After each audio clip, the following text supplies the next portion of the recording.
Beast of Memphis is copyright 2025 by its author, Sandor Jay Sonnen. All rights reserved. The Beast of Memphis by Sandor Jay Sonnen. Chapter 1. Play ball. The chimes sounded their 16-note cadence that served as order to stand for the commencement of first period. David Shawn joined the class in speaking the words of the Pledge of Allegiance, but he was momentarily distracted by a tardy Xander Loughney, who attempted to enter the classroom in as secret a manner as possible. Gina Pelt smiled while shaking her head at Xander as he moved around her body to place himself in front of her, in an attempt to act as though he had been standing there, beside his chair and desk, since the beginning of class. David's next unpatriotic motion was to avert his eyes from the stars and stripes and look to Mrs. Allen, to see whether she had noticed Xander had entered through the rear door to dart between his classmates, as the words "under God" were spoken. Did Xander speak the two words? David could not tell, but he did notice Xander joined in for, "with liberty and justice for all." At the conclusion of the recitation, and after the class was seated, he saw Jeff Reiser get Xander's attention by slovenly kissing his own wrist. Xander's smirk became a genuine smile, and finally a silent laugh. Yes, thought David. Xander had come from where he had given a goodbye kiss to Xochitl, the two having to separate for a devastating 55 minutes, their makeout sessions sometimes being impossible to miss, as they would occasionally perform their passion just as easily in the center of the quad as they would in some secluded place. David had seen Xander here and there as he lived out his days at White Station High. They had, over the 4 years, spoken to one another now and then, but nothing more than "Hey dude" type greetings from Xander, or "see you tomorrow" type phrases made by David. David broke away from distracting himself with Xander's reaction to Jeff as he heard Mrs. Allen call for last night's homework. He took out his paper, momentarily admiring its perfection. Each curve presented drawn perfectly, and the numbers beside each shape mathematically flawless. However, his attempt at no longer being interested in Xander's antics failed, as his peers' behavior, even while doing the most mundane of movements, had the effect of distracting, if not taking over, the class. Xander fished from his pocket a crumpled version of the assignment, and David could tell his drawings of the same shapes looked as though a kindergartner had scribbled them out using a thick black crayon. The paper itself appeared as if it had been mashed up by an enemy and then flattened out by his girlfriend at the last minute, in preparation for turning it in. Xander passed forward the mess of math, his head seeming to be in some fog he had not yet left. Yeah, thought David. For whatever reason, Xander's head occasionally spun around on his neck in such a manner that he seemed incapable of keeping it in check. He saw Xander's math assignment become added to the others in his row. Did he believe Mrs. Allen would allow his ridiculous sheet of mathematics proofs go without notice? David mentally shook his head at Xander's work ethic and moved on. Without waiting for Mrs. Allen's instructions, he eagerly opened his textbook to the page from where yesterday's class had left off, to continue what would be the day's instruction for the behavior of polynomials in yet another of his math teacher's calculus lessons. Mr. Loughney. Mrs. Allen was staring at the 6 papers on the desk of Susan Markell, the student in the first seat of Xander's row. She took hold of Xander's homework as she looked down the row at its 4th seat, shaking her head. "Did the proverbial dog eat your homework, Xander?" "Oh, that," responded Xander, his head spinning. "I was so intent on completing it that my passion for calculus caused me to subconsciously grab at the paper itself, and while writing answers with my left hand, I became unaware that I was destroying my work with my right hand." He added, "My left hand didn't know what my right hand was doing." Half of the students laughed lightly. A couple of Xander's friends went overboard on their canned laughter. David merely gave a slight shake of his head at Xander's use of language and weaving the hackneyed idiom, born from a passage in the book of Matthew, into what should have been a straightforward apology to Mrs. Allen. "Are you going to continue to forever answer reasonable questions with sarcasm, Xander?" Unlike David's subtle shaking of his head, Mrs. Allen's shaking of her head was direct, looking squarely at Xander and not hiding for an instant her displeasure. David wondered what she thought of Xander's verbal horseplay. Xander gave her no answer back. Mrs. Allen's expression changed. Looking at the curves on the front of your sheet of paper, you appear to have correctly demonstrated the behavior of polynomials within the curves you created. She continued to look at Xander's homework. Your drawing looks as though a monkey formed out the curves on your paper, but the math is sound. This time, the entire classroom laughed. If Xander's goal was to entertain, he had certainly succeeded, thought David. Xander Loughney, who some believed to be the most brilliant student at White Station High School. If that was so, thought David, Xander certainly didn't work to demonstrate it. David had heard rumors of Xander's talents, of how he was able to occasionally help someone who was at the end of their tether, coming through at the last minute with some kind of assistance to them. If Xander had these amazing powers some students said they had seen him perform for them privately, why did God wrap Xander's intelligence into the most absurd approach to life? Everyone said he rarely studied and didn't care about grades. Yet he heard that Xander had spent his days reading law books while listening to Brahms' chamber music and, believe it or not, played baseball. What a weird combination of interests. Then, as usual, as with every morning, Xander would arrive to class barely on time, with his head spinning in its woozy manner. Woozy was David's usual way of thinking about Xander's brain. No sharpness there. Whatever people thought about Xander, David couldn't accept that inside of him was this amazing guy who was some kind of genius. By the way, Xander, continued Mrs. Allen, yesterday's catch and throw to Mr. Stell was as beautiful as it was perfect. Several in the class gave applause and a few of the guys hooted out while pumping their fists in the air. The Spartans beat the Mustangs 7-5, and Xander's double play in the top of the seventh ended East High's rally.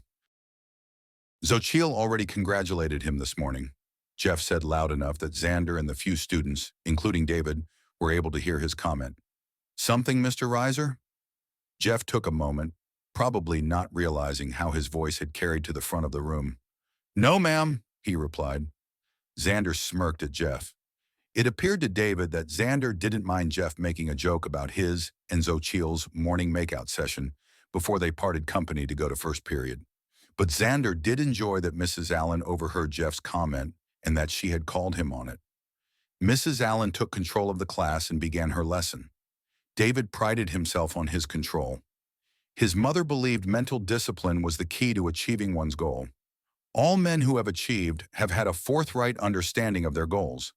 They never let themselves be deterred from their goals. The devil is forever on the prowl for men who wander away from their goals.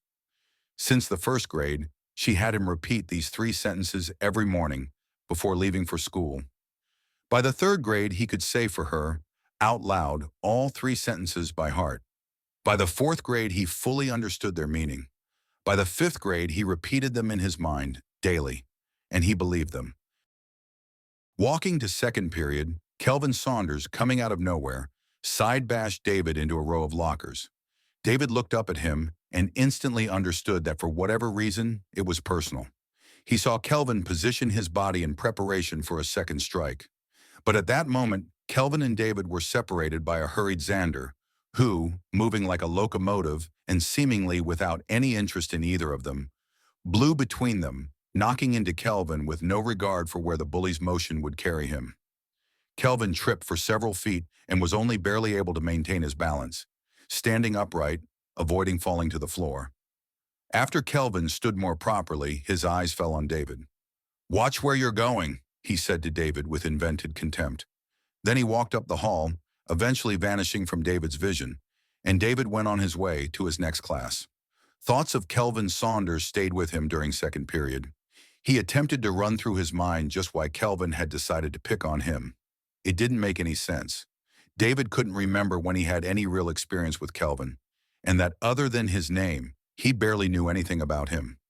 Thinking about Kelvin during second period had been easy for David. Economics. What a waste of time.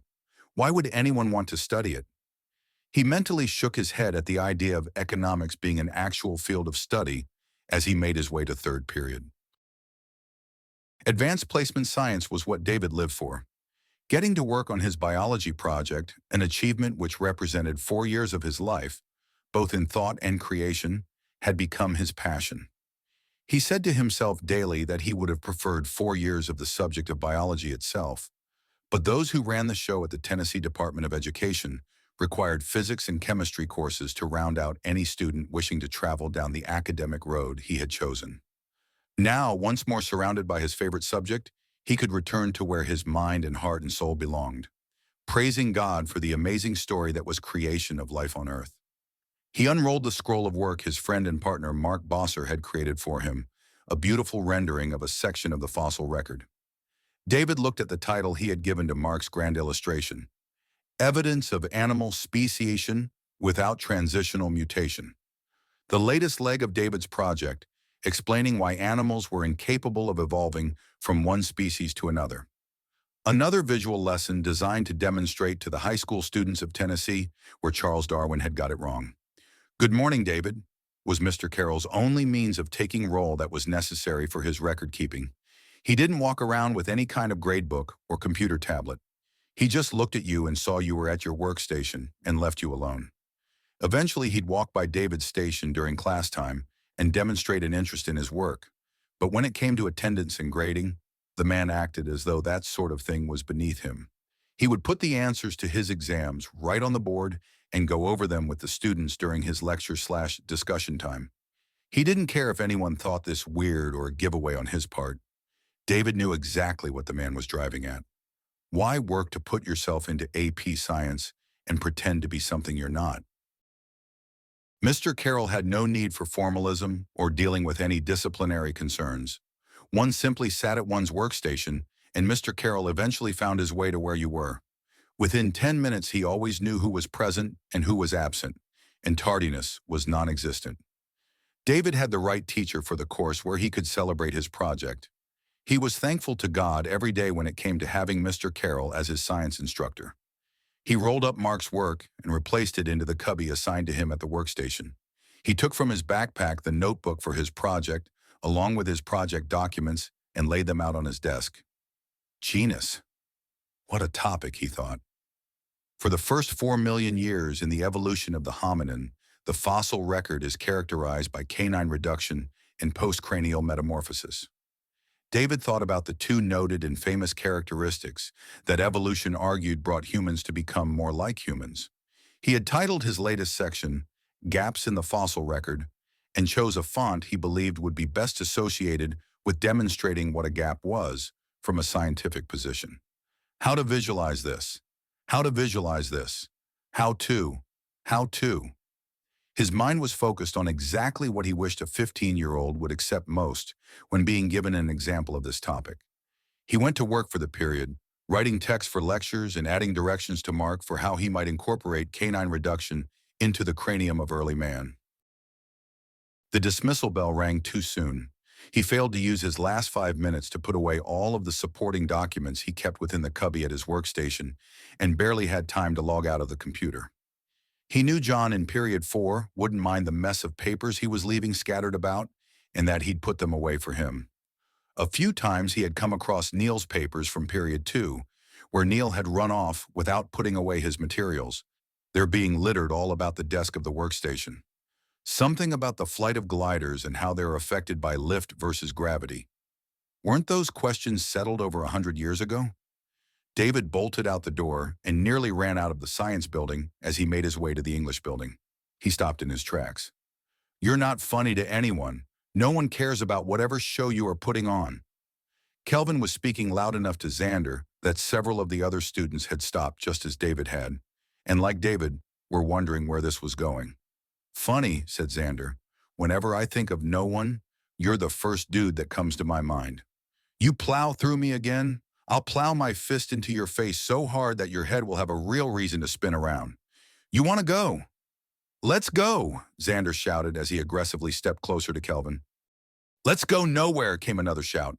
Coach Morris had seen Xander, and ignoring Kelvin, he walked up to him while giving him more of his thoughts. "You're going to get to class, Xander. Would you like to know what Idiot Boy did? What he finds funny to do every day?" Xander raised his voice to who David knew to be his coach. "Amazingly, no, Xander. I don't want to know about anyone but you and you're looking to throw down. Can you walk from one period to another without getting yourself into trouble?" And before Xander could answer, Coach Morris continued, "Yes, Coach. I can walk to period 4 without having to engage with others." Watch me do it, coach. See how easy that is, Xander? You don't even have to think about it. All you have to do is copy my words and repeat them back to me. Xander stood in frustration. He calmed himself. Yes, coach. I can walk to class without having to engage with others. Xander stopped short of repeating the entire speech. Coach Morris used his head to motion to Xander that he could walk away from where he stood and presumably move on to period 4. David knew, as did the others, that Coach Morris had no interest in what Kelvin Saunders chose to do with himself. He ignored the boy and instead watched Xander walk away from the grass and away from Kelvin to wherever Xander had 4th period. Coach Morris's leaving signaled to all who had stopped their movements that there was nothing more to see. An hour later, David was making his way to his usual lunch spot, a raised concrete surround that formed a tree planter near the music building, when he was once again the target of Kelvin's vitriol. "Hot stuff, hero," was shouted at him. David turned to see Kelvin and Tom Meeker, not 30 feet from where he stood. Kelvin's face had contorted itself into a snarl. Tom's was a form of meanness and stupidity. At least he's done something heroic. Standing alone was Xander. He leaned against the building, watching what was going on, but he hadn't made his presence known until that very moment. His expression was flat as he eyed Kelvin. "How did you spend your summer?" "Two heroes." Kelvin wasn't backing down. "Heroes, huh?" said Xander. "I just made a double play in a baseball game yesterday." David did something that mattered. David didn't know what to do or say. Should he be frightened about Kelvin calling him out? Kelvin was a bully, and everyone knew it. But was there a reason why Kelvin had turned his attention on himself? Xander broke the tension. "Come over and eat your lunch with me and Xochitl and Cynthia." David walked toward Xander, and Kelvin remained silent. Meeker made some kind of vague sound that meant nothing to Xander, so he made it obvious he was ignoring him. "Let me put this in my locker," said David, taking his backpack from off of his shoulders. "Cool. That's the 3rd time today that Kelvin has been in my face. Well, 2nd time, I mean. I saw him in your face between 3rd and 4th. Xander made a huff of dismissal. "Weird. And yes, I saw the first time he was in your face, just after 1st period. I enjoyed pushing past him when he knocked you into the lockers." "I thought you did that on purpose," David said. "Any chance I can get to do something on purpose to jerkweed makes my day brighter." David found his way to making a twisted smile at Xander's words. "Watching you this morning in calculus," David said to Xander, "you can be very entertaining. It's some of my teammates. They enjoy razzing me." They turned a corner. "Why were Kelvin and Meeker calling you out?" asked Xander. "I don't know. I barely know them. We've never spoke to one another before." "Fame has its problems as well as its privileges," concluded Xander. The boys walked to the science building in David's locker. He unlocked it and swung open its metal door, then grabbed his backpack to heft it into his locker. At that same time, an envelope fell out of the locker, landing at Xander's feet. David made a face, and the expression made it clear to Xander that finding the thing was unexpected. "Secret admirer," Xander spoke. "Not likely." David picked it up from off the ground. The two walked to where Xochitl and Cynthia were already eating. Cynthia Anobi saw him and smiled. "David," she called as he walked up to her and Xochitl, who were sitting on a bench in the shade. Xochitl smiled as well. "Join us." The boys sat on either side of them. "David and I have a new friend," said Xander. Xochitl let out a long breath of air. "Who are you getting into a fight with now?" "David's my witness," protested Xander. "Jerkweed picked a fight with the both of us for whatever reason. He went after David all on his own. He wasn't trying to get to me. I don't think he was. Anyway, we almost got into it behind the administration building.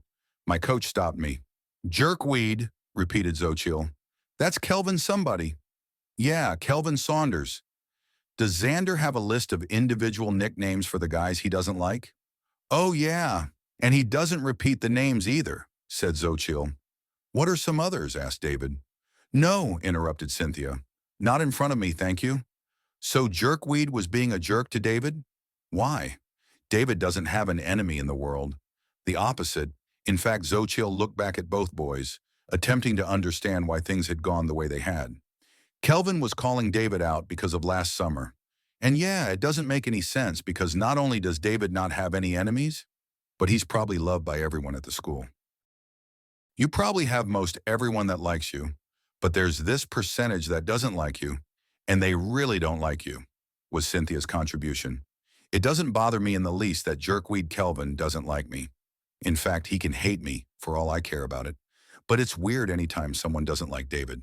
But the big news is that David has a new friend, a secret admirer. In fact, Xander was smiling at David. Now that is something I want to know about, said Cynthia. David looked at Xander as if to say to him, really, did you have to do that? Xander answered back to him using actual words, yes, I had to tell them. Then he said, why not share it with everyone? David resigned and took out the envelope from his back pocket. He tore it open. In it was a single sheet of paper. He unfolded it and stared at whatever it was. Xochitl looked past Cynthia's head to see confusion on David's face. What the? David stared into the paper he held in his hands. I have no idea what this is about. His eyes glued to the sheet. What does it say? Asked Xander. David passed it to Cynthia. She read it and her face scrunched into a puzzled expression. She shook her head and passed it over to Xochitl, who took her turn with it. She was perplexed, and what began as a quizzical smile slowly became a wider one. Eventually, she passed it to Xander. Who would send you this? Asked Cynthia. It must be some kind of weird joke, said David. I don't understand it. I think it's someone being goofy with you, said Cynthia. I guess. What else could it be? I mean, this can't be real, right? David looked to Xochitl and then to Xander. Would this have to do with last summer? Xochitl asked. I can't see how it would, answered David. It's funny, said Xander, seemingly unable to complete his thought. What's funny? Asked David. There's something adult about this, were Xander's words when he finally came to form whatever had been on his mind. But do you believe this has to do with what David did last summer? Asked Xochitl, looking to her boyfriend. Have you got any crank messages resulting from your becoming famous for a week or a month or however long you were in the public eye? David looked to Xander. Well, a few things I got were sort of weird. But they were all religious, and none of them were harmful or threatening. Is this religious? Is it a threat? Xochitl asked the others. I don't know what it is exactly, answered David. But it is something, said Xander. Something that shouldn't be ignored. David looked down at the note and read it again, this time out loud. The note read, be like Columbus and make a discovery. Guarded by Generals Washington and Montgomery. We find ourselves in Egypt. Observe the equinox. I stole the world, and I have more to steal. Chapter 2. The world is not enough. After Xander read out the sentences for yet another time, he looked up at David. If this is from a secret admirer, at least your admirer is someone with a touch of wacky. How did you get this? Asked Xochitl. It just fell out of my locker when I went there a few minutes ago. How did it get in your locker? Asked Cynthia. Someone must have shoved it through the venting slots, David guessed. For a moment the four sat quietly. All of it is strange, said Xochitl.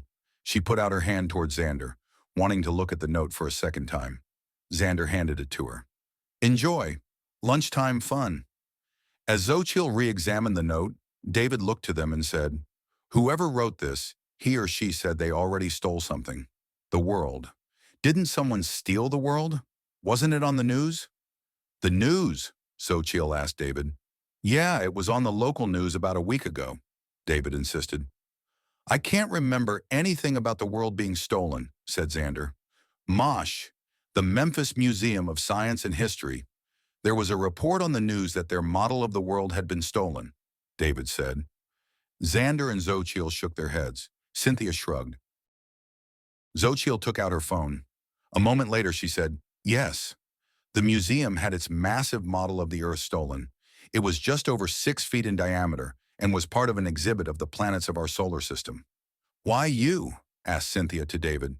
What do you mean? Was his reply. If this is from the person who took the Earth model, why would this person tell you about another upcoming theft? Asked Cynthia. What is the equinox? Asked Xander. You mean to ask, said Cynthia. When is the equinox? The equinox is a when, asked Xander. The equinox is when the Earth's day and night are at equality. Cynthia noticed a silence from the others and realized they all probably wanted more. She showed surprise at their lack of knowledge about something so simple. She continued, the equinox is a worldwide event experienced by everyone on the planet over the course of a day. It happens twice each year, once on the first day of spring and the other on the first day of autumn. On the equinox, there is about 12 hours of daylight and 12 hours of nighttime. Didn't you all learn this in grade school? We probably did learn it but forgot about it soon after, responded Xander.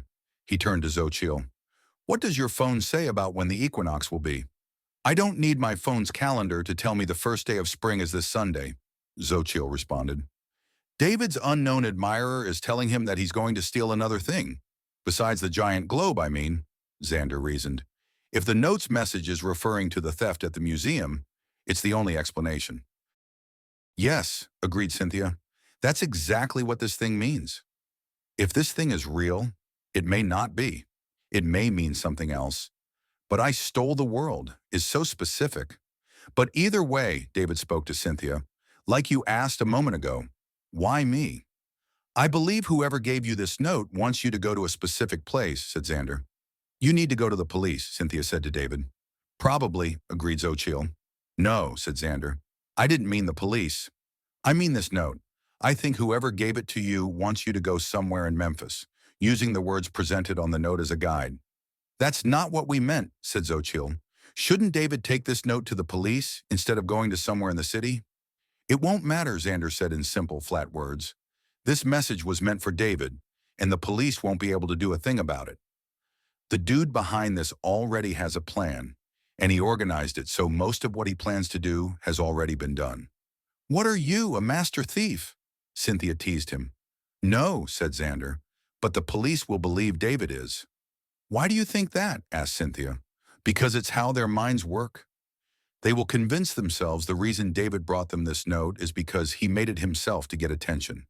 Xander's head lolled around in nearly a full circle. So I shouldn't go to the police? David asked his question to Xander. Go to the police if you want to. They won't be able to help, but go to them if it will make you feel any better. Xander appeared firm in his position. David considered. If you believe I shouldn't go to the police, where should I go? You should go to the museum, Xander responded. They will probably see you sooner and without putting you under observation. You can drop the note off with the museum's director or someone similar, and that person will take care of it. But know that there is the possibility the museum people will call the police and they'll come over. If that happens, the museum people will ask you to wait until the police arrive. When's your next game? David asked Xander. Wednesday. I already have it on my calendar, said Xochitl. Do you go to all of his games? David asked. If I'm not at the game, Xander's playing sucks. I'm his lucky charm. Cynthia laughed as Xochitl smiled at her own faith in herself. Why did you ask me about my next game? Xander asked David. I wanted to know if you would go to the museum with me. You mean tell them that I was there when the note fell out of your locker and that you're not doing this for attention, said Xander. Yes. David looked back at him. The following day, Xander went along with David to visit the administration wing of the Memphis Museum of Science and History. David told the receptionist he received an unsigned note from someone who may be the thief of the Earth model of their planetary exhibit. She picked up her office phone and repeated into it what David had said to her. A moment later, a middle-aged man in a sports coat and no tie opened the door beyond where the receptionist was seated. I'm Stephen Heller, director of the museum. How may I help you? David was nervous but spoke plainly to the man. We brought a note from someone claiming to have stolen the world, as he puts it, and because of what happened here, we thought you might want to see it. Mr. Heller was interested and asked to see what David had brought. He looked at the note and asked the boys to wait here in the outer office. They said yes, sat themselves down, and Mr. Heller left. After 10 minutes and no word from Mr. Heller, Xander stood up and said to the receptionist that they would be down in the exhibition hall to look at the planets. We'll spend our time at the solar system display. Have your boss find us there? I believe Mr. Heller preferred you remain here until he returns. I'm sure he'll be okay with our looking at the exhibit. I only heard of the theft yesterday and know nothing about what you've put on display. David could tell that Xander was done explaining himself as he turned away from the receptionist, opened the glass door to the entrance for the administrative offices, and walked into the open hallway. He followed him. "There's a charge for admission," said a gold-jacketed man to David and Xander, who the boys saw eyeing them as soon as they had emerged from the administrative hallway and had entered the large entry foyer of the museum. He stood before the large mural by Burton Callicott of Hernando de Soto's discovery of the Mississippi River. Xander walked over to the man. "We are here on business and have just left the office of Mr. Heller. He's coming down to join us, maybe with the police. My friend and I have brought to the museum's administration something that may be evidence related to the theft of the Earth's model. We really wanted to make ourselves available to Mr. Heller and the police if necessary." We don't want to leave. The man pondered for a moment and said, "Yes, that makes sense that you stay on our site until you are joined by Mr. Heller." Then he said, "I'll take you to see the planets." "Thank you," said Xander. The man led them into a long hallway, one which led to the old planetarium within the building that was the founding structure of MOSH, the Pink Palace Museum.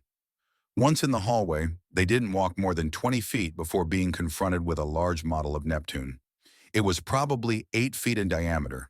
Beyond it appeared Uranus, different in color and only slightly larger than the Neptune model. David saw that guests to the museum were spending their time pushing against the models and listening to some kind of response. "What is happening with the planets?" David asked the man who had become their guide. "Try it yourself and find out," was his response. David and Xander regarded the massive model of Neptune, and David pushed against the planet's surface. "Hey! Do I walk up to you and push on your body without your permission?" Neptune had spoken to them. A man's voice had come from inside of the model, near to where David had placed his hand. A moment later, Xander pushed against its surface, and Neptune spoke again. "I am 17 times more massive than Earth. It only takes me 16 Earth hours to rotate on my axis and complete a Neptunian day, but it takes me 165 Earth years to fully revolve around the sun." Xander pushed on another area of Neptune. "My largest moon is Triton, which makes sense because he was my son. But what doesn't make sense is that I'm named after a Roman god, but Triton is named after a Greek god. Someone mixed us all up." The boys enjoyed a quiet laugh. Next to them, a child of 6 pushed against the surface of the model, though at a lower area. "You couldn't live on my surface. It's a thick soup made up of water, ammonia, and methane. And the temperature is beyond any concept you have of freezing because it's minus 200 degrees Celsius." Xander followed David, who ignored Uranus, as he walked to the massive 2 worlds of Saturn and Jupiter. The boys stopped and stood between the 2 gigantic models of those planets. "What are we experiencing when we touch the surface of the models?" Xander asked their guide. "The models of the planets have sensors, and when you press against the surface of any of them, a speaker within the model imparts one of several phrases which provides information about the planet. There appears to be a small cage at the base of each of the models. Well, not counting these 2, Xander said as he looked to the bases of Saturn and Jupiter. The cages can't be higher than a foot or so." "Yes," the man responded. "They prevent the 6 planets, well, 5 planets now, from rolling away from their positions. For all purposes, they work as cleats. But in truth, they are cages, I suppose." He pondered a second. "And they are where the electricity is to power the lights, voice activations, and speakers along the inner sides of the models. Naturally, these 2 models we are standing before are so massive that they are not like the others and cannot be loosed in any way. They are attached to the building at the floor, but they still speak statements when a guest presses upon their surfaces. That means each of the models are generally hollow, and that only the inner skin side has any electronics." Xander asked for confirmation on this point. "Sure, you can put it that way." "About how many phrases have been recorded?" asked David. "Each planet has about 20 to 25 phrases built into them. When an area is pushed against, a guest gets basic information about the planet. If the 2 of you were to have stayed at the Neptune model, you would have heard about its core, certain geographic features of Neptune, and unique aspects to that planet's discovery." "How many speakers does each planet have attached on its inside?" "I don't know," the man said to Xander. "I only know there are several. Enough to entertain our guests who gather around the entirety of each of the models and push on them. About the power you mentioned, at the floor near to where the cage surrounds, are the plugs 110? The man regarded Xander. Why would you be interested in something like that? I'm curious about the theft and what had to have happened to the Earth model for it to have been dislodged from its position in the hall. The man grinned back at Xander. The electrical plugs in this part of the museum are all 110. In fact, this floor has only 110 throughout its outlets. We do have 220 in the basement because the forced air and cooling systems run on 220. Is that enough to satisfy you? The man demonstrated surprise at Xander's interest in this obscure detail related to the infrastructure of the museum. David had observed this interaction between the two and became interested in how the man would react. That's kind of different, Xander said to the man, that people visiting the museum are able to touch the models. David became happier with Xander returning to average concepts in his speaking with the man. The man patiently smiled. The exhibit is interactive. It was made so our visitors could move around the models, walk right up to them, and push on their surfaces. David looked beyond where he and Xander were standing to see nearly every guest, probably 50 or so, currently inside the hall with them, surrounding the various models, using their hands to push against each of the 3 planets beyond Jupiter. Xander walked forward and found his way to Mars. David followed in his wake, noting that along the wall to their right was a massive board showing the true size comparisons between the planets. David knew before arriving at the museum that any model of the solar system within a contained space could never be to scale. Jupiter and Saturn were simply too large, monumentally so, to place their models to scale, beside the 4 models representing the inner planets that were closer to the Sun. But the board made by the museum showed the guests the true nature of the comparative sizes of the planets. "No moons," Xander commented. "Oh, Lord, no," said their guide. "That would have made the display spatially prohibitive." The boys looked beyond Mars to see where the Earth had been placed. The Earth was about the same size as Venus, so by looking at the model of Venus, you can get an idea of what the Earth model would have looked like if it were still on display, said their host. Venus was just over 6 feet tall. Compared to the previous planets, this model was manageable in scope and understanding. Mars appears to be about 4 feet in diameter, and Mercury about 3, said Xander. The man nodded. "Children must have a field day with this exhibit," David said. "Very much so," agreed the man. "You placed an absurdly small sun in the end of the hallway," said David. "Was that to help everyone understand the order of the planets?" "Yes." Their guide seemed impressed with the young man before him. From the moment the man met the boys, David observed he had a kinder approach in interacting with him than with Xander.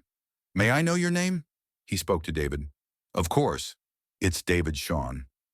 The man in his late 40s looked David over carefully. "Do I know you from somewhere?" "I haven't been here in years," answered David. The man appeared dissatisfied. He turned instead to Xander, who had made his way to Venus, appearing to study it in detail. David watched as Xander's eyes were fixated on that planet's equator. "And you are?" The man raised his voice above the din of other visitors. "I'm Xander," he said. "Perhaps you know my friend from last year's news reports related to his recklessly charging into a house caught on fire." The man looked back at David. Yes, that's it exactly." The man took another moment to take in the dark-haired boy before him. "Hell of a thing you did. Let me shake your hand." The man offered his hand to David. "Mike Eddies, senior docent. A pleasure to meet you." David shook the man's hand. "We're in the hallway that leads to the planetarium, aren't we?"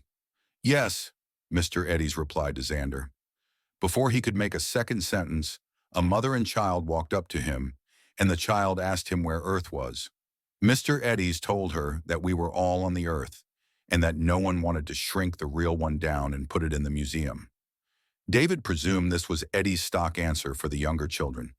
"That's silly," the girl said, but she did laugh. The two moved on. "The planetarium?" Xander reminded their guide. Mr. Eddies took in Xander and studied him for a moment. "You must realize what you're curious about no longer matters." Xander responded, "I don't follow you.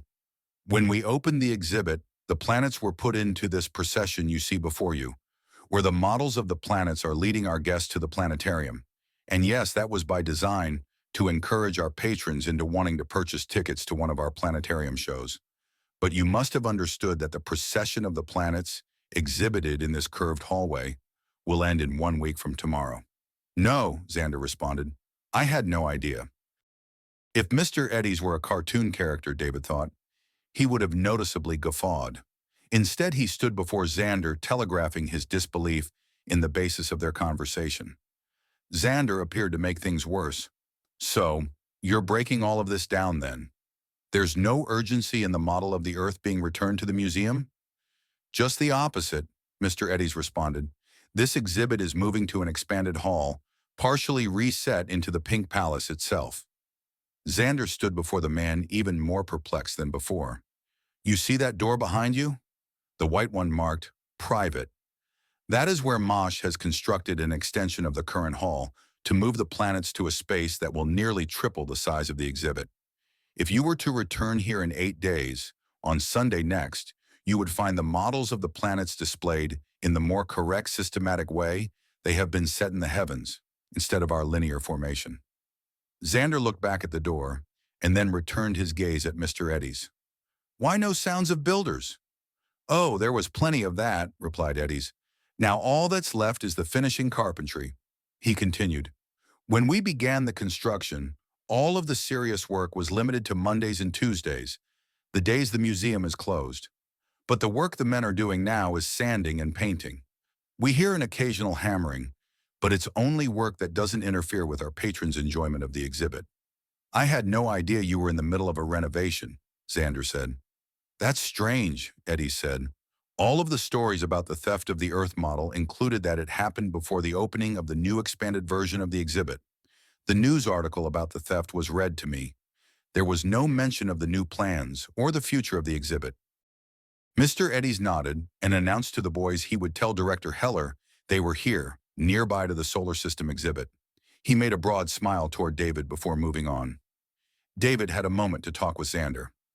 Is that incredibly brilliant but incredibly sloppy brain of yours at work? Why were the models of the planets placed in this hallway, leading to the planetarium, and not in another part of the museum? Was the lady working at the gift shop sending out secret messages to her boyfriend in the state penitentiary? Where was Mr. Heller on the night of the theft? Was it an inside job? I'm glad you're having fun at my expense, said Xander.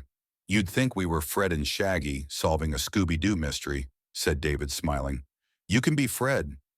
He's handsome and isn't afraid of ghosts and monsters. I don't mind being Shaggy. He runs away from the ghosts every chance he gets. Xander smiled at David. But if you know what's good for you, if it ever comes up when the girls are around, you'd better say to Xochitl that you believe she's far more like Daphne than Velma. Xander began laughing out loud. A Mexican Daphne. Ha! I would have watched that show. So, what's bothering you? Why are you obsessed over staring at the planets? What are you looking for? David asked. The equator on each of these planets. Yeah, I noticed you checking out Venus. I didn't realize you were so impressed by the other planets. What do you think? New worlds for Xander to conquer? Stop making me laugh, said Xander. David saw that indeed his friend appeared to be quelling a desire to broaden his smile. What about these wide columns? David asked Xander. There are several of them in the hallway, on either side of the solar system display. What about them? Xander was nearly disinterested. They're just there for decoration. Look at the pictures of the moons on each of their sections. Also, the moons are partly three-dimensional. They're pushing themselves out from the pillars. That's very clever. Anyway, they're not real columns. No kidding, said David as he pushed on the one closest to him. It gave way to some degree. The pillars are loose. Your fears over these pillars being able to move is pretty entertaining. But they're large enough and tall enough to come down on people. Xander laughed more. Yeah, if you keep on pushing against a lot of things, you can bring them down, crashing to the ground. David continued his inspection of the tall pillars with their moons for decorations. He read out the names of the moons, while Xander continued to view the distances from where the model of the Earth had been placed in relation to the choices of exits. It really is a cool model of the solar system, said Xander. I'm not really into science, but it's pretty fun being part of a display instead of merely looking at it from behind a rope. You can learn a lot about the planets merely by walking through the hallway. Are you taken in by God's handiwork? Asked David. I don't know about that, replied Xander. I wasn't thinking about any god or any creation story. Any god or any creation story? David was intrigued. There are probably a lot of them out there, commented Xander. Which others do you know about? David wondered aloud. What? Xander finally appeared to understand David was driving at something. He stood up fully from his bending about Venus so he could face David. I only know the one, said David. The one what? Asked Xander. The one creation story, David became firm. Oh, well, didn't you have lessons in Greek mythology when you were in 5th or 6th grade? Some, said David, but I wasn't talking about mythology. You said yourself God's handiwork. So I figured you meant one of the world's creation stories, because I know how you view things. I mean, everyone knows your view of a biblically based world. I thought that when you said God's handiwork, you meant the story in Genesis. Yes, naturally. You don't? David asked. I don't really have a go-to creation story that's my favorite more than any other. When I was in 6th grade, each student had to study a world culture, and I chose the Aztecs. Or it was chosen for me by my teacher. I can't remember. But the Aztecs had something about the world being destroyed 4 or 5 times. 4 or 5 gods creating water and sea monsters, and a woman god whose body was used to create the world. David was beside himself.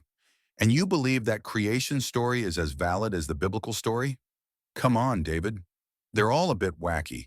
Genesis doesn't have several gods creating things and destroying the world again and again, but it does have a magic tree and a talking snake, and the first woman made from a bone of the first man. That story can be taken literally or in allegory, said David. What's allegory? Asked Xander. It's a metaphor. That's when something isn't meant to be literal, right? Yes, replied David. How do you know if something from the Bible is a literal story or a metaphor story? Asked Xander. You can argue different interpretations of many parts of Genesis. Oh, I didn't know that. I thought Genesis was something all people believed if they believed in the Bible. Believing in the Bible is more than merely memorizing sections of it and then walking around spouting it off to everyone. You are supposed to study it. You are supposed to open your heart to its words. I'm still kind of stuck on trying to understand the metaphor. Xander, you're going to tell me that you can't open your heart to the wisdom in Genesis, that there came a time when humans began to understand what was right from wrong, how temptation leads to the loss of paradise, how disobedience to God causes people to become naked and ashamed for who they are as a people. Aren't any of those concepts a part of your worldview? I think what you just said carries a lot of weight in attempting to include the Bible in one's worldview. Which of what I just said? David was curious. That I'm supposed to open my heart to the words of the Bible, Xander answered. I can see how in order for me to be on the same page as you are when it comes to embracing a biblical worldview, I would first have to open my heart to the words of the Bible in the first place. And you can't do that? Asked David. With no immediate answer from Xander, he said, or you won't do that. I don't know the answer to your question, was Xander's response. David stood before him dissatisfied, so Xander reached for more. It's possible that I don't know how to answer your question. Don't know how because I could never explain anything about any god. I lack the vocabulary. How about with whatever words come to your heart, said David.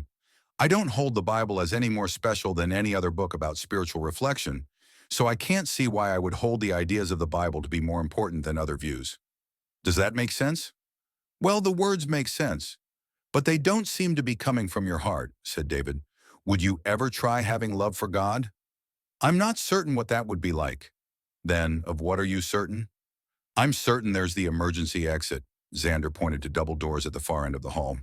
If I stole the earth, I would wonder whether it would fit through those doors, if they would have both been opened at the time. I also wonder whether rolling the model across the floor in the parking lot would be healthy for the model. I think it would damage all of the raised areas that represent the higher elevations of the planet's surface. I ask you about God, and your response is that you are certain there is an emergency exit with double doors wide enough for the model of the Earth to fit through, so it could be rolled around and played with like a toy. You know what I really want to do? Xander asked David. I want to knock on that door and see if someone answers. I mean, See if someone opens it. Why? I'm curious about what the new area will look like when the exhibit is reformed and placed into it. Before David could say anything more, Xander walked to the end of the hallway and knocked on the door. It took a while, but eventually the door opened, and before them stood a man in jeans, wearing a cap that identified him as part of the crew, Mallory Construction. "Hi," said Xander. "I don't mean to bother you or walk into the hall, but would it be possible for you to open the door wide enough for my friend and I to look into the new space?" The man silently obliged. "Was any of the original palace footprint disturbed?" asked Xander. The man looked at the young man standing before him as though he had committed a sacrilege. "Of course not," said the carpenter. "No one in their right mind would ever do such a thing." "Why not?" The man appeared to be in shock. Xander's curiosity could not conform to the man's, and perhaps all of Tennessee's, understanding of the Pink Palace. He asked Xander, "Do you know anything about this mansion?" "No. I'm not native to the state. This is our 6th project for the museums. I've done work at the Bells and the Children's Museum, and we can nearly do whatever we want there. But disturb the Pink Palace itself? That's crazy, man." "Any changes done to the traditional palace?" asked David. "Not on your life." "What about the model of the Piggly Wiggly?" David followed up. "Everything that's in the palace is still in its original places. No one was allowed to alter any of the contents within the palace, nor its footprint. We were very careful when it came to where the walls of this new hall met the walls of the palace. This is a false wall to be taken down after construction concludes, and you marry this new area up with the current hall." Xander made it obvious he was asking for confirmation from the man. "Yeah, we'll be working on that the day after tomorrow and the day after that, when the museum is closed to the public." David saw the addition would result in a vast space of nearly 100 feet by perhaps 80 feet. "It's much larger than I thought it would be." "Everyone is surprised by the new size," the man said. "Though we never touched the exterior walls of the Pink Palace, the interior walls were altered to allow for the expanded footprint. But for anyone looking at the structure of the mansion itself, from the outside frontage, they would see no change to the building whatsoever." He redirected his own statement. "Now, when it comes to the rear view, added to the newer museum's design is the large window at the far end over there. In fact, when it comes to the expansion of the building, you're looking at it across the interior there." "So again," interjected David, "even the rear of the Pink Palace's structure wasn't altered. Only the original addition was altered?" "Exactly. That is a fantastic addition," said Xander, looking across the vast empty space, "because it means that those on the outside are going to have this massive view of inside of the planetary exhibit, and with the lighting for the interior, it will be an incredible statement." "Yep," the man answered Xander. "Really imaginative," said David. The man was interrupted by a woman wearing the same cap. "Carl, are we getting to the touching up on the lower edges today?" "After lunch," the man answered. She walked away from the door. "Have you been with the renovation from the beginning?" asked Xander. "All of us have." "Will you be here for the opening day ceremony?" "The Mallory crew were all gifted tickets for next Sunday's inaugural event. I'm bringing my family." "Everyone is," he said, cocking his head at the dozen workers scattered throughout the new area. "There's not that much work left," David contributed. "Beginning Wednesday, it will all be about cleanup," said the man, "but it will be a very thorough cleaning up." "Of course," Xander said. "Who are you guys anyway?" "We're just curious. We just wanted to see. We won't bother you anymore. Thanks for the early preview." "Sure, no problem," said the man, making a part smile as he closed the door. "Were you looking to see whether the Earth model could have been taken through the new area before being carted away to somewhere else?" "Something like that," answered Xander. "You have any idea about what may have been the fate of the thing?" "A ton of different images are flowing through my mind." "Different images?" David inquired. "There has to be a meaning behind all of this," said Xander. "And this is leading you to think about what?" "I have so many questions," Xander said, looking around the hall. "Stop pretending you're investigating and are able to solve the theft. Let's work with the police so they can find the people who stole the world." "Yes," said another voice. The boys failed to see 3 men enter the hall. One of them was Mr. Heller. Another man stood beside him. But much closer to David was another man. He was the man who had said yes. Afterward, he said, "Stop pretending you're investigating and are able to solve the theft. Let's work with the police so they can find the people who stole the world." The man who said these words and the man next to Mr. Heller each wore badges. Chapter 3. Police Puzzle. Mr. David Shawn? I'm David Shawn. And you are? Xander Loughney. Which one of you brought in the note? I did, said David. And you believe it may be from the perpetrator of the Earth model theft. Yesterday I found the note left in my locker, said David. I decided to bring it to the museum and see what they thought. Why didn't you bring it directly to us? It may have been a joke made by another of my classmates, so I thought the museum people should decide if it was something serious. The two men looked at David. What were they thinking? David wondered. Did he make the right decision bringing the note here? I'm Detective Williams of the Memphis Theft and Burglary Division, said the man standing by the museum's director. David glanced at Xander. He saw Xander barely acknowledge Detective Williams. His eyes were on the other officer, who in turn was staring directly at Xander. The man's eyes were locked into Xander's eyes. Neither the man's eyes nor Xander's eyes left one another's glare. Each stood before the other as solid as stones. David looked to Detective Williams, but Williams had no reaction to give to this squaring off between his fellow officer and Xander. That police officer finally spoke. Someone simply put this note in your locker, presumably through the slots, and left it for you? The man looked at David with calm and menace. Yes, said David nervously. He felt the man exuded a very different feel in the cadence of his words and the movement of his body than the more natural style of Detective Williams. Why you? I have no idea, replied David. Why are you here? The man asked Xander. We haven't been introduced. Xander stood his ground. I'm Sergeant Cole. You said your name is Xander. Why did you come here with your friend? I'm here to back up that the note was in David's locker when I walked to it with him. It was pure coincidence that I was with him when he found the note. I believe this is all real and that David isn't playing you. Cole looked Xander over. You're on the baseball team. Guilty as charged. And you're here to back up your friend. More than that, I'm here to promise you that David Shawn always tells the truth. Xander continued to speak to Cole. And no, I didn't put the envelope into David's locker. Why do you believe I would think you placed the note in his locker? Asked Cole without blinking. Whether you'll say so or not, your mind has considered that it's a possibility and that David and I are here for some kind of purpose to enjoy a prank we've created and milk from it all we can, returned Xander. Or you alone are doing the same, said Sergeant Cole as he stared at Xander. How would that work? Xander asked. You implied you understood how it would work just now. You could have placed the note in your friend's locker, then just happened to be walking with him to his locker at the moment he discovered the note, then go with him to the museum to talk with the director or with us. All of this may be moving in exactly the manner you imagined. When you planned this out, Sergeant Cole stood pat on his words. Sergeant Cole, said David, that doesn't make any sense. Xander would never use me to achieve such an end. You mean Xander doesn't have a part of him that enjoys frenzy?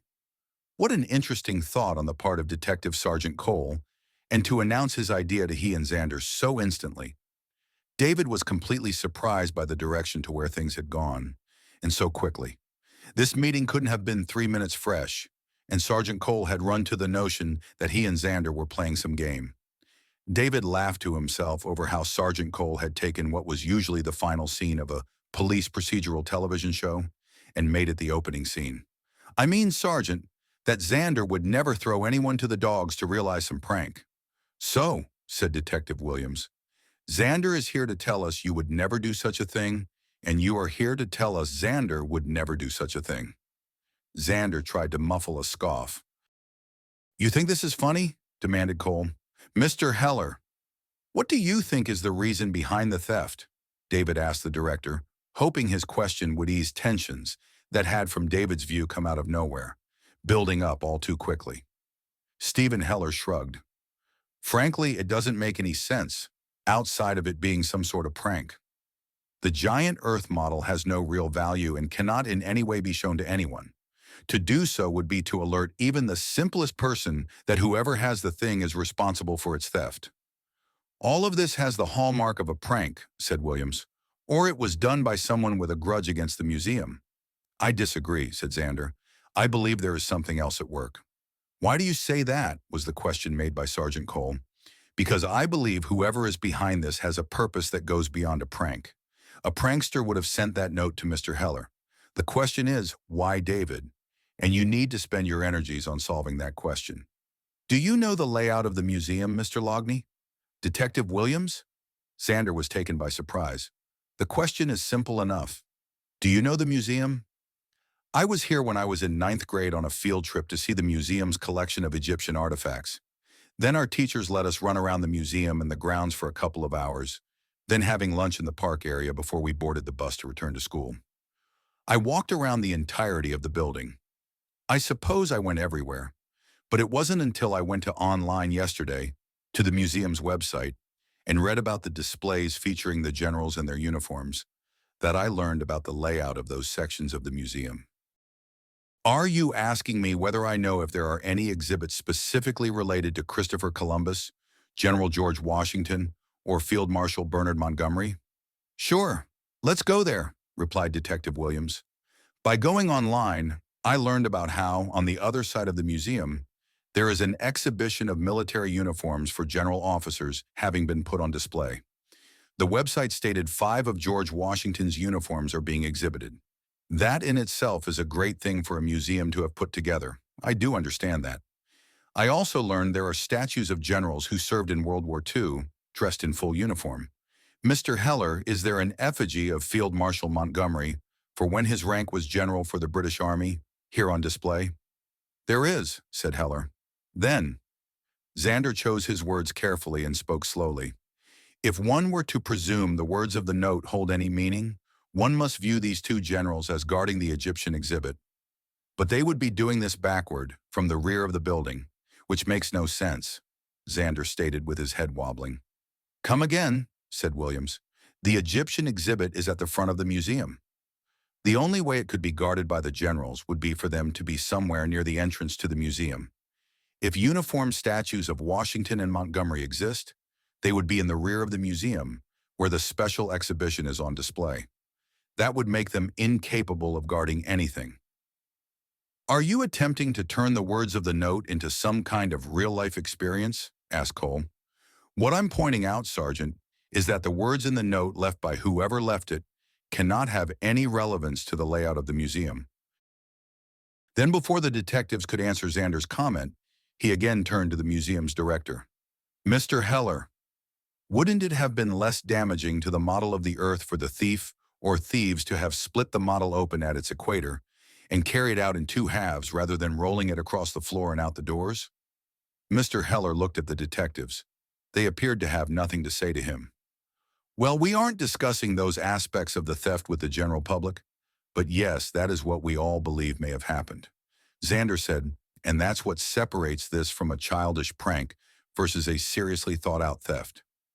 Drunky goof-offs wouldn't care about protecting the surface of the model and would have rolled it around like a giant billiard ball. Thieves with an agenda would have protected it by dividing it in half before carrying it away. Exactly.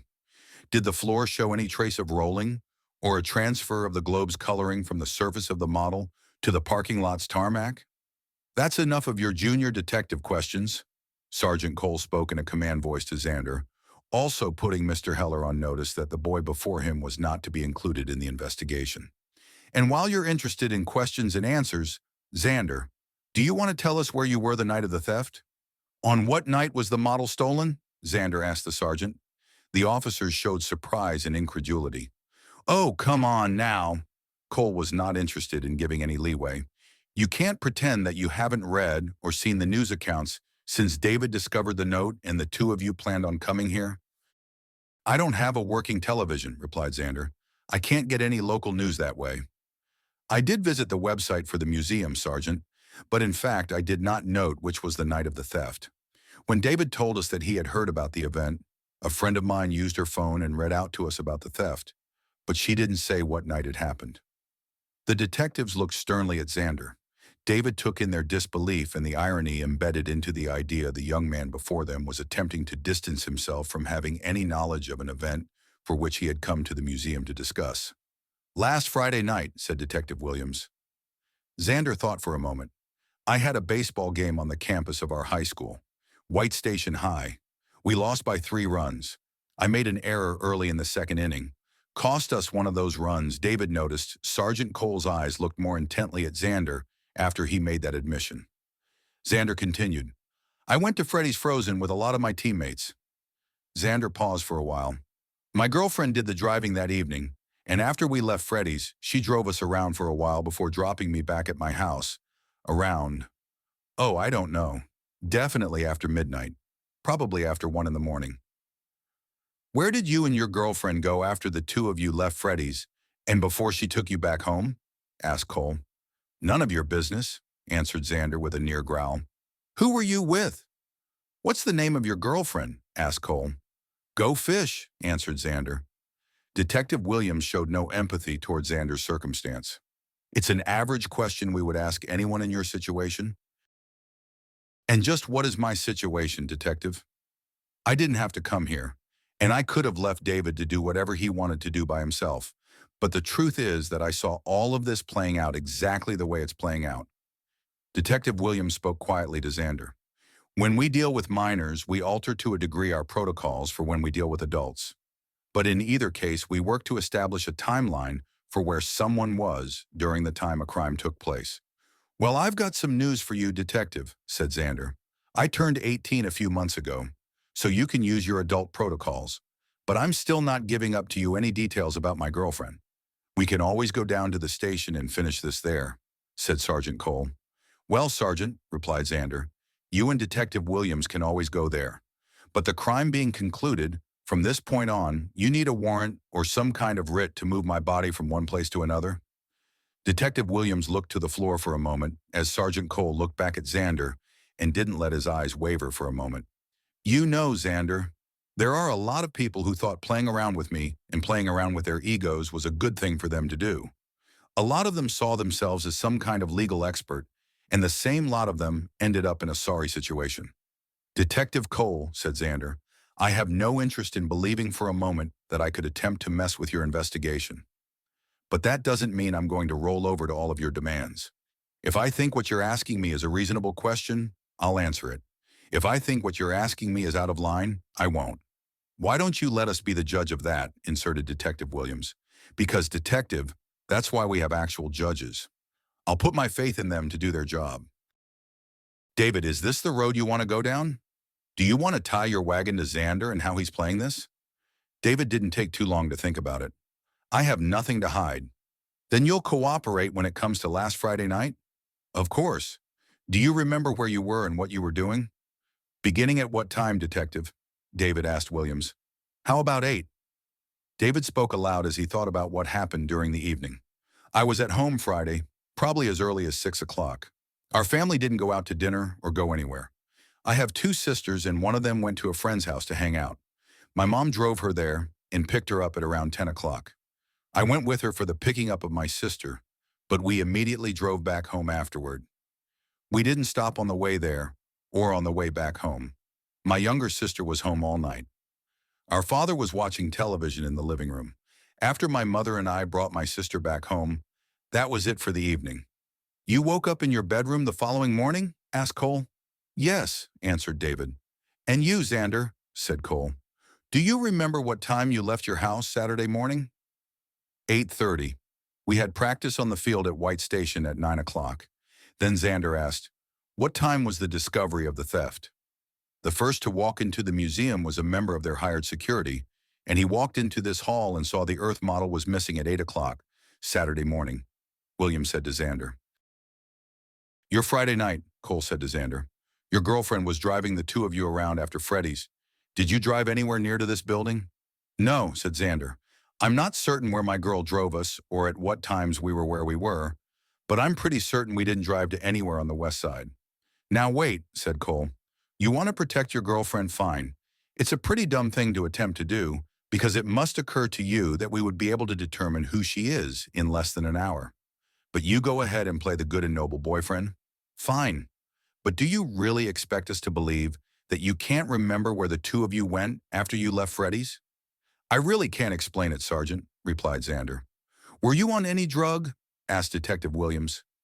Xander thought for a moment. Yes, he finally replied. The men changed their expressions and body posture. What drug were you on? Asked Cole. Xochitl. The men thought about it. Cole was the first to answer. Cute. David, Williams spoke. Do you have anything to add to this? No, sir. What about the Columbus part of the clue? Xander asked Mr. Heller. Are there any statues of Columbus as there are of the generals? We currently have no exhibit featuring the Italian navigator, said Heller.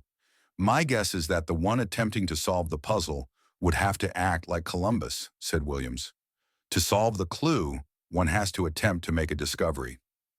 I thought about that, Xander said to Detective Williams. But that didn't make sense to me because of the DeSoto mural. What do you mean?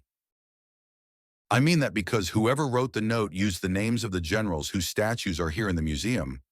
Wouldn't that same person have used an explorer, who is in fact equally a part of the museum? It would make a lot more sense for the writer of the note to have referenced Hernando de Soto instead of Columbus, because of the Calicut mural. You have this obsession with attempting to turn the words of the note into some type of reality, using the museum's displays as a guide. Just the opposite, Detective, said Xander. Sergeant Cole made a face. David could tell the man was getting disinterested in Xander's contributions to their inquiry. Fine then. We're done here. You two can go, said Sergeant Cole. To David he said, Thank you for bringing in what you found. The director and the officers escorted the boys through the museum, past the visitors and into the foyer. Everyone took in the Calicut mural as they made their way to the main entrance. Detective Williams spoke to Xander. When we first saw you in the planetary hall, you appeared to be interested in the specifics of our investigation, examining the positioning of the models and so forth. I'm still interested in your investigation, Detective, said Xander. Why? I'm curious about why the thief, presuming it was the thief of the model that left the note, chose David to make him a part of all this. Fair enough, said Williams. But that still doesn't answer my question. Why are you acting as though you could make any discovery when it comes to our case? I wonder whether you have it in your minds to wonder why the thief would focus upon David with as much vigor as wanting to solve your case. Focusing on him for what? Asked Williams, partly amused. That's the whole point. Focusing on him for what is what you and your partner should be asking yourselves, instead of asking me and David about our whereabouts last Friday night. Sergeant Cole appeared to be hostile. Are you able to admit that all of that looking about around the models of the planets was just for show, and that you were entertaining no one but yourself? Xander thought for a moment. I can't say any answer to what you just asked, but I do know that whoever planted that note has chosen David for something. To determine why David was chosen is the thing you should be concentrating on. Then we can work on beginning our determination of why David is involved in all of this by removing David from the equation, said Sergeant Cole. And, he continued in a sly manner, removing you from the equation as well. Then we can get to the bottom of this without what you believe to be your well-intentioned assistance. I'm not that important, said Xander, and you're not going to solve the riddle on your own. I believe you're correct about the first part of your statement, but not the second, said Sergeant Cole, his face nearly grinning. We'll solve the thing. No, said Xander. No, you won't. Why not? Asked Detective Williams. I don't believe you have the imagination, said Xander. The group walked to the entry doors. And you believe you have the imagination to solve it, said Sergeant Cole. Xander turned to the men as he began to leave the museum's frontage. Yes. Why? Asked Detective Williams. Because I already have. The men stood aback, while David followed Xander out of the Pink Palace, as clueless as the detectives. Chapter 4. Columbus Day. The boys were quiet during their drive back to David's house. David was going over in his mind yesterday's events, beginning with when he discovered the note in his locker. He had asked Xander to come with him to his locker so he could store his backpack during lunch, before they walked over to find Xochitl with Cynthia at what David knew to be their usual lunch spot. If Xander had put the note into his locker and wanted to be beside him when he opened the locker, how would Xander know that he, David, would want to store his backpack in his locker before lunch? The idea that Xander was orchestrating some elaborate scheme seemed preposterous. Still again, he thought, Xander seemed overly interested in the subsequent events that came from the discovery of the note. Xander finally spoke as they neared David's home. I searched the web for the upcoming time of the equinox. Tomorrow's will be at 22 minutes after 1 o'clock. Let's meet up at the bus stop on the corner of Main Street and Central Avenue at 11 o'clock. Are you free from 11 on? Can you make it? In my house, Sundays are for church and God. We seldom do anything else, Xander turned in his seat. What does that mean? You don't do anything on Sundays. I am at church for a good part of the day. I go to the church's service and attend a second gathering with my youth group afterward. You don't have any fun? David thought before answering. Church is fun to me, or my version of what fun should be when it comes to my service to God. How about homework? Nope, it's the Lord's day. But using a Sunday to go to where I believe the person who left the note for you wants you to go, will God be upset with you for doing that? It means I'll be asking God for his understanding when it comes to how I'll use tomorrow. And please don't make jokes about my faith. I was asking you a sincere question. Xander continued to drive. Sure you were. Anyway, how did you figure out what the note meant? Well, remember, the note was meant for you. Haven't you wondered who the dude is who's challenging you? Xander asked. That's all I've wondered about, David replied. Why you? Reflected Xander. Yes, affirmed David. When was the last time you used your locker before you opened it at the beginning of lunch? Asked Xander. After second period. So you got to school, went directly to math, and then to second period, and didn't need anything from your locker before then? Yes, confirmed David. Supposedly, whoever placed the note in your locker had to be either a student or an employee. It could have been a visitor to the school, but that kind of person would have to present ID at the front entrance. As unlikely as it seems, it may have been a person who entered the campus undetected. Xander took on an expression of depth in his thinking. Your mind has got this criminal nature to it, David thought aloud. Sins of the father. Xander's phone sounded. After checking it, he said, Xochitl and Cynthia will be joining us tomorrow. How did you arrange that? I didn't. The two of them did that on their own. Huh? They can look up the exact moment of the equinox all by themselves. He paused. You didn't expect the two of them not to be texting about this all morning. I'm amazed it took Xochitl this long to bring it up. Changing subjects, David asked, the two of you have been together since ninth grade. That's so weird. I don't think I had much of a choice in the matter. It was the first thing she ever said to me, that when it came to her, I had no choice. Xander didn't exactly smile when saying these words, but took on an inward expression. Huh? David wanted clarification. We met at a huge, crazy Halloween party her family had put on. I crashed it along with some of my friends. Cynthia was also there for her own enjoyment, and she met Xochitl that same evening. But that's just a by the way, though I'm pretty certain they became as thick as thieves that night. Anyway, someone had put on some dance music, and she was dancing, and I was trying to get to the other side of the room and her eyes locked into mine. I took off my mask and she said to me, You are mine forever. That's so strange. She's kind of different. I think so, agreed Xander. She said to me she always imagined herself with some blonde-haired, blue-eyed boy. I've occasionally seen Cynthia on campus and at a couple of church events. Did the three of you simply hang out for the rest of the evening at the Halloween party? Yes. Did Xochitl get jealous about Cynthia? That night after the party, when I got back home and was crawling into bed, I got a text from Xochitl telling me that if I knew what was good for me, I would immediately end any thoughts I had about African girls and stick to Mexican ones. After David laughed, he asked, What did you say to Xochitl after she told you you were hers forever? I said to her, I love you. And she said, Well, duh. You crashed a party and instantly fell in love with a girl, and she with you, as soon as the two of you looked at one another? Yes. Isn't that a bit crazy? David asked. Xander thought a moment.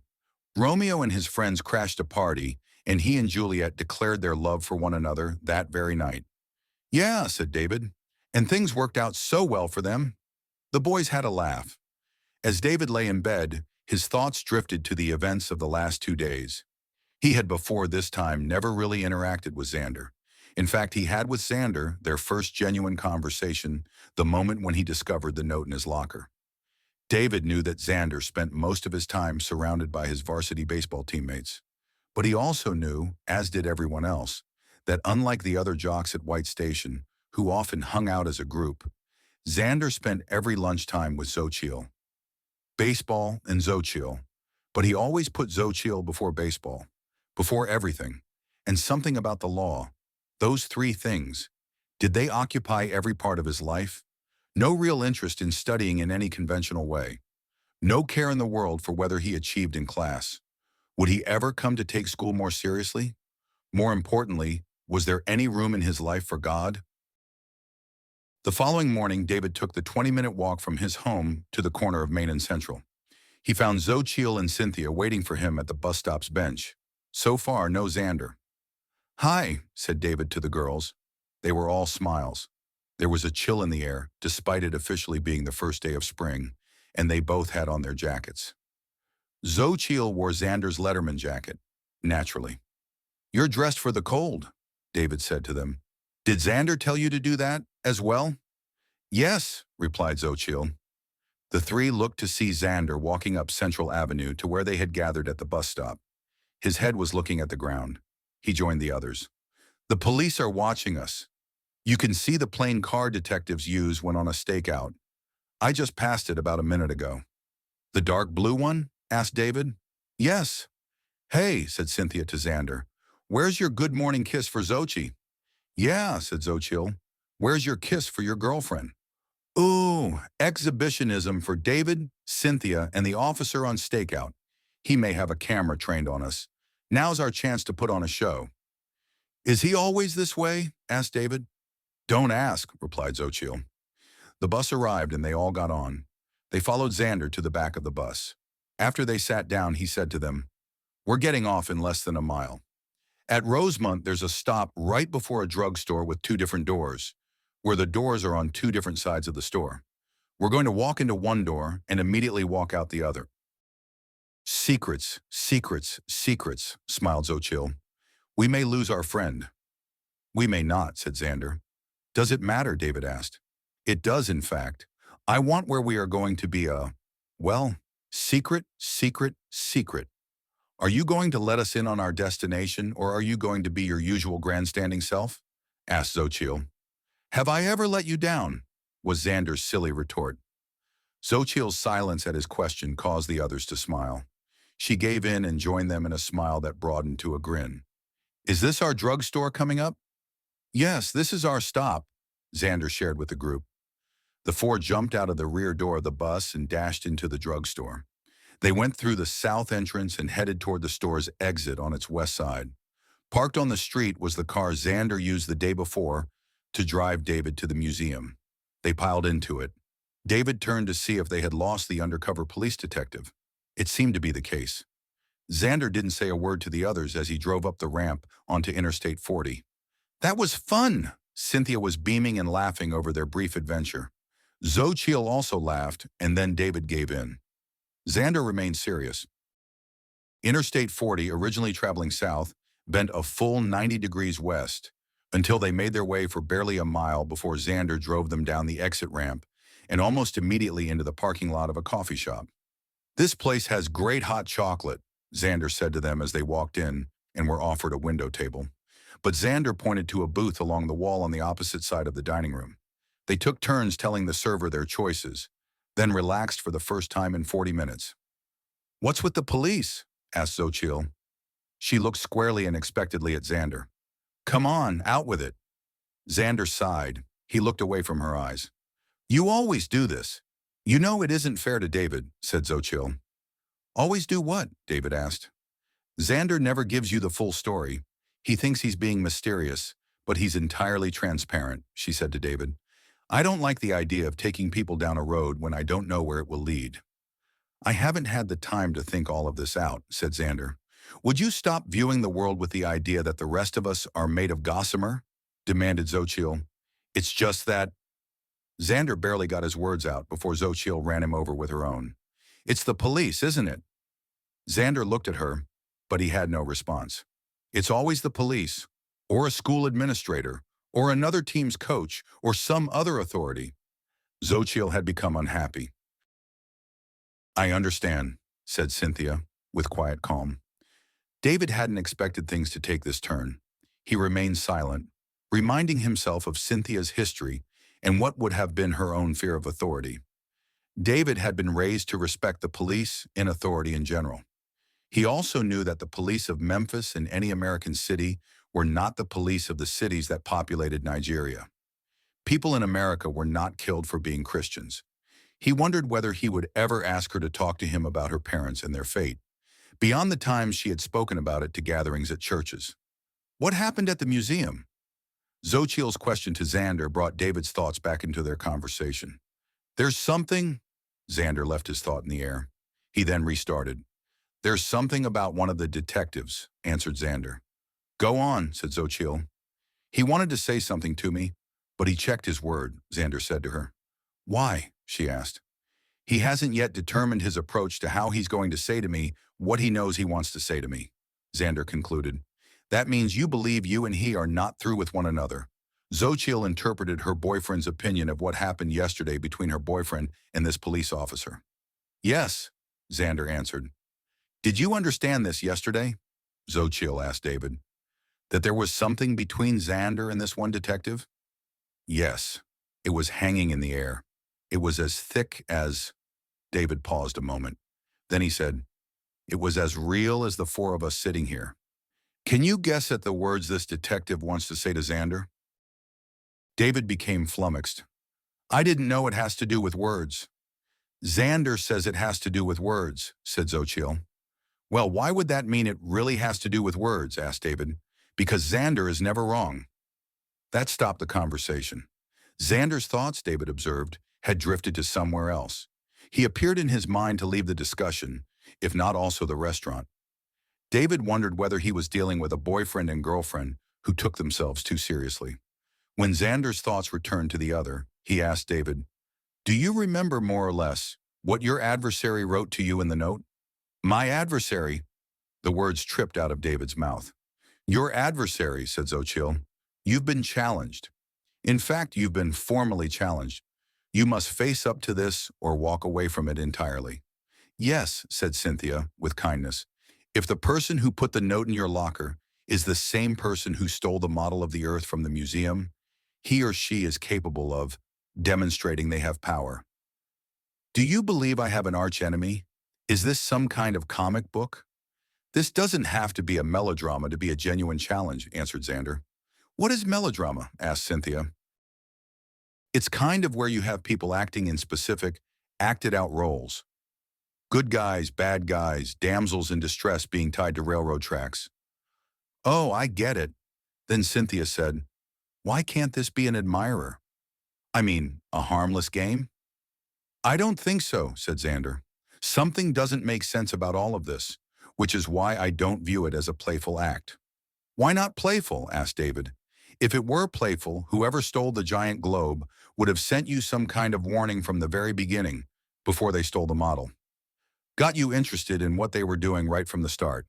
And because they didn't do it that way, that is what's not yet clear to me. It will come to me. I'll get there." "Xander being Xander," said Xochitl, shaking her head. "But you told the police detectives you could make a guess about the answer to the riddle," said David. Xochitl smiled at Xander. He smiled back at her. "Do the two of you live to make goo-goo eyes at one another?" Cynthia was shaking her head in disbelief. "Well, according to the student body, we live for our goodbyes," said Xander. They all needed something to laugh about. "So spill the beans," said Cynthia. "Enough with the melodrama." "Fine," Xander smiled at Cynthia. "Does everyone remember the words of the note?" They slowly nodded. "The police appear to have completely discounted the reference to Columbus, because there is no Columbus exhibit within the museum. They're banking on the idea that those who would try to solve the puzzle are themselves modern-day Christopher Columbuses going on a voyage of discovery. But I don't believe that. I gave the detectives my reason yesterday for why I believe the reference to Columbus had nothing to do with the museum specifically, or a voyage of discovery in general." The others looked at Xander with a greater intensity. "Look, In the foyer of the Pink Palace is a mural of another explorer, one more associated with Western Tennessee, one who it would make far more sense to use in any note referencing making a discovery when your starting point is in Tennessee. Hernando de Soto, said David. Yes, Xander affirmed. The note should have referenced de Soto, but it referenced Columbus instead. I believe the name, Columbus, was put there for a reason. I believe Columbus, Washington, and Montgomery are all references to the names of city streets. The others weren't expecting this. To be exact, Columbus is in fact an avenue, while Washington and Montgomery are streets. I don't know anything about the streets of Columbus, Washington, and Montgomery, said David. Memphis has 3 roads named after these historical persons. One's a street, another is an avenue, and the third is a drive. And they're all not far from where we are right now. But here in Memphis, they're not important roads on their own. No one would ever think about them. But they are important in my old stomping grounds.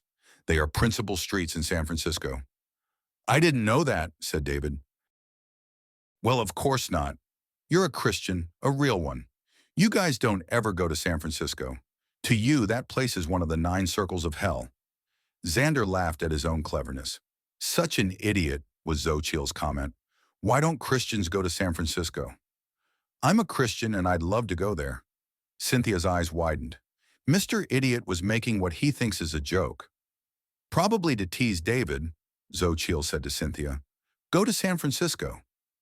You'll love it. Why do you believe the 3 streets apply to San Francisco?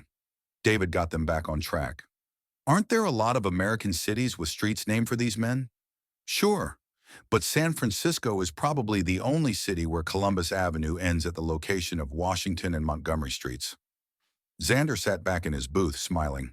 And if that isn't enough for you, in the city of San Francisco, at the end of Columbus Avenue, you really do find yourself in Egypt, as the streets of Generals Washington and Montgomery are guarding. Wait for it. A pyramid! Cynthia's eyes lit up. It's a building! It's a building, Xander quietly confirmed. David collapsed back in the booth he was sharing with Cynthia, shaking his head as if he were smarting over being struck on the head. I don't think we can make it to the Transamerica Pyramid in time for today's equinox. David looked up at Xander in disappointment. True, but we can make it to our own pyramid by that time. It's only a mile away from here. The others sat up in unison. And, continued Xander, like the puzzle reads, our pyramid has at its top a place where one can observe the equinox in all of Memphis. Chapter 5. Observe the Equinox. The Memphis Pyramid stands along the east bank of the Mississippi River. At over 300 feet, it may be the 10th tallest pyramid in the world. Originally conceived in the 1950s, it was meant to be one of 3 pyramids constructed, in homage to the Great Pyramid of Giza near Memphis, Egypt. The project would be shelved for a few decades, and when plans were finally approved, only the one pyramid was built. It opened its doors in 1991 as an all-purpose sports arena of 20,000 seats that had been home to professional and college basketball, rock concerts, and large religious events. It closed for several years in 2007. It underwent renovations and changes to its grounds before reopening in 2015 for commercial use, including shops, restaurants, and a hotel. At its apex is an outdoor observation deck with a grand view of Memphis. For a few dollars, you can stand outside and walk what is a large, hard construction, clear plastic balcony. David asked for a moment alone. He walked to the rail of the observation deck and bowed his head in prayer. After a short while, Cynthia walked over and joined him as a circle of silence enveloped them. A while later, David spoke out loud. In the name of Christ, we thank you for this day. Cynthia spoke the word, Amen. The two walked over to Xander and Xochitl, who were admiring the view of the city, their heads and chests just a bit higher than the deck's 4-foot metal railing. I've never been up here, said Xochitl. Why is there an exact moment when the equinox occurs, asked Xander. I wondered about that too, Cynthia answered him. One of the websites I went to noted that at 1:22 today, the plane of the Earth's equator passes through the geometric center of the sun's disk. That's in a few minutes. The website I went to commented on the spiritual aspect of what the equinox means, And there was a reference to a sacred moment where equal parts of light and day meet, and that our past and our future merge into our present, contributed Xochitl. For those who do not know the one true God, said David. Don't be mean, countered Xander. Those who have reverence over the significance of today's moment, of equal daytime, equal nighttime, are as genuine in their prayers as you are in yours. First of all, who says they're praying? And if they are, what are they praying to? The clock? The sun? The earth? And for what? Spinning? Pagans want the benefits of so-called spirituality without acknowledging from where it comes, responded David. I understand how you might take that view, said Xander. What do you believe will happen at 122, asked Cynthia. Xander thought a moment, then spoke up. One of two things would be possible, but the first of them is so insane that I dismiss it outright. I don't get you, said David. The idea that whoever left you that note has arranged for something so fantastic that all of Memphis would appreciate it at the appointed time. I can't accept the person who arranged for this has that kind of power. It's my opinion the guy has been here already and has planted something on the observation deck, and we need to find it. The next minutes passed with the four collectively looking out from the observation deck, occasionally referencing one of the city's landmarks. Xander checked his phone. It's 1:22. Nothing's happened. That means he's probably hid something. So what do you think he hid? David asked Xander. I believe we'll know it when we find it. Xander began to inspect the railing. Do you think it's on the railing itself? Asked David. I do, replied Xander. We can see every open space and every wall. There's nothing there. If he left anything here, he may have done it the same time the note was put into your locker.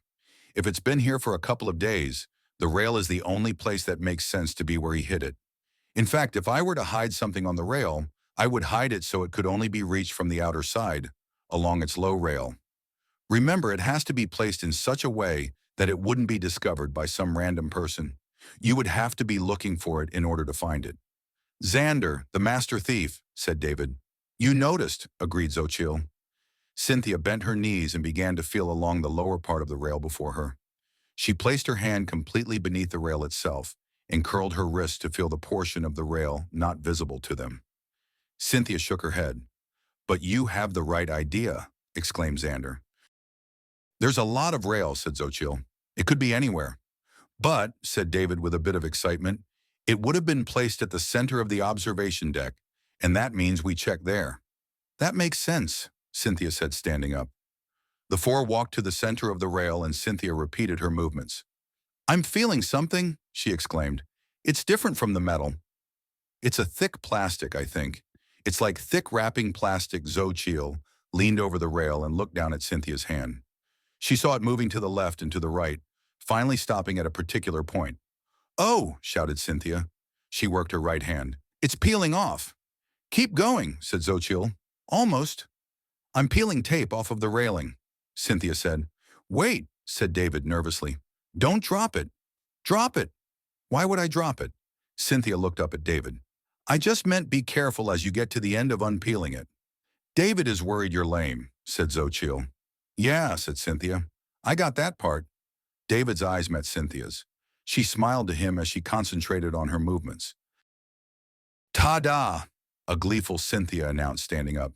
In her hand was a zippered plastic freezer bag with blue tape dangling from all of its edges. See if you can remove the tape from the plastic bag, said Xander. Cynthia did so. Upon removing the last of the four tapes, she revealed the word David in capital letters, written on a piece of cardboard. She handed the package to David, who quickly turned it over in his hands, inspecting each side. Looking around, he said, I don't want to open this here. Let's go to my house, offered Xander. Wait, said Cynthia. Do you believe the police would be waiting for you? Yes, Xochitl interrupted. If you believe the police are a part of this, we shouldn't go to either David's house or your house. You're right, agreed Xander. Let's go to my home, said Xochitl. Lunch will have ended by now, and it will be quiet there. The girls walked out of the entrance to the Memphis Pyramid and carefully looked around. They saw no one sitting in any of the parked cars close to the entry. After they were as certain as they could be that there were no police around, Xochitl texted a message to Xander, and finally the boys joined them in front. Together they walked to the pyramid's parking lot, scanning the area in all directions. They entered Xander's car and drove off while looking to see if anyone was following them. David spoke to Xander. "Do you think police would have tried to take this from me?" "I think so," replied Xander. "I don't believe they would have let us leave if they knew we found a package based on the note. Even if they didn't see us find it, but were in the parking lot, they would have approached us and questioned us." Cynthia made a noticeable shiver as she spoke. "This is pretty weird. It's one thing to try to figure out what's happening, but another thing to not include the police." Xochitl spoke for the group. "The ball is in your court," Xander said to David. "Do we go to Xochitl's house or to the police?" "We'll stand by you, whatever you decide," said Cynthia. David didn't stop Xander from driving them to Xochitl's house. As they drove down Xochitl's block, they saw no noticeable police presence. Only a father teaching his son how to ride a bike and a couple pushing a stroller with an infant inside its seat. Xochitl introduced her parents to David. Mrs. Quintana insisted on heating up some lunch she had made earlier in the day. That was when the four all realized they were starving, and Sunday meant tamales. "Does your mom make this every Sunday?" asked David. "It's why I always study with Xochitl after church," said Cynthia. "Mrs. Quintana's cooking is amazing," Xander said to David. "You didn't believe I'm going with Xochitl solely for her French kissing, did you?" Xochitl made a face and Cynthia laughed. "Such a dork," said Xochitl. After lunch, the four set aside their plates and David placed the plastic freezer bag on the kitchen table. He looked at the others who all nodded. He took the bag, unzipped it, and took from inside of it a folded sheet of paper. He smoothed it out before them. They stared down at the unfolded paper, then at one another. What in the world? On the sheet of paper was a forest of Roman numerals. These were not presented in prose but were in lines, where each line was a string of 5 numerals, and each numeral was separated by a period. The group made noises of interest with no actual words spoken. Xochitl was the first to say anything about the contents of the paper. Every string of Roman numerals begins with either 1 capital I or 2 capital I's. The Roman numerals for the numbers 1 and 2. Then afterward, there are 4 more numerals with periods between each numeral.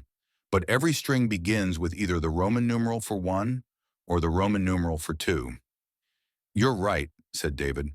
"I wonder why the words royal and world have been placed at the top of the paper. They seem out of place, just hovering above the list of Roman numerals." Xander remained perplexed.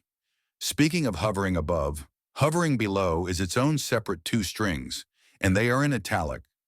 I wonder why they are separated from the rest of the list?" Cynthia joined Xander in his expression of wonder. "I've counted.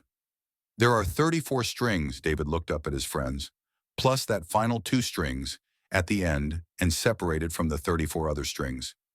Has everyone noticed that not only are the words royal and world in regular and bold font respectively, but the strings themselves? Some of them are regular and some of them are in bold as well. The 5 Roman numerals must mean something collectively," said Cynthia. "A new string of numbers means a new something, independent of the previous line." "That very much makes sense," agreed Xander. "The first of these 34 strings reads out I.XII.VI.XXX.XIV. In Arabic, the numerals would translate into 1, 12, 6, 30, and 14. "A word?" asked David. "I would think yes," agreed Xander. "Could each string represent a letter?" asked David. "I don't think so," contributed Cynthia. "If each string represented 1 letter, the entire list would only make up 2 or 3 words." "There's a way to check," said Xander. "How so?" asked David. "He signed it," said Xander. "No way," said David. "Yes way. The 2 strings of Roman numerals Cynthia just pointed out," Xander said, pointing at the specific place where the 2 strings had been placed below the main list of 34. "You believe it's his name?" "Sure, why not?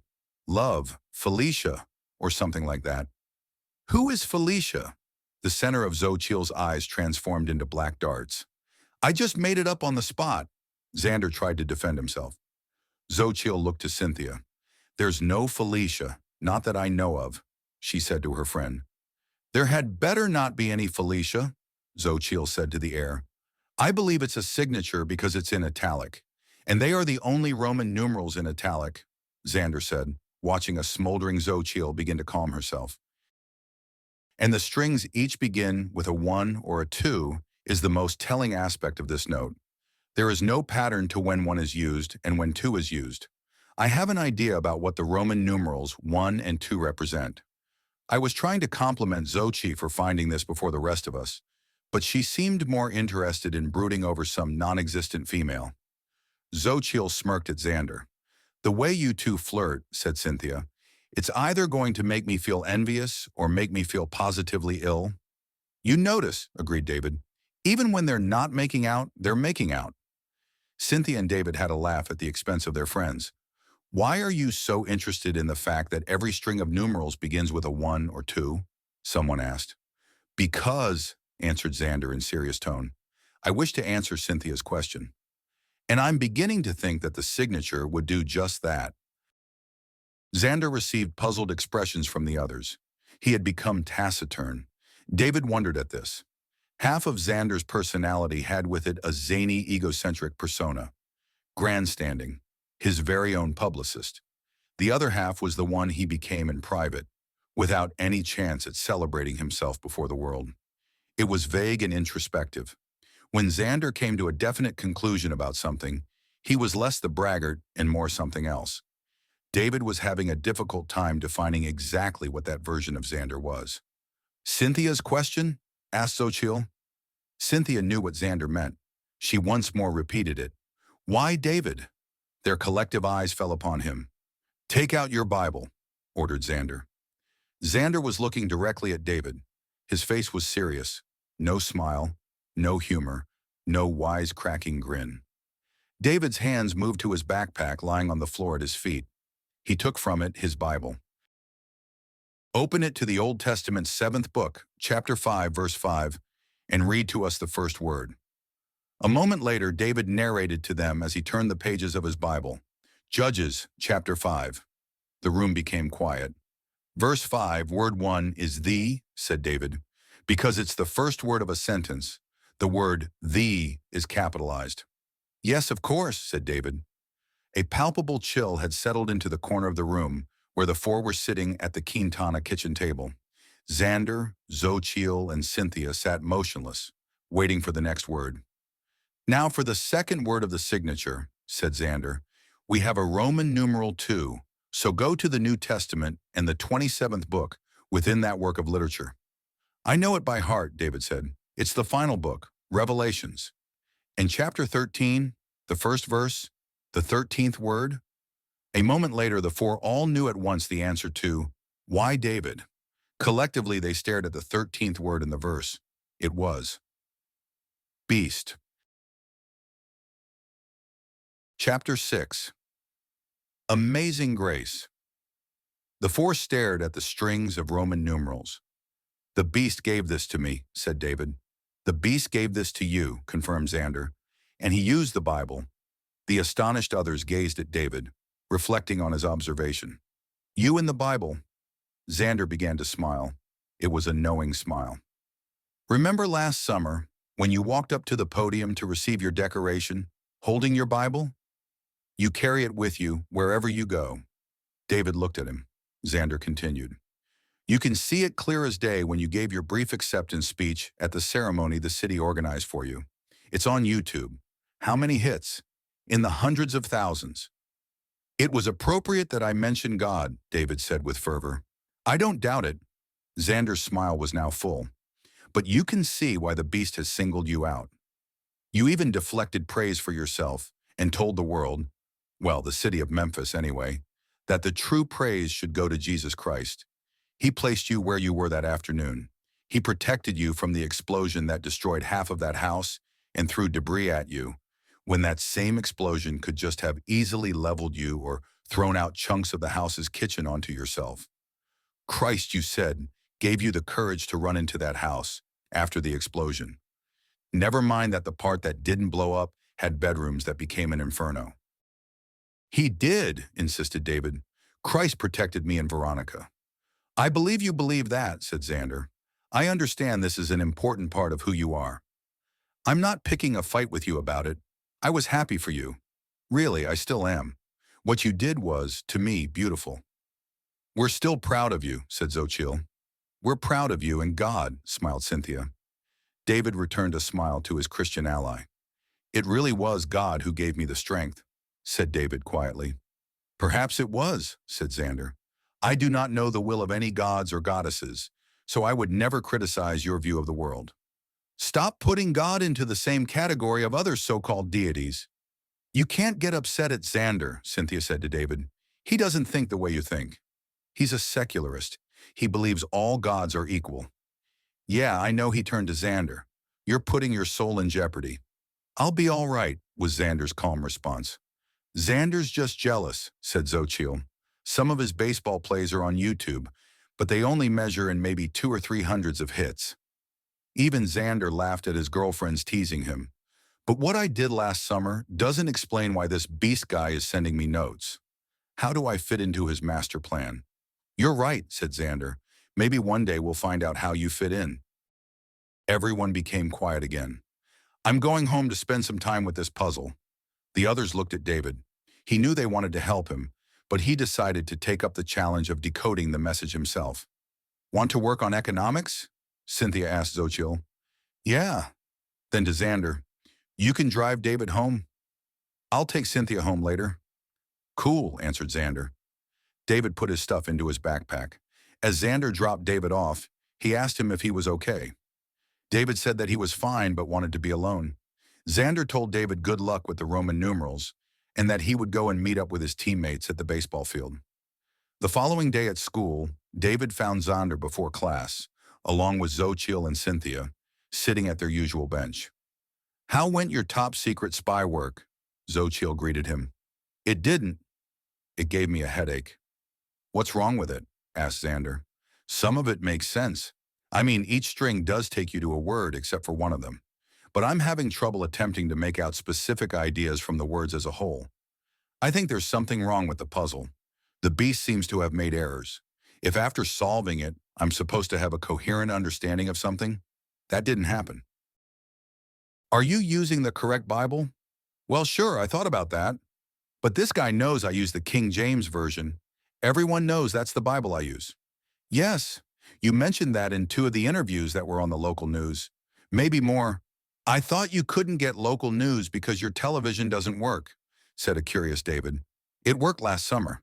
Something happened in November that resulted in it getting broken. Xander spoke the words carefully, and David saw that Xochitl had raised an eyebrow at her boyfriend's comment.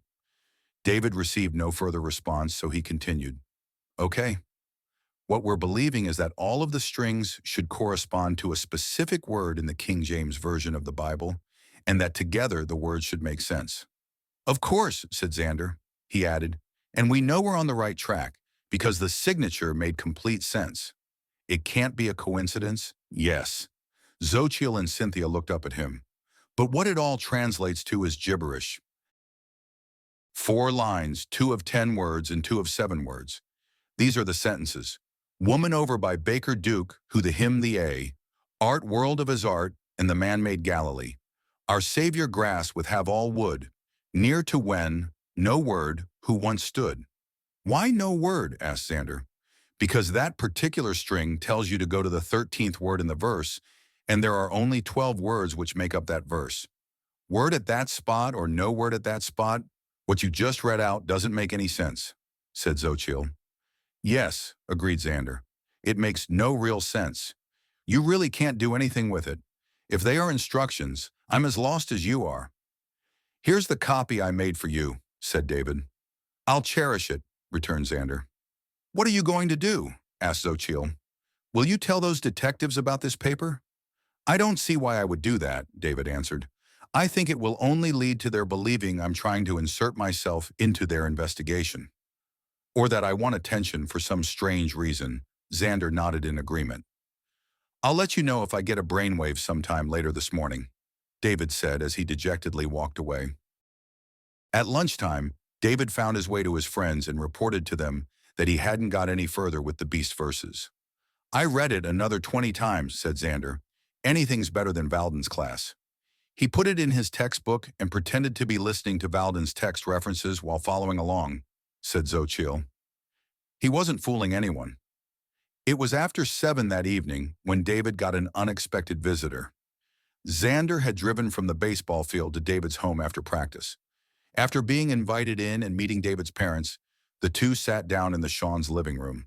When they were alone in the room, perhaps reflecting on the beast and his puzzle, they looked at one another and their knowing smiles became a broken laughter. "Why do you refer to the Bible as a work of literature?" asked David. "What else would you expect me to call it? How about the Word of God? Even if I were to believe it to be the word of some God, which doesn't make any sense to me, that still doesn't prevent it from being literature. After all, it fits the classic definition of literature. It is literature inspired by our Creator himself. And why is it so hard for you to think that God wouldn't want to help his own creation understand his ideas? Help a creation made in his very own image? I suppose it doesn't make sense to me that your God or any God would use a written language to impart to the world its most important views." Xander looked into the eyes of David and shrugged his shoulders. David shook his head. "Did you intentionally use the word it instead of his when you mention God? Are you trying to get a rise out of me?" "David, of course I know that the God in the Bible is referenced as a male," Xander said calmly. "I'm not attempting to make any statement for the purpose of getting at you." David seemed unconvinced. Xander continued, "I don't run to the God of the ancient Jews as my go-to, default idea of a God, or to any other God for that matter. It would never occur to me to think that way." He added, "I don't have any ingrained image or concept of any God that would warrant discussion. You may not see it the way I see it, but my choice of words is made by me in such a way as to not offend you." "Well, it's not working," David replied. "Have you ever even opened a Bible? I know some of the more famous stories, and I've picked up a lot of information about the Bible in my understanding of law and civil rights, including many people's desires to make it so the population lives under religious authority, especially here in Tennessee. Society continues to be constructed in a way that one is bombarded by Christianity, whether one wants to be bombarded by biblical ideas or not. Not your fault, of course, nor the fault of the average Christian, but shoving religious ideas down people's throats is a favorite pastime of the state legislature in Nashville." "That doesn't answer my question," David pressed him. "About the Bible, I mean." "I've never had a reason to read the Bible more than any other book," admitted Xander. "What do you have against God? Why does it seem like you want to offend him?" Xander's voice became softer after his previous upset when speaking of Christianity in the Tennessee State House. "I don't see how it's possible for me to offend your God, or any god or goddess. I'm a mere mortal. Why would gods and goddesses be offended by what I do or don't do? The Bible is filled with ways the Jewish people needed to perform worship to their God. Why does he need worship anyway? Is he that insecure? I've always found the idea of mortals having to give offerings to any god rather silly." David laid back into one of the club chairs in the Loughney living room, waiting for Xander to continue whatever he was driving at. Xander looked at David. "I watched an episode of Star Trek a while ago, and it was about the crew of the Enterprise encountering a being who claimed to be the Greek god, Apollo. He was hanging out on some planet. The crew had beamed down to meet him. He had powers. He could make electricity come out of his fingertips and injure the crew. He could grow to an enormous size so he could appear as a giant before them. He could hold their starship in position and not allow it to continue its orbiting the planet or travel away. Halfway through the episode, it was revealed that he in fact was Apollo. He and his friends, men and women, were aliens who arrived on Earth thousands of years ago. Before the farmers and sheep herders of the time, they pretended to be gods and goddesses. Clever premise. Aliens from another world using both the special abilities built into their bodies and their advanced technology to fool our forebears into believing they were gods and goddesses, and while doing what they were doing, creating the basis for Greek mythology." "I know the episode," said David. "So what's the problem?" "I mean, eventually the members of the crew on the planet's surface and the members of the crew on the Enterprise worked to defeat the alien with their own advanced technology. Apollo told Kirk he expected humans would eventually excel in their science and explore space, and he said he had been waiting for them to venture out and find him. But what Apollo couldn't accept was that the people of Earth would mature to reject pagan gods." "Yes, but the episode goes off the rails," said Xander. For some wacky reason, Apollo and his alien friends begin to believe they really are gods and goddesses. Apollo tells Kirk that the Greek people outgrew them. He said they, the aliens, needed to be worshipped, and without worship they felt dejected and left Earth, and went to this planet where one by one they committed suicide. Absolute stupidity. None of them said to one another, "We really aren't gods. Let's stop believing among ourselves that we're gods. We know the truth. We had powers the people of Earth didn't have, and we tricked them. Let's all go to another planet and interact with a new race of people, another planet where the people have a lesser class of technology and intellectual understanding, and do it all over again." But they don't do that. They really believe, among themselves, that they are divine. And what do they want? I mean, Apollo's the only one left in the episode, so it's just he alone. So what does he want? He wants offerings. Something about burning laurel leaves and lighting ancient fires and dancing around in deerskins. Ultimately, this god Apollo wants offerings. Sheesh, David interrupted Xander. If Apollo thought he was a god, he was delusional. If men worshipped him, they were mistaken. Apollo and his friends began to believe their own lies and suffered the consequences. If you knew God and the reasons for believing in him, you might understand better. Xander jumped on David's explanation. What's to understand? How to worship him? Does every god end up wanting offerings? The God of the Jews is no different.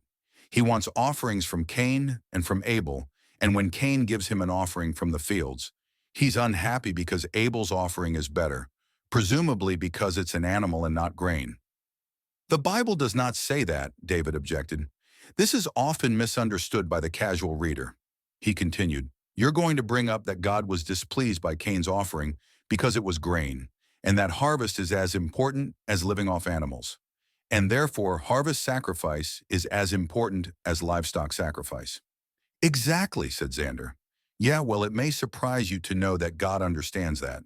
He wasn't more impressed by Abel's sacrifice because it was of an animal. He was more impressed because of the preparation of the sacrifice by Abel. David knew that so many all knew this story, but didn't fully understand it. The Bible then implies that God knows the hearts of men? Xander questioned David. Yes, affirmed David, but more than that. God understands when one of his creations demonstrates respect toward him.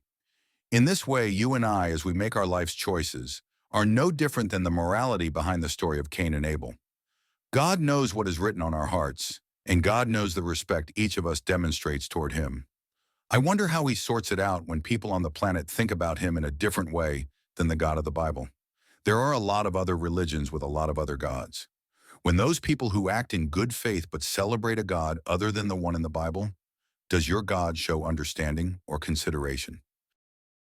That is a mystery, replied David. And any Christian who says to you they know the answer to that is making stuff up. None of us have the power to meet people at random and pronounce judgment on them and their souls. What about me? I know of your God and a few of the principal arguments within the Bible, and how my soul may be in peril, just as you warned me yesterday. Xander smirked at David. You believe you'll be able to buy your way out of your day of judgment by using your ridiculous humor and inane attitude toward life? David looked back at him. It's got me this far, Xander laughed. Are you sufficiently schooled on this thing about offerings and respect, and how the concept need not be so formal and so specific? David prodded Xander. The little I know about biblical offerings is that they were formal and specific. The Jewish Bible gave the Hebrew people very exact methods of sacrifice and offering. I think you know that, Xander threw at David.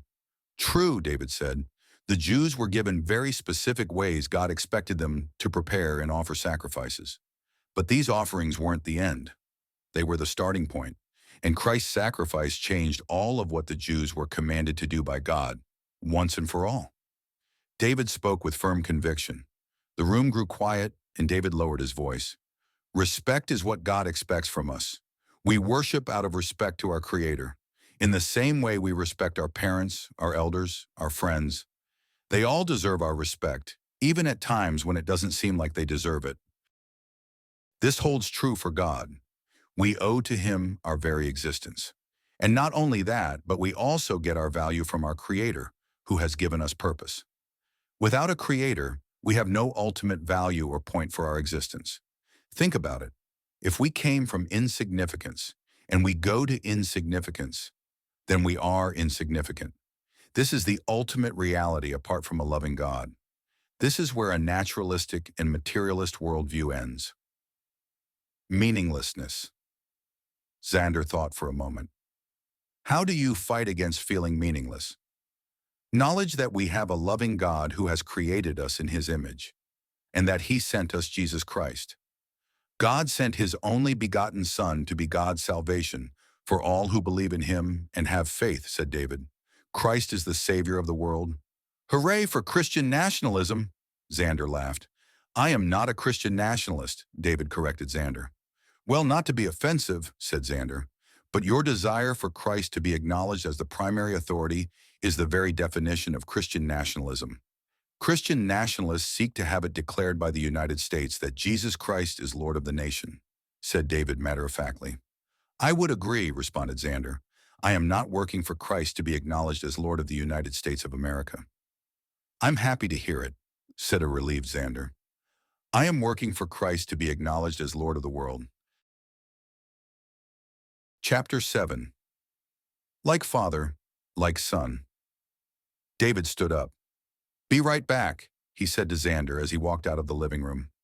Xander picked up the sheet with its list of Roman numeral phrases. He saw David's Bible before him and played with the strings of numerals. I, XII, VI, and X, and XIV took him to 2 Kings chapter 6, where the 14th word of the 30th verse was indeed woman. The Roman numerals of that string had been made of bold font, as was the font of the word world atop the list of strings. David returned with 2 bottles of Coca-Cola. He looked down at how Xander had busied himself. I don't believe we'll ever solve that thing, he said to Xander. Mr. Shawn emerged from the hall to say good night to David and tell Xander he was happy to have met him. Then, are the 2 of you going to try and solve that Bible puzzle? Yes, responded his son. We'll be quiet. I don't know how long Xander and I will need to solve this puzzle. You'll get there, his father assured him. Let me know if you need help. I mean, I can tell you how to solve it, but I figured there was some rule that each individual had to solve it for him or herself. Night, son. Wait, Dad. Yes, said Mr. Shawn. Do you mean you know how to solve it? I have an idea about it. David looked to Xander and saw he was smiling. Dad, this isn't a puzzle assigned to me by some church club that's giving out prizes. There's a lot more to it. For a moment, David wavered in completing his thought. He wasn't certain how to phrase it. He settled on, it's a lot more serious.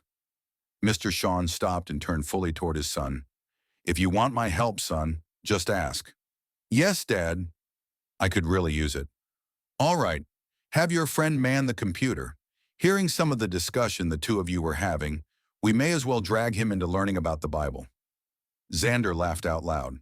Why not, he said, sitting down at the computer on a table in the Shawn living room. A quick shake of the mouse and the puzzle appeared on the screen. He took in the 33 words David had gleaned from the Bible. Based on using the Testament, book, chapter, verse, word deciphering method they had all agreed upon on the previous day, as the means for solving the puzzle. We figured out how to solve the code, David said to his father. We're sure we're on the right track because we tested our idea for how to solve each string of Roman numerals, and our test showed us we're correct in our approach. But when you put the words together, they don't make any sense. Are you using the correct translation? Asked his father. I believe I'm supposed to use the King James Version, but the words are just not building phrases that make any sense. Then it's probably not the King James, his father commented. It has to be the King James Version, insisted David. As one part of your solving the puzzle, I agree. David's father moved to stand next to his son, the 2 of them behind Xander. But perhaps it isn't the only one. The puzzle doesn't say which version to use. I'm just presuming I'm supposed to use the King James, David said in frustration. His father nearly laughed. Are you saying that your puzzle doesn't tell you which version to use? That makes no sense. If that were the case, then you would spend hours and hours going through a bunch of useless versions, and your puzzle maker would be nothing more than a time waster. You wouldn't be solving a puzzle, You'd be having a contest over which participant magically discovered the correct translation of the Bible before anyone else. Well then, you tell me which version I should use. Certainly, as the default version of which Bible to use, it's definitely the King James Version. It says so. Right there. Right where? Asked David with disbelief. Royal. To me, that would point to the King James Version. Its history makes it a Bible by royal command, since King James authorized it himself. It's also known as the Authorized Version. Then the word world must point to another version? Asked David.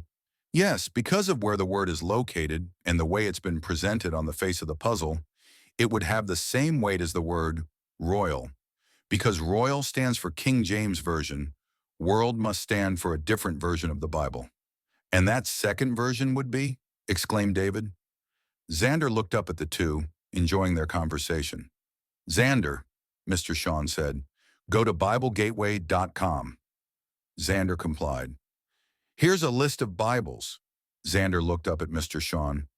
Do you see the word world there? Asked David's father. No, Xander answered. What do you see then? After Xander looked down the list, he replied, International. Which one? Whichever one of the international versions makes the most sense. There are 4 choices: Standard, Children's, New International, and New International UK. All are international versions of the Bible, observed Xander. And, after a moment, Xander answered, the obvious one would be the one using the word standard. David's eyes darted from the computer screen to his puzzle paper and back again. I'll try it, David was excited. You'll solve it, son. After all, it involves the Bible. His father smiled and left. Xander gave David his seat, and David redid the words in bold text with words from the International Standard Version. When he was done, the plain text words remained the same, but those in bold were replaced by the words taken from the second Bible source. The first string of Roman numerals now produced the word watched to replace the word woman. The other bold words followed suit. This time there was indeed a 13th word in the 31st string, and the stanzas even rhymed. As a poem, the structure was awful, but it worked in its own way. Watched over by Chef Duke, who challenged him the snake, is world of insane art and of man-made lake. Our Savior eats with friends all wood, near to the thousands who once stood. The puzzle solved, David printed off a couple of copies, giving one to Xander. Xander said goodnight to his friend and left. David was in a great mood as he stared at the puzzle's solution, but within 2 hours his great mood dissolved into another phase of deep frustration. He Googled every conceivable combination of words from the puzzle's solution to no avail. As far as he could recall, thousands of men or people not standing was not a biblical reference. Chefs had no memorable importance in the history of Bible stories. Cooks were mentioned several times, but none that really mattered in any prominence. There were various references to dukes, who were more often referred to as chieftains, but he could not from their contributions discover where one such tribal leader especially stood out from the others. Insane art also meant nothing to him. Neither did man-made lakes, which were probably not referenced in the Bible. And although a snake had been important in certain stories, he could not find where a snake had been challenged. The only real thing that meant anything to him was the last meal Jesus shared with his followers, the Jewish Passover feast known universally as the Last Supper. In the master bedroom, David's parents vaguely heard their son shout, "I'm taking the car. Be back late." The Loughney home consisted of Mr. Roger Loughney and sons James and Xander. They were all still awake when David walked up their driveway. He could see the three moving about the living room through the large bay window. Xander opened the door wide for his friend to enter. He introduced David to his father and brother Jamie. "David and I are going to solve the problems of the world tonight." James looked to David. "Have you got used to Xander's ego by now?" There is no conceit in the Loughney family. Xander took it all. "I noticed that," said David. "Everyone at school knows that as well. He can be entertaining, though. Sort of makes up for his over-the-top trust he has in himself and everything he does." "It's mainly because he has a beautiful girlfriend," their father contributed. "That'll make any guy think better of himself." Xochitl is wonderful, added David. And yes, Xander knows he's the luckiest guy on campus. No kidding, added James, shaking his head. Can't see what she sees in him. He got his mother's beautiful face, so he's prettier than you are, Jamie. But not to worry. You got my rugged good looks, and that will serve you in the long run. Girls want ruggedly handsome boyfriends more than they want pretty ones. Like your brother, Hardy-har, said Xander. I'll be in the kitchen, boys, said Mr. Loughney. David, anything to eat? No, thank you, Mr. Loughney, David answered. Nice meeting you, David, said James as he left the living room and walked down the hall. I hope it was okay I come over. It's fine, said Xander. No one really sleeps around here until midnight or so. My father's up at all hours. David quietly looked to Xander. Xander spoke softly. Our mother died when I was in 6th grade. That's when we lived in California. David had no idea Xander's mother had died. Did you live in San Francisco? Is that why you knew about Columbus Avenue? Yes. Do you miss it? Probably every day. Then he said, I don't mean I dislike Memphis. I mean that I miss everything that was our family. And when I think about what our family was when our mother was alive, I think about San Francisco. Are you some kind of typical Californian? Asked David. I already know you're an atheist. Are you also a Marxist, hippie? Living without any moral compass, Xander finished for him. He laughed. Our family is definitely to the left, probably pretty left of you and your family. David made a wry smile. It wasn't a criticism. Oh, but it's worse than you think. My father is an attorney for the ACLU. Of course he is, David smirked. After my mother died, my father was... Xander's voice trailed off. David didn't say a word. Xander found his speech, though he was quieter. My father didn't want to work or do anything. It was a cancer. It took away 2 years of our family's life. It was slow and sad and just what you think it would be. Yes, said David in an equally quiet tone. After a year, Dad's bosses told him he was needed in Tennessee. Privately, my father told me and Jamie that it was probably suggested he take the job here to take him out of himself. David nodded. Did it work? Asked David.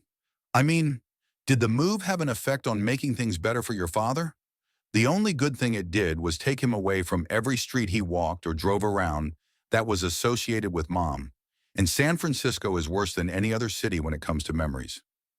Everything has some kind of iconic scene where memories are seared into your brain. I suppose one can say that about any city, but San Francisco has this strange power over you when it comes to memories. How did you deal with it? David asked Xander.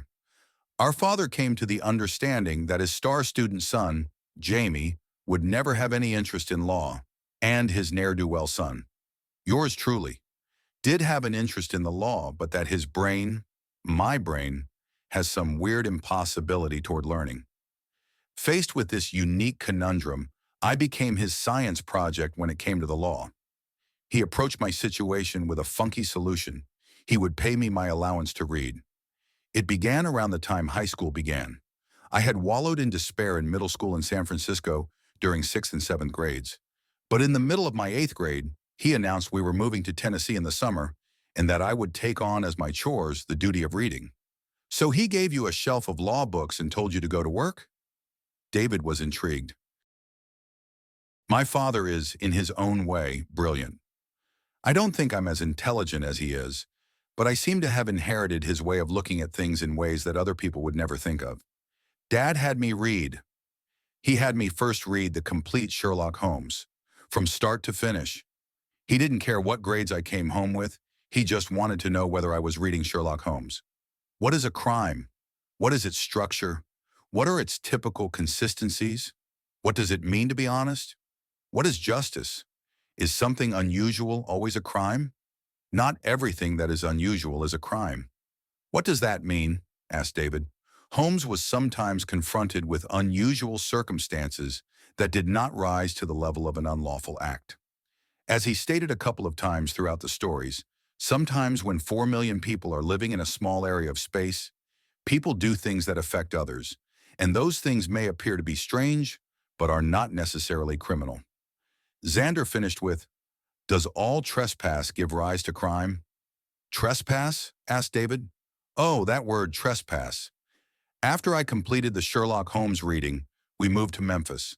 And that summer, Dad had me read The Lord of the Rings, a book obsessed by language and the structure of a quiet, good and industrious people, upset by trespass and injury and harm. What is trespass? What is injury? What is harm? Are there harms that are so irreparable that they have no remedy for which there is a repair?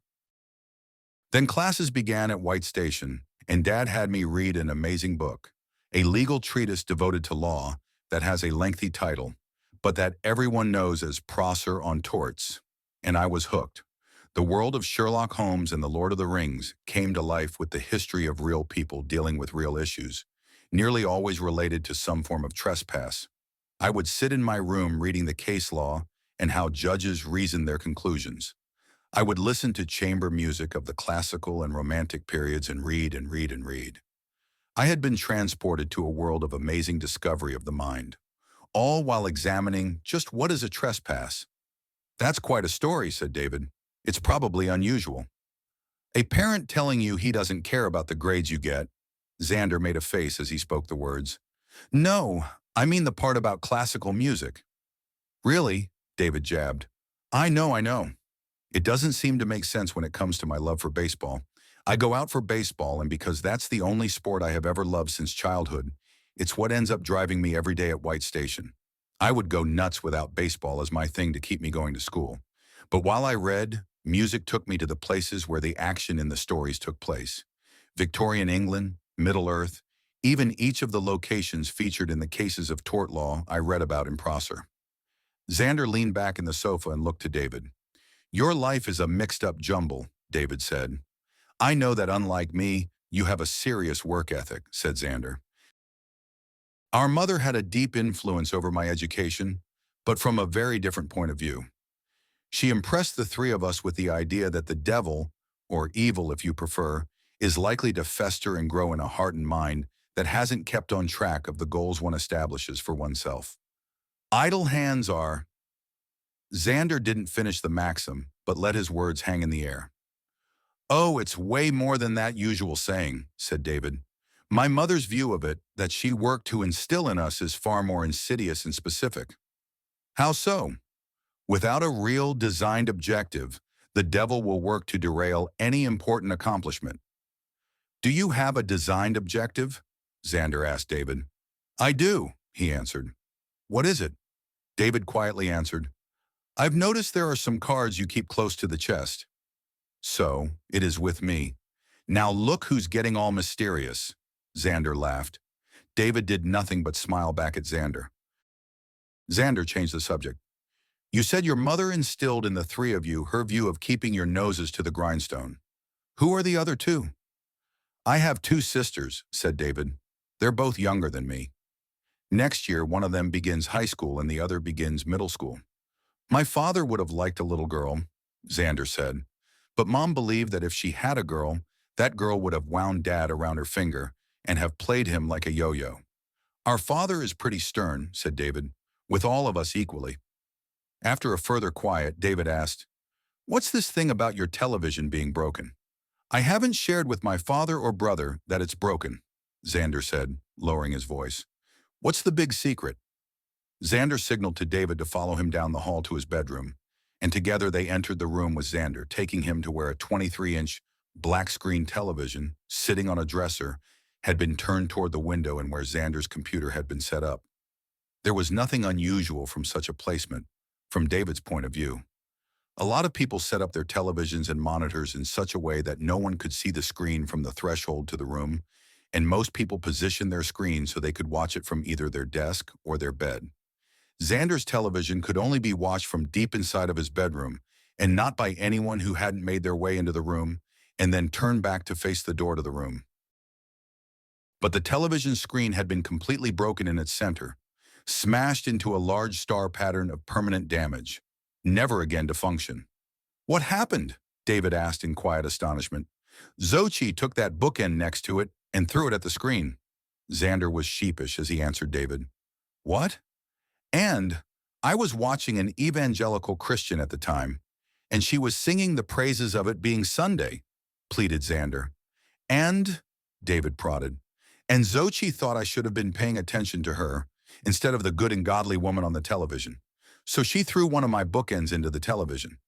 Xochitl can be really strange, said an astonished David. Oh, you think? Who was the evangelical Christian praising Sunday? David asked. Carrie somebody, I don't remember, Xander moped. David stood there and looked up at Xander. So instead of looking at your girlfriend when she was talking to you, you were looking at Carrie Underwood while she was singing the Sunday Night Football song. Something like that, said Xander, shaking his head. Knowing Xochitl, you're lucky she threw the bookend at the television. She can be psychotic at times, said Xander, leading them out of his room. In the living room, David opened his backpack and handed Xander a paper. I made a poem out of the puzzle's solution. The two collapsed on respective couches facing one another. Xander read aloud the words on the paper David handed to him. Watched over by Chef Duke, who challenged him the snake, is world of insane art and of man-made lake. Our Savior eats with friends all wood, near to the thousands who once stood. I understand why the beast needed two different versions of the Bible to write his poem. That is, if he wanted these specific words, he couldn't do it using only the King James Version. A lot of the words, most all of the ones he used, are common to every version of the Bible. But the weird part has to do with the words chef and duke. After you left, I continued using Bible Gateway, and it appears that if you want to use the word chef, you have to use the International Standard Version. Every other version uses cook instead of chef, and if you want to use the word duke, you have to use the King James Version. Every other version uses chief or tribal leader. That will make the solution easier for us, said Xander. Why? If both chef and duke are vital to the solution to the puzzle, that whittles down the possibilities of what Beastie wants us to do with it. Okay, makes sense, said David. But even though the poem now flows, it still doesn't help us to understand the mind of the beast. All right, let's begin with the understanding that the beast wants you to go to a specific location. David looked down at the poem. Yes, he said, we are looking for a place where there is unusual art in a man-made lake. Aren't there stories in the Bible where Jesus used his supernatural powers to aid in some kind of meal? David couldn't help but notice Xander's choice of words. Why did Xander have to speak the way he did? Jesus performed miracles. Why couldn't he just say it? Yes, there are accounts where he caused a fantastic amount of fish to be caught, but when it comes to actual eating, there are two specific miracles. He turned water into wine at a wedding, and he fed thousands with only 5 loaves of bread and 2 fishes. Is there any reason we should favor one of these events over the other? In either event, was he eating with friends? To me, when I read the poem this puzzle creates, I immediately think about the Last Supper. It's the most important meal Jesus ate at, and he was with his friends. Makes sense, agreed Xander. I already checked, said David. There are no art collections of importance in Memphis which feature a painting of the Last Supper. Then we have to narrow it down, said Xander. Should we focus on the chef who is a duke? Is there any such person in the Bible? No, definitely not. There are no chefs that are dukes, and there are no dukes that are chefs. No matter how the dukes are mentioned, it refers to the chief of a tribe. That is true in all versions that I've checked, and I've checked a lot of them. It's kind of crazy. What is the beast trying to tell us? That a chef, because he is an important person in the preparation of food, is worthy of being a duke? That's a bit off the mark, don't you think? Xander thought about this. But the poem reads that this chef duke is watching over Jesus and his friends as they enjoy their meal. Does that conform to any Bible story you know of? No, answered an exasperated David. None of it makes any sense. There is nothing I can recall where a meal occurs and someone is watching over Jesus and the apostles. And to make it even more specific, this chef duke must be a man who challenged the snake, added Xander. That makes it even more crazy, said David. This is not a biblical event. But the meal has to be a biblical event, because if Jesus is eating with his friends, it must be something from the Bible. A chef duke who challenges a snake, who watches over the Last Supper, and we are in a world of art where there is a lake. Non-biblical, said David. Mr. Loughney emerged from the kitchen with a sandwich and glass of milk. Am I allowed to play this game? Sure, Dad. Knock yourself out. Xander smiled. Well, I can't help you with this world of art or lake or anything about Jesus dining with his friends, but I can tell you who this Chef Duke is. David and Xander sat up. There's only one person who comes to mind when I hear both Chef and Duke as one man. But he died a while ago. The boys looked puzzled. But his grave is here in Memphis. That much I do know, added Mr. Loughney. Well, Dad, come on, who is this man? Roger Loughney smiled. He's mainly known for his pop and soul music. He composed the theme for the movie Shaft, back in the 70s. Who is he? Isaac Hayes. And he's a chef and a duke? Asked David. Isaac Hayes is famous for being chef. Where was he a chef? Xander looked quizzically at his father. He was chef. Not a chef, chef. He voiced the character, Chef, for the animated series South Park. The boys were stunned. And was he also a duke? Asked an excited Xander. He was the Duke of New York, #1. Mr. Loughney smiled as he set his food on the dining table. David and Xander were in shock and disbelief. And when Isaac Hayes played this Duke of New York, did he challenge the snake? Son, that's exactly what he did. The room went silent. Roger Loughney sat before his late-night dinner. Snake Plissken, I thought you were dead. He laughed as he dug into his sandwich, while the boys believed him to be quite absurd. Chapter 8. The Last Supper. A beautiful and massive ground-level engraved plaque lays on the grass lawn of Memorial Park Cemetery in Memphis. Its many pictorial representations reflect the life and times of Isaac Hayes. Below the memorial is the grave of the late musician, producer, and actor, who, in death, watches over the Crystal Shrine Grotto, his world of insane art and of man-made lake. Xander repeatedly clicked the button for his mouse, allowing him and David to see photo after photo of the grotto's unique structure, small artificial reflecting pool beside it, and most importantly, its interior dioramas of biblical imagery. Constructed in the 1930s, websites presented not only images of the exterior views and interior settings of the grotto, but also snippets, articles, and in-depth histories of its creator, Dionisio Rodriguez. A Mexican architect, sculptor, and fabricator of faux wood from concrete, Rodriguez designed for the cemetery this deeply spiritual structure, made with, among other things, raw crystals taken from Arkansas's Diamond Cave. The boys were amazed at part of their city's history to which they had never been introduced. David noted Xander's appreciation for the beautiful, strange, mystical, and colorful statues, and for the created 2- and 3-dimensional sceneries for each of the works on display there. Their search through various online photo collections eventually brought them to a representation of the Last Supper, showing it to be made of several types of wood, with Jesus at the center of the table. Unlike his disciples, Christ's head and body had been integrated into a cross. There is a message there, said David, and perfectly chosen by our friend Beastie, because should he have found his way to the tableau and was able to place something there, he could safely presume no other person would walk up to the sculpture. Yes, agreed David. This is so fantastic, Xander said. This entire thing. It's definitely unique. Whatever else the beast is, he shows patience, energy, and most importantly, imagination. Not to mention the sense of bold purpose in his actions. He had a belief you would accept his invitation to the dance, and he was right about it. I am. We are. Where are we in all of this? David sat in awe.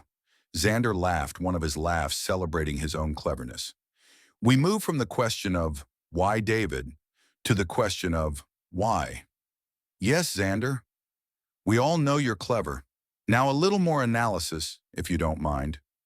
Xander found his way to focusing on his friend's words. Well, it's your challenge.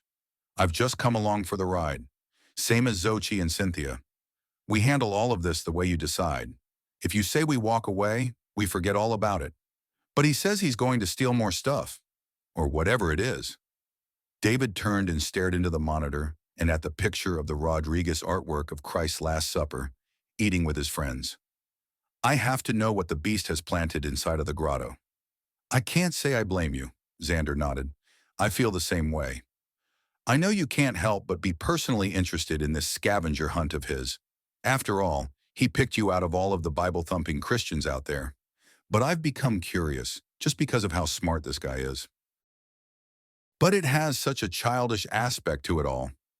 I'm doing this without knowing what prize may be at the end of the game. Does this game of the beast make any sense? Does it have any purpose? Exactly, exclaimed Xander. He could just do whatever he is planning without the hidden puzzles. But he gets off on demonstrating his power. His riddles are more important than his crimes. David saw Xander reflect for a moment upon his own words. I'm turning in. Xander's father came from the hallway to say goodnight. Night, Dad. Good night, Mr. Loughney. Night, boys. And Mr. Loughney disappeared. Did you read that the grotto closes at 10? David asked Xander. Yes, but the cemetery is open 24 hours, Xander laughed. Memorial Park Cemetery, near to the thousands who once stood. David smiled. You have practice tomorrow, right? Yes, we have a game on Wednesday, so practice will last until 7:30 at least. The coaches will probably talk with us for a few minutes after that. I usually don't get home until around 8, the night before a game, but I can try to be at your place by 8:30. You will? David looked sincerely at him. Of course. And you know Xochitl will be with me. When she hears about the solution to the puzzle in the grotto, you know she's going to want in on whatever we do tomorrow night at the cemetery. She's going to want to stay by your side and make sure you don't check out any other girl. David smirked, shaking his head at Xander. You'd think she'd trust me in a cemetery, Xander responded. I mean, not much action there. She should trust her own looks. You couldn't have a prettier girlfriend. Don't worry. She reminds me of that daily. The following morning, before the tardy bell rang, Xander had gotten a hold of Peter Dyer's drumsticks and was banging on 3 of the tables around his seat. He was singing Idiocy. Living at home is such a drag. Na-na-na-na-na. Na-na-na-na-na. Your mom threw away your best porno mag. Na-na-na-na-na. Na-na-na-na-na. You gotta fight for your right to party. Those who had arrived early were enjoying the diversion. So much for Johannes Brahms, thought David. Xander was having fun with his class clown persona. Stick to baseball, shouted Terry Hall from 3 rows away. What racket are you plaguing us with, Xander? Mrs. Allen looked up from her desk, not appreciating Xander's performance. Xander looked at her and continued his off-tune melody. Your mom busted in and said, What's that noise? Aw, Mom, you're just jealous it's the beast. Boys. Mrs. Allen merely shook her head. Why, Xander? Why? It's me and David. We're the Beastie Boys. You certainly are something, Xander, said a frustrated Mrs. Allen. 2 periods later, David entered the peace and intellectual calm that was AP Science. He immediately became immersed in his world of the study of early man and was bemused by what he and others saw as the misinformation contained in modern textbooks. The dating and numbers used were laughable, and how those who became involved in the creation of the dating and numbers were equally laughable. In many ways, their best system was circular in reasoning. They dated the rocks by fossils and the fossils by the rocks, and the classifications of the various chips of bones were downright criminal. Well, thought David, one man's monkey is another man's hominid. David knew the classification of a new species based on a particular bone or two was critical to research grants, along with the bolstering of the reputation of any biologist or team of biologists engaged in such studies. The need for grant money and the maintenance of reputations were temptation enough to stretch even the most remote possibilities into unquestioned facts. There is no glamour in confirming a species that has already been cataloged. The sizzle was in the discovery of an entirely new one. If it isn't new, thought David, it isn't news. As a result, David reflected, taxonomy, the science of classification, was rife with examples of multiple designations for the same plant or animal. Fortunately, great strides in DNA research had begun to unravel the tangle of mislabeled creatures. David also knew of the many claims of missing links that turned out to either be a mislabeled animal or an outright deception. Lucy is a well-established example of the first, with Piltdown Man an example of the second. Since the 1970s, Lucy had been considered a link on the chain from ape to man. But there isn't a single bone from her that lines up with a human being's bone structure. Even her feet were designed for tree climbing. All other evidence points to her having been just another ape. Yet 50 years after her discovery, she's still revered as Darwinian gold in the bank of evolution. Now, Piltdown Man, David thought, encapsulates all that is wrong with Paleolithic research. Bones that ostensibly derived from a missing link in human development were discovered near Piltdown, East Sussex, England, in 1912. But as early as 1914, questions arose about its veracity. However, that didn't stop the hoax from being presented as authentic. As late as 1931, the presumed discovery was hailed by the New York Times as authentic. Its September 29th edition of that year read, "Piltdown Man marks dawn of human race." Eventually, it came to pass the evidence for the missing link that was Piltdown Man turned out to be fabricated. A jawbone from an orangutan, teeth from a chimpanzee, and the skull of a small human were aged, colored, and combined to create the supposed human ancestor. What was truly disheartening was that though it had been discovered to be a hoax, the hoax itself was concealed for decades by the so-called reputable scientists who preferred the lie of evolution to the truth of creation. Not only had the fraud been maintained in the first place, but it was perpetuated in spite of evidence to the contrary. David stopped organizing the papers for his project and thought about his youth pastor discussing a book by G.K. Chesterton, The Everlasting Man, wherein the author compares a paleontologist to a dog defending its bones. Chesterton pointed out that both hang on with a fierce tenacity as if their lives depended upon the bones. While this, thought David, may not always be true of the dog, it is most certainly true of the paleontologist. Many other discoveries connecting humans to lesser creatures have come and gone over the years, thought David. Java Man, Nebraska Man, Neanderthal Man, and Ramapithecus have all turned out to be mislabeled or deliberate and outright frauds. But we humans remain human, distinct and above the animal kingdom, reflected David. This is true for one reason. We were made in the image of God. We are markedly different from the animal world. It is not a matter of degree, but of kind. At lunchtime, Xochitl informed David that owing to his practice, Xander wouldn't be able to come over for chili rellenos, something her mother made every couple of weeks and that her boyfriend badly craved. Instead, she invited David to take his place at dinner, and Cynthia would join them, and afterwards she would drive them to White Station. After practice, we'll be waiting for you to get out of the locker room and jump in the car. No goofing off with your teammates. No running off to Freddy's with a few of them. No watching the cheerleaders work on their latest, boring routines. They're the same routines they did last fall, after giving her boyfriend these admonitions about how he was not allowed to use his after-practice time. Xochitl looked sternly at Xander. The cheerleaders don't root for us from the dugout. Then he added under his breath, I wish. Xochitl's eyes were fierce pools of raven black. It's not even football season. Geez, was Xander's response. Hey! David looked sternly at him. I didn't take any God's name in vain, protested Xander. Cynthia's laugh was nearly a squeal. How goes the attempt to bring Xander into the fold?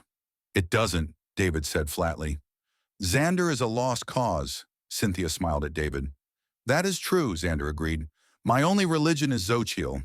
Cynthia laughed out loud. Xochitl won't get you to heaven, David said dryly. Speak for yourself, said Xander. Xochitl luxuriated in the compliment. Do you believe the beast has put something for you, somewhere on the Last Supper sculpture? Cynthia asked David. Maybe. One of the photos shows the floors within the grotto are like any other ground material surrounding one's home. They are not rough-hewn, but like an outdoor patio. There's no difficulty in getting to the artworks from what appears to be viewing areas. If no one else is around, you can simply walk up to the various statues and figurines, David explained.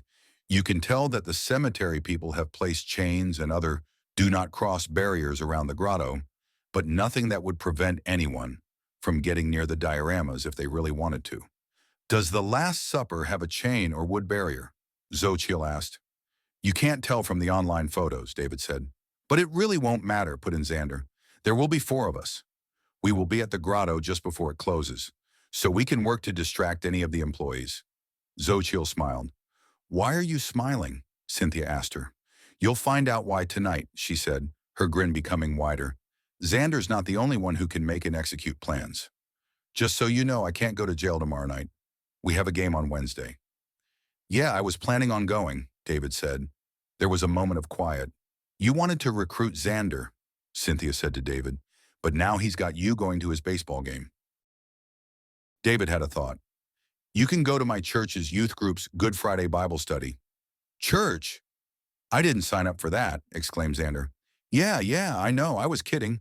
Unless you would like to go," Xander hesitated before saying, "I'd go to church with you, but going to a Bible study usually involves participation and discussion, and no one ever wants to hear what I have to say at such gatherings." "Sure we would," said David enthusiastically. "Trust me," Xander continued, "you really wouldn't want me there." "It's only fair," said Cynthia. "If he goes to your game, you should consider going to his youth group's Bible study." "Okay, fine," Xander thought. "I'll go with you to your Good Friday thing. Just let me focus on the game." First, that evening's practice continued later than Xander had expected. Xochitl parked near to the baseball field and locker room. She sent a text to Xander, who received it just when the coaching staff ended their final words. He ran out of the locker room in his jeans and baseball jersey. Xochitl hated freeways and insisted on driving surface streets from Bartlett Park to the Whitmar district of Memphis. The four arrived at Memorial Park Cemetery close on 9 o'clock. Xochitl drove right onto the property and parked her car beside the grave of Isaac Hayes. Across the 20 feet of road was a reflecting pool, and aside it, the Crystal Shrine Grotto. There was no one at the grotto who appeared to be there to see it as a tourist, nor did there appear to be a bereaved visitor in the park. There were two employees near to the grotto. One was a groundskeeper, and another was a man who wore nicer clothes and an associate's jacket. Together, the four crossed the road and made their way to the edifice that appeared as though it belonged in the town of Bedrock. As if on cue, Xochitl became animated. "I did see a ghost in the water," Xochitl shouted as she grabbed Cynthia's arm and rushed her toward the artificial lake outside the grotto. "It was very real, and I know when I see a ghost." The men at the grotto left where they had stood and moved to where Xochitl and Cynthia appeared to be making their goal, the artificial pool. Upon seeing Xochitl's outrageous behavior, David and Xander hurried to the entrance of the structure. "Your girlfriend can be as crazy as you," David said in a whisper shout, as he and Xander entered the crystal shrine and found themselves alone in the grotto. Without a word, each looked to locate where the Last Supper tableau had been installed. "Here," said David. Xander ran back to join David in front of a niche where 15 feet away stood a wooden Christ in the midst of wooden disciples, surrounding a wooden table. David walked to the Christ with solemnity, believing for a moment that he was committing a form of wrongful act, not only from what Memorial Park Cemetery expected of its guests, but also to the memory of the Christ. He reminded himself that it was only a work of art, and he completed the steps that brought him to stand beside the effigy of Jesus. The wood carving of the head and upper body of the Nazarene was integrated into a cross-shaped chair. By studying photos on the internet, David believed that behind the cross he would find another missive from his adversary. The beast did not disappoint. David reached behind the cross and immediately felt paper. He tugged at two small ribbons of tape, unpeeled the tapes from the wood, and a moment later, in his hand, was an envelope with his name written on it. The boys heard voices, including that of an excited Xochitl, explaining to Cynthia, and more importantly, the cemetery employees, how earlier she had seen an apparition appear above the water of the pond, but that it had since left our earthly plane, and perhaps had gone to join its fellow ghostly brethren among the stars or in the graves below. A man's voice clearly called out, "Good evening," and David and Xander moved into the entrance area of the grotto. When they encountered the man wearing a badge denoting his employment with the cemetery, the man smiled calmly at the boys, and Xander said they had come to verify something for a school project and that they were done. Xochitl drove them all to a side street outside of the Memorial Park. They parked and switched on the interior light. For a moment, David just looked at the envelope the beast had left for him behind the chair-shaped statue of Christ. At that instant, red, blue, and white lights lit up before them as an approaching police car made its presence known. As they sat in Xochitl's car in shock, looking out the front window and being blinded by the lights, a second police car, now behind them, did the same with its lights. Xochitl's car was trapped between two police cars. Each car inched its way closer to Xochitl's, and in another moment, there was only a few feet of space between her car and the police cars. "Stay in your vehicle!" A loudspeaker blared out the single phrase. David quickly stuffed the envelope and into his pocket. The interior light on, the four were prevented from having a clear understanding of what was happening outside of the car. But in a moment, the beam of a flashlight could be seen moving closer to Xochitl's window. The beam moved about the car's interior, lighting upon the bodies of the four teens. A severe knock on Xochitl's side window echoed through the interior. She and the others saw at least three figures that included one uniformed police officer. Xochitl lowered her window. "They have nothing dangerous," a voice said in clear command. Then louder and shouting away from the car, "You can go now!" And the other unit as well. There was the shape of another man on the other side of Xander's passenger window. The shape could be heard to say through Xochitl's open window, "It's all right. We're fine for the night." "Okay," said the now more clearly visible uniformed officer as he made his way to his car to drive away. The second unit soon followed. There was another knock, this time at Xander's side window. He lowered it. He looked toward Xochitl's window to see Detective Williams bend his body to look into the car. At the same moment, Sergeant Cole bent over and looked in at Xander. Sergeant Cole looked to David. Then he looked back at Xander and grinned. His voice held an air of satisfaction. Small world. Chapter 9. Intervention. "You two," Detective Williams identified David and Xander. "Get out and come with us." "Ladies," Sergeant Cole said to Xochitl and Cynthia, "you can go now. We'll take the boys back to their homes. Bring whatever you got out of the grotto in the cemetery," Williams said to both boys. "Don't worry," Xander said to Xochitl. "It will all be fine." Xochitl stared into Xander's eyes, showing her dread. "I don't want you to leave." "Oh, it's nothing. Sergeant Cole just wants my opinion on whether the Braves will make it to 600 by the All-Star break." Cole made some kind of noise at this. Williams shook his head. Xochitl leaned forward and kissed Xander with a fierce intensity.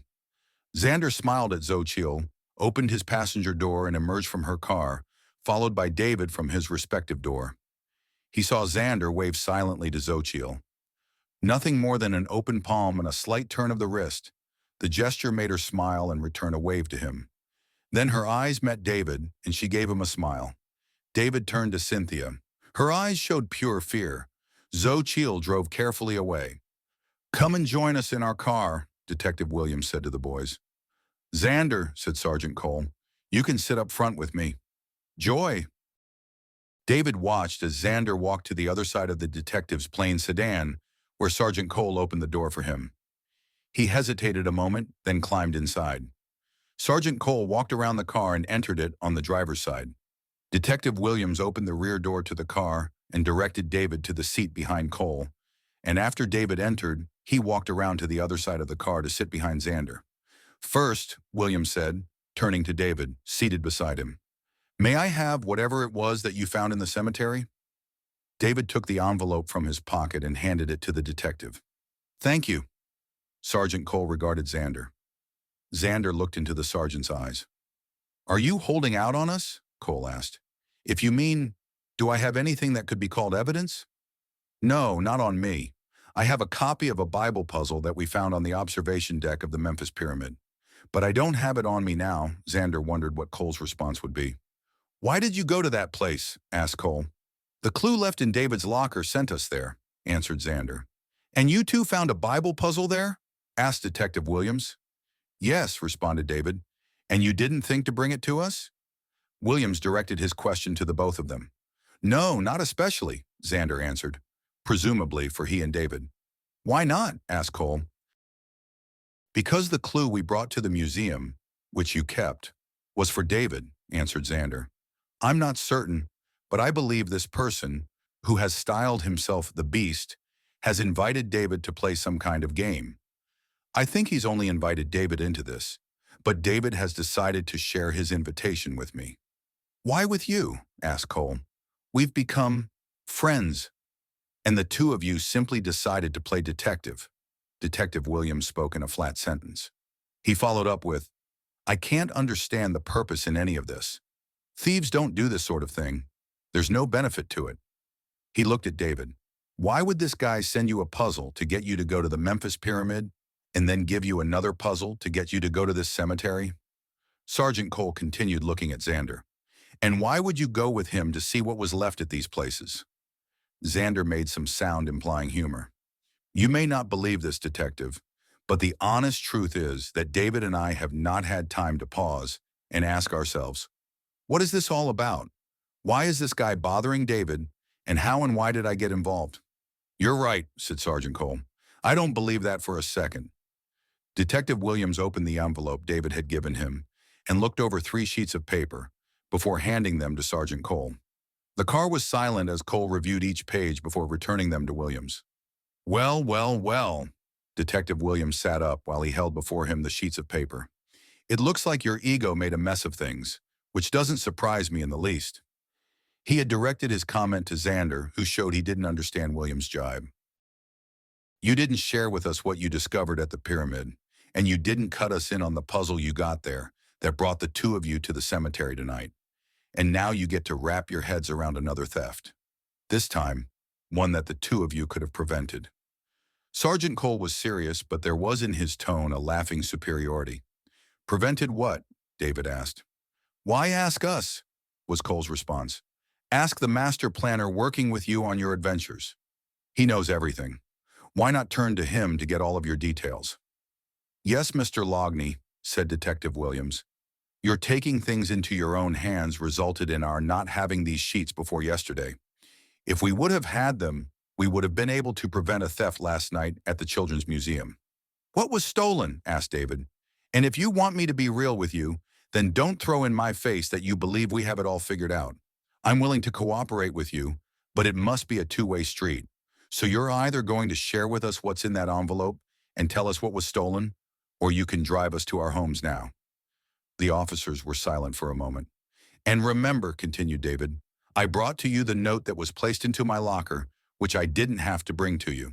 The words, I stole the world, didn't have to necessarily point to the museum theft. I could have thought about it a few different ways, having nothing to do with the beast stealing the Earth display. And you, Sergeant Cole looked at Xander. As far as I'm concerned, I do what David says we should do. If David asks me to help him, I'll help him. He was invited, not anyone else.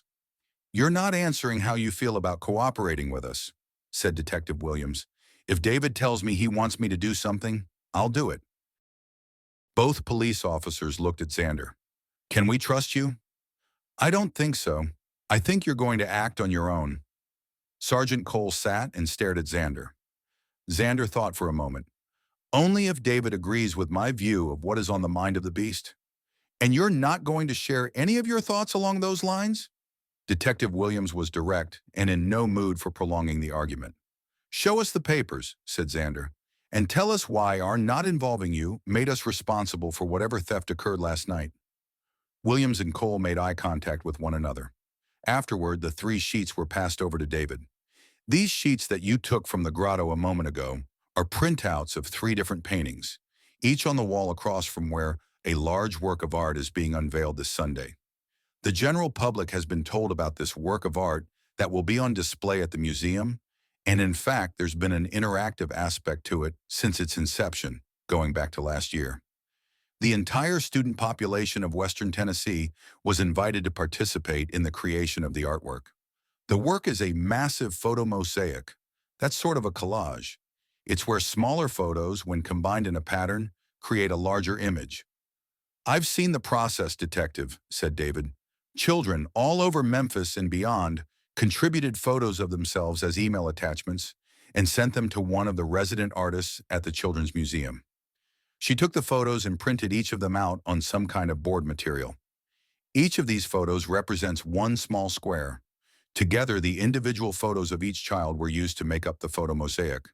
The photo mosaic was rendered onto 36 panels, and when displayed on a wall of the museum, the panels combined to create a massive 12 feet by 24 feet work of art. All 36 panels were stolen last night. What did the final mosaic render? Xander asked the detectives.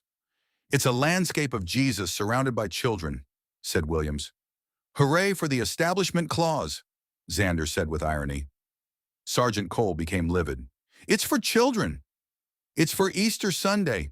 Are you against kids being involved in a work of art and their families celebrating them? Making them feel like for one day that they're on top of the world? What kind of monster are you? David laughed. Xander is our kind of monster. Trust me on that one.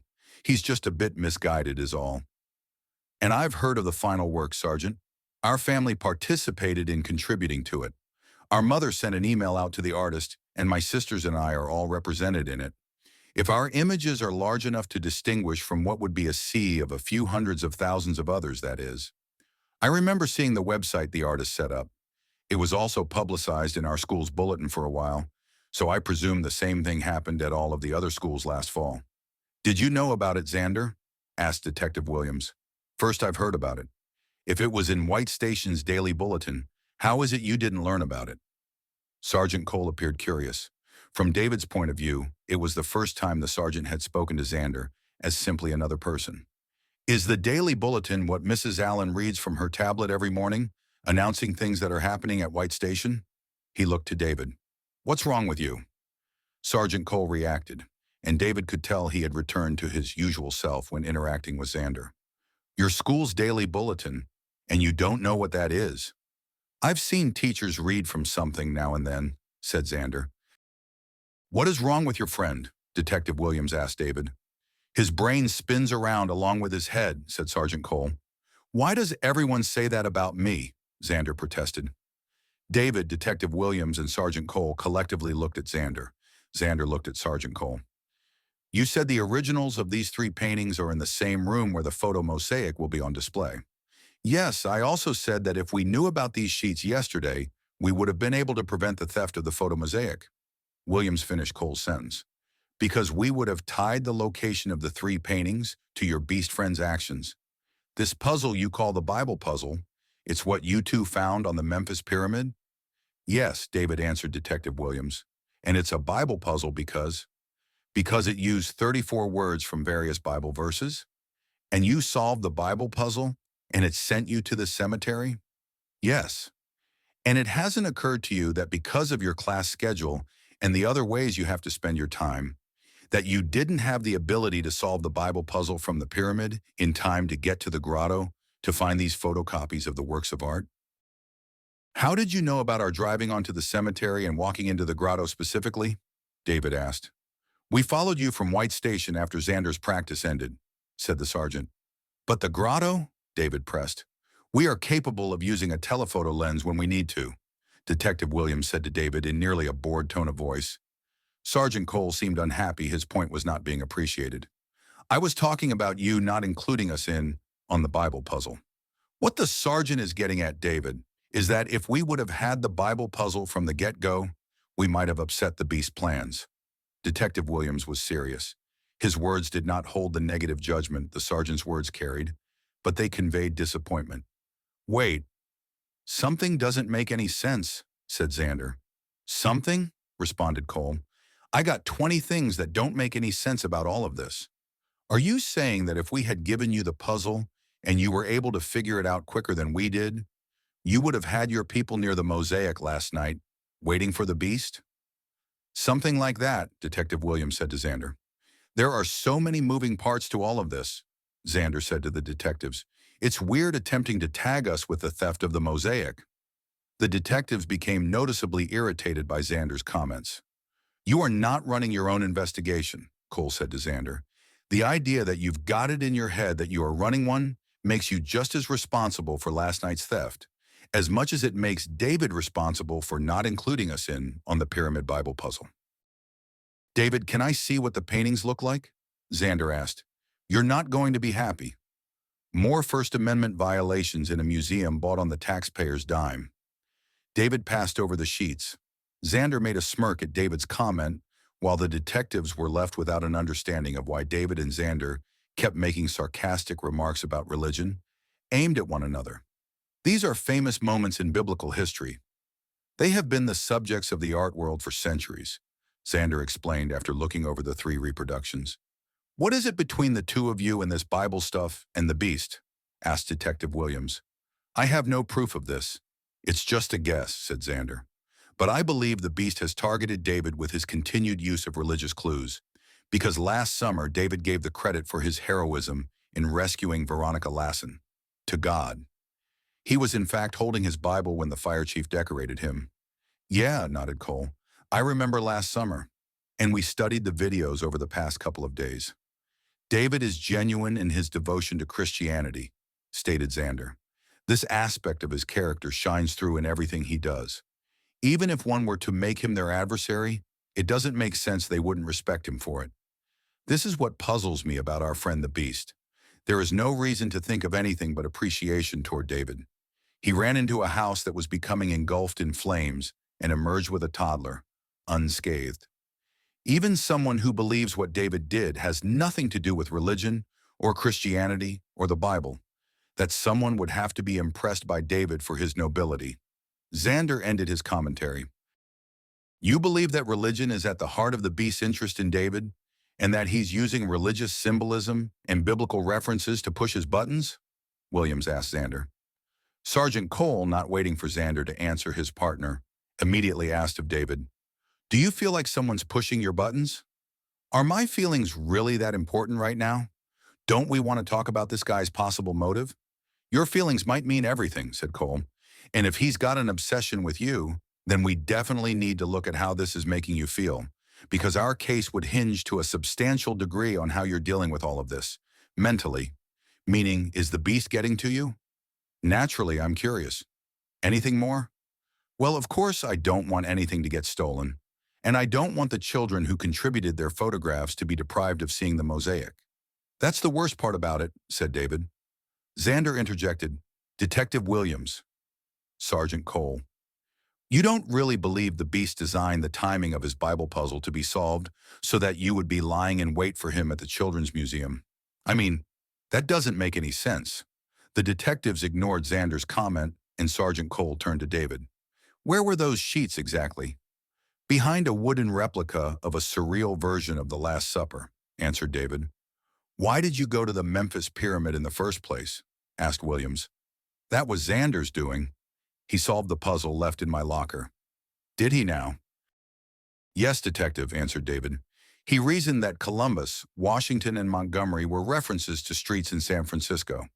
Because those streets are related to the building there that's shaped like a pyramid, he connected it with the idea of finding oneself in Egypt. He used that understanding to have us go to our own pyramid here in Memphis. The detectives looked at one another. Where was the Bible puzzle on the pyramid? Asked Williams, returning to his line of questioning. Taped to the metal bar that makes up the lower rail.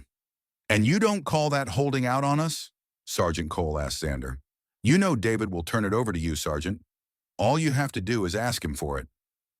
What was the Bible puzzle all about? Williams' words took command of the situation. It was cleverly constructed with words from the Bible that made up a poem, David said. The poem led you to the grotto? Asked Williams. Do you gentlemen know of the Crystal Grotto? Asked Xander. I know it, answered Detective Williams. So you know the Last Supper carving? I remember seeing it. The sheets of paper featuring the 3 works of art were placed behind the Last Supper wood diorama there. You went there with your girlfriends? Asked Cole. You can run around a cemetery alone or with pretty girls. What would be your choice, Sergeant Cole? Cynthia isn't my girlfriend, said David. I saw the other girl as your girlfriend, said Williams. What can I do about it?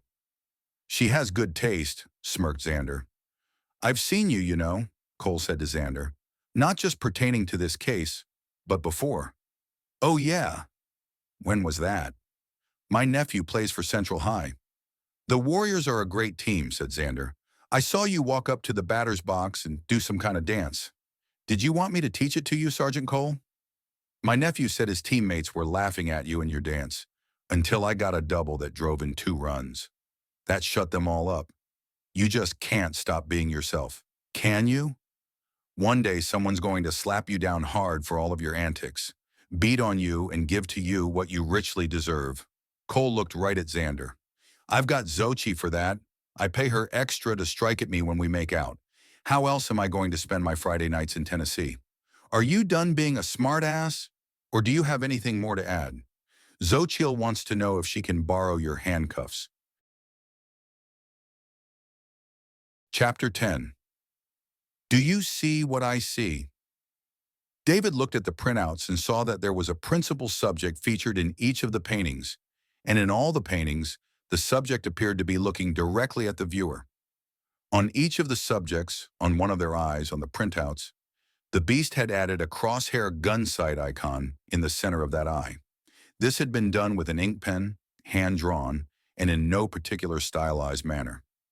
Detective Williams followed David's eyes as he flipped through the 3 sheets. That circle thing with a crosshair in its center is called a vector. The painting with the cross on it is the weird one, said David. Why do you say that? Asked Sergeant Cole. I don't understand why that guy's in the foreground. Detective Williams and Sergeant Cole had no response. David explained, well, look at the others. You've got Moses in one of them. You've got Mary in another one. But Random Dude doesn't carry the same weight of importance as Mary or Moses. He's just some guy who's there. That painting isn't biblical, and it doesn't make sense in terms of an execution by way of crucifixion. It's not only surreal, it doesn't represent anything from the Bible or even any crucifixion I know of. It's simply a cross all by itself, stood up on a hilltop. Detective Williams observed, because there's no one nailed to it, it makes no sense that it be hoisted up by itself. Sergeant Cole contributed, in a crucifixion, the victim is nailed to the cross while the cross is laid out on the ground. So there would never be a cross planted into the ground, bare of any person. Yes, said David. In ancient times, you would never have a cross buried into the ground without a man nailed to it. And that man who's pointing at the cross, Random Dude, he's not from the Bible? Williams asked David. There is no biblical story featuring a man by himself, walking by a cross buried into the ground. There aren't even 3 crosses in this painting. It's one cross in the center of a hill, and the central feature of the painting is that empty cross. And for whatever reason, there's Random Dude to the side of the scene, looking toward us while pointing up at the cross. But like the other paintings, Random Dude has the crosshair vector applied to the printout over one of his eyes. His left eye. Does the beast want us to look into the eye of the subject? Xander asked the others. About how you just put it, said Williams to Xander. Turn the sheets over and see what your friend the beast put on the other sides. On the reverse side of each of the printouts were the same words, the center of what is seen. Xander read out the phrase 3 times as he flipped through the 3 printouts. And Xander, said Cole, it can be argued that each of the vectored eyes are looking across from where their paintings are hung, and right at the empty wall, where everyone at the museum knows will be the place where the panels making up the photo mosaic will be hung. So it's a fact, asked David, that from where these 3 paintings are mounted on the wall, their subjects are looking directly at the mosaic? It's a fact. Are you certain the center of what each of these subjects in the painting sees answers the puzzle the beast has left? Xander asked. Is that how to read the concept, the center of what is seen? How else could one read it? Responded Williams. So we have Mary with a golden crown adorning her head, holding baby Jesus, where Mary's left eye has the vector on it. That eye is looking straight forward, right at us. This would be directly at where the photo mosaic will be displayed. David attempted to be precise. Check, said Williams. We have Moses, holding the attached double tablet of what would be the 10 Commandments, where his right eye has a greater importance because it appears to be looking more forward than the left eye. I'll buy that, agreed Sergeant Cole. And then the wacky painting, said David. Come again, Detective Williams asked. Sorry, said David. The price of hanging around Xander. Okay, said Detective Williams. Even though the setup isn't from the Bible and doesn't make any sense in how a crucifixion is executed, it still has the same things the other paintings have. It has something in the center one would usually focus their attention upon. The cross without anyone nailed to it. It has a subject which has its most prominent eye drawn over in black ink with a vector, noting a forward-looking vision. And I agree with you and David that at the center of each painting is a feature unique to the story of the painting. Mary is being adorned with a golden crown. Moses has just returned from his time with God, where he received the 10 Commandments. On a hill, whether it is or is not Golgotha, there is in the center of that hill a cross. Xander finalized his summation as he stared at the sheets, now in the hands of Sergeant Cole. Sergeant Cole looked up at Xander and studied him once more. What does any of this matter now, Monday morning, coach? The mosaic was stolen, so it's obvious that the 3 paintings are pointing to it. We're going to drive the 2 of you back to your houses now, said a moderately aggravated Detective Williams. What's the plan? If you get any new ideas, are you going to share them with us? Sure, answered Xander. Starting tomorrow, we'll come over to your division. Robbery, is it? And we'll set up shop at 2 of the desks in your office space. Then we'll all share with one another. If that's your attitude, then what was all this about? These last 10 minutes? Demanded Sergeant Cole. The drive went quiet for a moment. David spoke up. I can see your point. You want to work your case and don't need us in the way. He paused and finished with, but I can see what Xander is getting at. That we don't need a junior G-man badge, so don't play us like we're part of the team when we're not part of the team, Xander brooded. How do you define cooperation? Demanded Cole. We will share with you anything the Beast gives to us, but we will not stay home and wait around. You're not going to sideline us. What happened to, it's all in David's hands? Cole was angry. It's the world-famous ego of Xander Loughney that gets in the way of working with others and taking directions and being a team player. Why don't you admit that you've latched on to the Beast's invitation to David and that you're working to make yourself a part of all of this and take center stage? And you got all that from watching me dance in the batter's box before the first pitch. And Xander immediately trailed away. He found his words. Your nephew, Sergeant Cole. What position does he play? Cole was silent. He was on the mound when I got that double in RBI, said Xander. Cole was silent. But his name isn't Cole. It's Denny. Good pitcher. Great pitcher. Even as the words came out of his mouth, Xander realized they had made a thud as he spoke them. They seemed hollow and without any real feeling. The ride became quiet. I wasn't intentionally goofing on your nephew, Sergeant. I just sometimes act like... Xander went silent, and no one spoke again. First, Xander was dropped off, and then David. 10 minutes after David arrived home, he got a call from Xander. Got a sec? Asked Xander. Sure, what's up? When we were in the car with the detectives, I mentioned the picture I goofed on. Yes, I was wondering about that. What's the name difference thing? Asked David. Well, it means Sergeant Cole has a half-brother from a different father. They share mothers. Sergeant Cole's father is Mr. Cole, and his brother's father is Mr. Denny. Xander paused. Mr. Denny has a son who is a pitcher for Central High, and I'm the guy who messed with his game. I was so full of myself that for 10 seconds, I forgot that what I do has an effect on others. You sound down on yourself. I am down on myself. What I did was wrong. It has consequences. Did anyone say anything about it? Our coach was furious at me. He said to never do it again. He said it's not professional nor what we do in this particular game. We're not basketball players who take acting lessons and exaggerate when they're fouled, or football players who enjoy taunting and laughing in the faces of their opponents. We're baseball. When we take the field, we represent the best of America. He went on about it. He gave me his lecture in the locker room after we won like 6-2. I wasn't focusing on him at the time. How about you stay away from Detective Cole for a while? Sound advice. I'll be at your game tomorrow, David said. Xander was quiet for a bit. Thanks. I'll be sitting with Xochitl and Cynthia.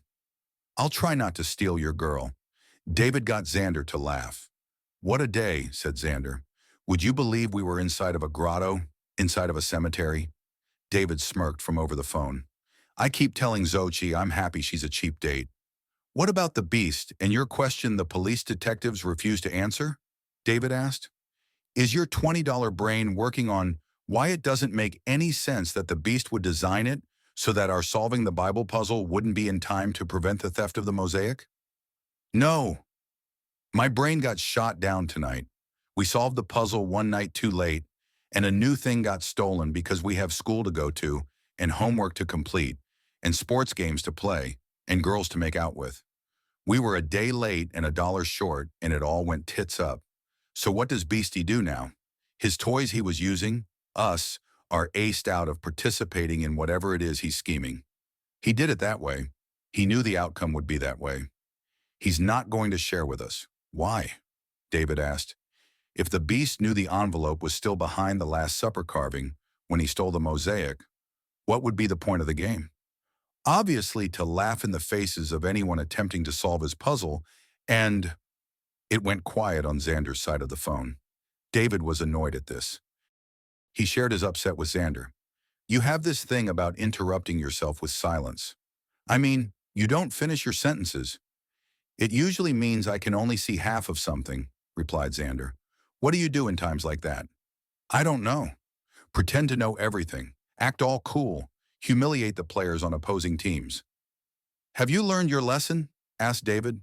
Well, now I have, responded a dejected Xander. Then pay yourself a kindness and try and move on. If you run into the guy, tell him you're sorry for putting on your show. I can offer him my hand and ask for him to forgive me. Yes, that's what you can do. Anything else, Dr. Shawn? Finish your thought that you never finished a moment ago. You mean where I admitted I was a failure at solving Beastie's latest pile of idiocy when it came to the timing of it all? Asked Xander. David explained, if the Beast knew we wouldn't have been able to prevent the theft of the mosaic because he knew we had not got to the grotto in time to retrieve his clue, it follows that he must have had a purpose in planting a clue where its solution wouldn't have any effect. Your job is to figure out why the Beast did what he did in the way he did it. Where's your monstrous ego and belief that you can keep up with your opponent? For an entire half-minute, the phone was silent. It's the police, exclaimed Xander. What? David was taken by surprise. The Beast isn't messing with you this time around. He's messing with the police detectives. He knew the envelope was where it was and knew when you would find it. Because remember, this is about you, not about the both of us, as far as the Beast is concerned. You would eventually find it, tell the police about it, but it would be at a time when there would be nothing you or the police could do to prevent the Beast from stealing the mosaic. Xander, if the theft of the photo mosaic was to mess with the police, what would the Beast do after the theft? David could hear Xander's rising excitement. He would. He would use the clue he left at the grotto to demonstrate to the police that they were wrong about whatever it was they were up to in their attempt to stop him. What would really get the police angry at the Beast? Asked David. I know exactly what would get the police angry at the Beast. To have the police dismiss the clue they had right before their eyes and learn that they completely misread it. David was quiet for a moment before asking, does that mean the clue is still in play? Yes, answered Xander. Which of course is impossible, said David, because from the point of view of the police, everything has gone breasts up. David, you've been hanging around me way too much. Song of Solomon says breasts are great. Really? Xander was surprised. I guess your God knows what sells. My God knows a lot more than you give him credit for knowing. So what do I do with all of these mashed up ideas? The Beast wants to anger the police. The police are incorrectly interpreting the three paintings puzzle. David Shawn is left without a plan to follow the Beast. Xander appeared to be exasperated. What you do is devise a plan of your own. One that satisfies the rules of the game we are a part of, answered David. I don't follow you, said Xander. Well, remember the promise you made to the detectives? What promise? That you will only do things if I invite you in on them. Oh, yeah, I remember promising something like that. Always keep your promises, said David. Fine. I'll keep my promise. Are you inviting me to create a plan? Yes, I want you to win tomorrow's game. I want you to make out with Xochitl. I want you to solve the three paintings puzzle and what it really means, and show the world that the police can't keep up with Xander Loughney. The following evening, Xander took an insane lead off of second base, at least 8 feet. He made a ghost move toward third. Anticipating a throw from the catcher, he immediately wheeled and moved back to second. The throw made by the catcher to the second baseman arched too high and sailed over the second baseman by a solid foot. And before it could fall and begin its bouncing toward center field, Xander had crossed the halfway point between second and third base. At 2 more bounces of the ball, Xander rounded third. The player at center field got to the ball with Xander, racing full steam toward home. They both knew that his throw to home was meaningless. The Spartans cleared the bench and began celebrating before Xander reached the plate. Half an hour later, Xander left the Spartans' locker room to find Xochitl waiting for him on second base, along with Cynthia and David. "Xochi! I love you!" Xander shouted. "You'd better," was his girlfriend's response, as the two locked lips in front of anyone and everyone, appearing not to care where they were. "Xochi, I can only make out with you for a few minutes. I promised David I would solve a puzzle." "Solve a puzzle to mess with the beast?" "Yeah, I figured." "No, not to defeat the beast. Tonight we're going to help him." "What?" "I think the beast wants the police to know that he is in charge of the game he's playing, and he's asking for David to help demonstrate this. David's asked me to solve for him the puzzle we found in the grotto last night, which is impossible because the puzzle timed out. David and I are going out tonight to solve the puzzle, help the beast, and get the police angry at all that is happening around them. You couldn't repeat that scheme if your life depended on it." "I think I'm going insane," said Cynthia. "Xander, I don't think that's how we're supposed to approach this." David was in as much of a shock as Cynthia, not believing what he just heard his friend say. "I mean, I lived through what you and I talked about over the phone, and I can't remember things going the way you just explained." "You were magnificent," Xochitl said to Xander. "Thank you." Xander was beaming. "Do you know that you never looked up into the stands to smile at me while you were rounding third? Well, Coach Becker at third base kind of expects me to look at him while I'm running from second before I begin my rounding of third base. I'm way prettier than he is. I've noticed." "These two are insane. Everyone is insane." Cynthia stood before the other three, and David could tell she was beside herself. David tried to interject. "What do you mean we're going to?" David was cut short by Xochitl. "After you've rounded third and Coach Becker no longer matters, you could look up into the stands and see me while running to home plate. But what if I have to determine whether I need to slide before the ball is thrown to the catcher? He doesn't care about me and you. He's going to try and catch the ball thrown to him and then tag me out." "What do you mean we're going to help the beast tonight?" Xander was ignoring David completely. "You suck at sliding. You're awful at it. Why even bother?" "I can't share that truth with the rest of my team," Xander said. "You think it's some big secret that you can't slide?" said Xochitl. David's patience had all but evaporated. "Xander, what do you mean we're going to help the beast tonight? David wants me to respond to him. Am I allowed to turn away from you and answer his question?" Xander asked Xochitl. "Only if you get it into your head that wherever the two of you are going to, tonight, Cynthia and I are coming along." "I think we're going to go to see a woman," said Xander. "Oh, really?" Xochitl showed a measure of displeasure. "The beast is sending you to some woman? The beast is insane." "Cynthia has a new word this evening," Xander laughed to Xochitl. Cynthia turned to David, expecting him to rescue her. "Don't look at me," David said to Cynthia. "I have no idea where he's going with this." "Your new love is the beast," said Xochitl. "That's why I'm not letting you go off without me, especially not to see some other woman." "Well, I have seen this woman a few times before." "I knew it. I knew it." Xochitl was staring straight at her boyfriend. "And she's a lot bigger than you," Xander laughed. "I'll still kick her ass." "Will you two stop this nonsense?" a frustrated Cynthia shouted. Xochitl kissed Xander hard. "I'm so proud of you tonight." "I'm going to be sick," was Cynthia's comment. Xander kissed her back. "The beast is sending us to a woman," said David in a flat manner. "That doesn't make any sense." "Would you go ahead and solve this puzzle for David?" Xochitl said to Xander. "You're being rude. He's supposed to be your new best-ass buddy, and you're showing more interest in helping his adversary than helping him. It will mean having to stop looking into your eyes for a while. You can make it up to me. I need a barf bag. And why are we going to see some woman?" Xander turned to Cynthia. "The beast created sheets of art printouts that he left in the envelope we found in the grotto. You and Xochitl never saw these printouts. They were of 3 works of art that are currently on exhibition at the Children's Museum of Memphis. The beast has added to each one a bullseye in the middle of one of the eyes of the subject in each of the paintings.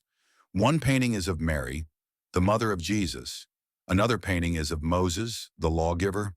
And there's a third painting of some unknown man walking near an empty cross mounted into the ground. In each case, the person is looking forward. That is, each is looking out of their place in the setting of where they're at, in the painting, and looking into our real world. Okay, said Cynthia slowly. That's what a lot of subjects do in paintings. They are looking forward, creating the illusion they are looking at us. I mean, looking at whomever is looking at themselves. Yes, and the police told us that last night a large work of art was stolen from the Children's Museum, and that these three paintings are arranged in a way where the people in the paintings are looking in the direction of where this large work of art will eventually be mounted on the wall across the room from where the paintings have been hung. And the police are angry at you and David because you didn't let them in on the letter we found on top of the pyramid, said Xochitl. She continued, they believed that if they had that letter, they would have known the beast was going to steal the artwork the people in the paintings were looking at. In this weird world where the subjects of paintings can actually look at things in our world? Yes, from the detective's point of view, the solution is all about what the people in the paintings are looking at. But that solution isn't good enough for you. There's another way to interpret the puzzle left by the beast, a better way. And you've discovered it, and this different solution is going to take us to where I'm going to have to beat up some woman who's bigger than me and get something from her that the beast has left for David. Xochitl looked into her boyfriend's eyes and smiled. You got it in one, Xander was elated. The beast has asked us to look at the center of what is being seen. From the point of view of the subjects in each of the paintings, that would be whatever is across from the eyes of Mary, Moses, and of some random dude. But from our view of each of the paintings, what is seen in the center is naturally something very different. As the viewer, when we look at the center of each of the paintings, we see three specific things. When taken together, these three things are the principal elements of something in our real world. Something that is unique to Memphis. And this something is a woman? David asked. Yes. What are these three things? The three things one sees when looking at the center of the paintings are the seven-pointed golden crown atop the head of Mary, the double tablet of the Ten Commandments held in the left hand of Moses, and a cross on a hill. And these things are all somewhere in Memphis? Asked Cynthia. They are all parts of a statue of a very large woman who is wearing a golden crown of 7 rays, holding in her left hand the 10 Commandments, and holding in her right hand, reaching into the sky, a cross. Oh, wait. I've seen this, Cynthia said. I've seen it plenty of times, said David. It's near Morris Parkway. Xander continued. I believe it's on the grounds of some mega church. I'm not exactly sure about all of this, because I've only driven by it and the church, which is on Winchester Road. I've never seen it close up. I don't know it, said Xochitl. I can't remember passing by it. Jehovah written across her golden crown, the 10 Commandments in her one hand, a cross reaching into the sky in her other hand, Cynthia said in describing the Colossus. Just imagine the Statue of Liberty in New York Harbor if it were designed by Sarah Huckabee Sanders, and you'd have it. David looked at Xander. Will you ever stop? Chapter 11. Enlightening the World. Cynthia gave a lecture about their destination as Xochitl drove to the intersection of Winchester Road and Kirby Parkway, where the World Overcomers Church has its headquarters. She explained that Google Maps showed the church's Christian version of the Statue of Liberty having its own special carve-out of property, separate from, but adjacent to, the congregation's parking lot. Surrounding the statue appeared to be a manicured lawn and some kind of small artificial body of water, all for the purpose of making the area more attractive. Deep in the central portion of the church's property is the 2/3 circular building that is the megachurch itself. Surrounding the structure are hundreds of parking spaces for cars, and at the edge of this parking lot, within a special gated area, upon a version of a pedestal similar to the one it is based upon, on Liberty Island in the lower bay of New York Harbor, is the Overcomer's Statue of Liberation through Christ. It must be owned by the church, said Xander. Yes, said Cynthia, staring at her phone. It was the idea of one of their pastors. A website describes how he came up with the idea of the statue and what was on his mind when he made the decisions related to its design. Is it open to the public? Asked David. The website I'm using is not one created by the church. I went to their website for information about the statue, but they didn't post anything that would help us or any other potential trespassers. Damned inconsiderate of them, was Xander's dry comment. Yeah, said David. I've only known Xander for a few days, but he seems to exude this attitude of disinterest when it comes to rules. You don't say, was Xochitl's contribution to David's observation. The website has some interesting facts about the statue. It was opened in the summer of 2006. Its crown isn't green like the rest of the statue. It's golden colored and has the word Jehovah written across the area where windows are located on the actual Statue of Liberty. The pastor responsible for its creation was inspired by a statue of the Buddha here in Memphis. Xander, that's not an invitation to bring up your view about how other gods are just as legitimate as the biblical God, the true one. Wouldn't dream of it, Xander smirked from the front passenger seat. Xochitl took the Kirby Parkway exit and drove a mile south to where Winchester Road intersected their journey. Before them, across the street, was the faux Statue of Liberty. Where should I park? Anywhere that's not on the church's property, was Xander's view. What if one of the people working at the church walks over to find us within the gated area?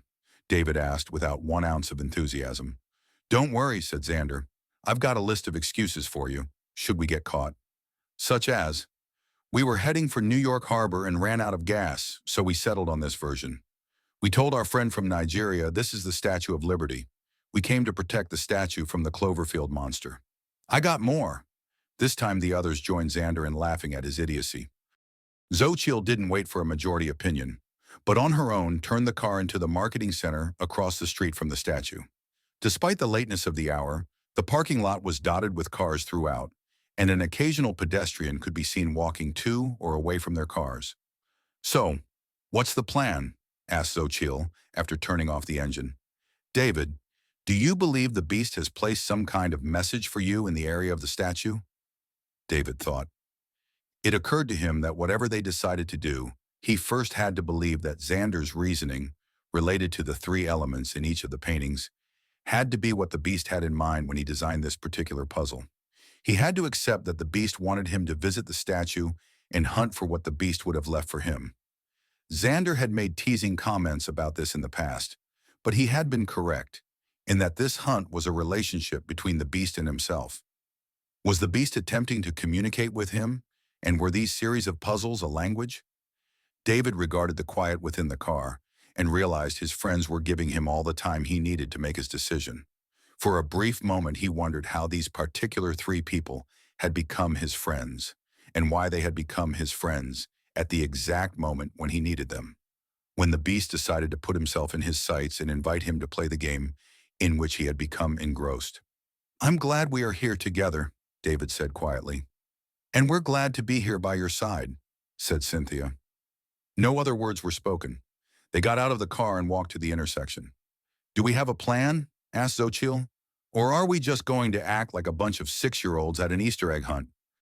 What's wrong with acting like a bunch of 6-year-olds, was Xander's response. Some of my fondest memories are of me acting without a care in the world. Oh, said Cynthia. You mean the way you act most of the time? I don't believe it will matter, David said. We're here for a reason. The statue was far more accessible to people than David had imagined. As they completed crossing Winchester Road, they were confronted with no barrier between the sidewalk and the grounds to the church's property. The statue was surrounded by a fence some 20 feet out from the base of the pedestal, but one could merely walk to the fence.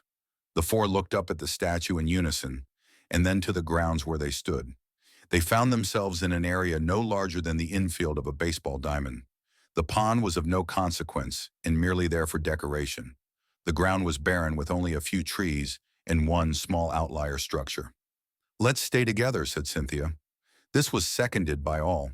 The dark of night had probably been the major factor for this view they shared, and the continuous flow of traffic on the 2 major streets beside them did not take away from the certain feeling of caution each of them believed should be exercised. David looked up at the statue. Do you remember when we last spoke of Christianity and my desire for it become embraced worldwide? Yes, answered Xander. You said you were not a Christian nationalist. I am not.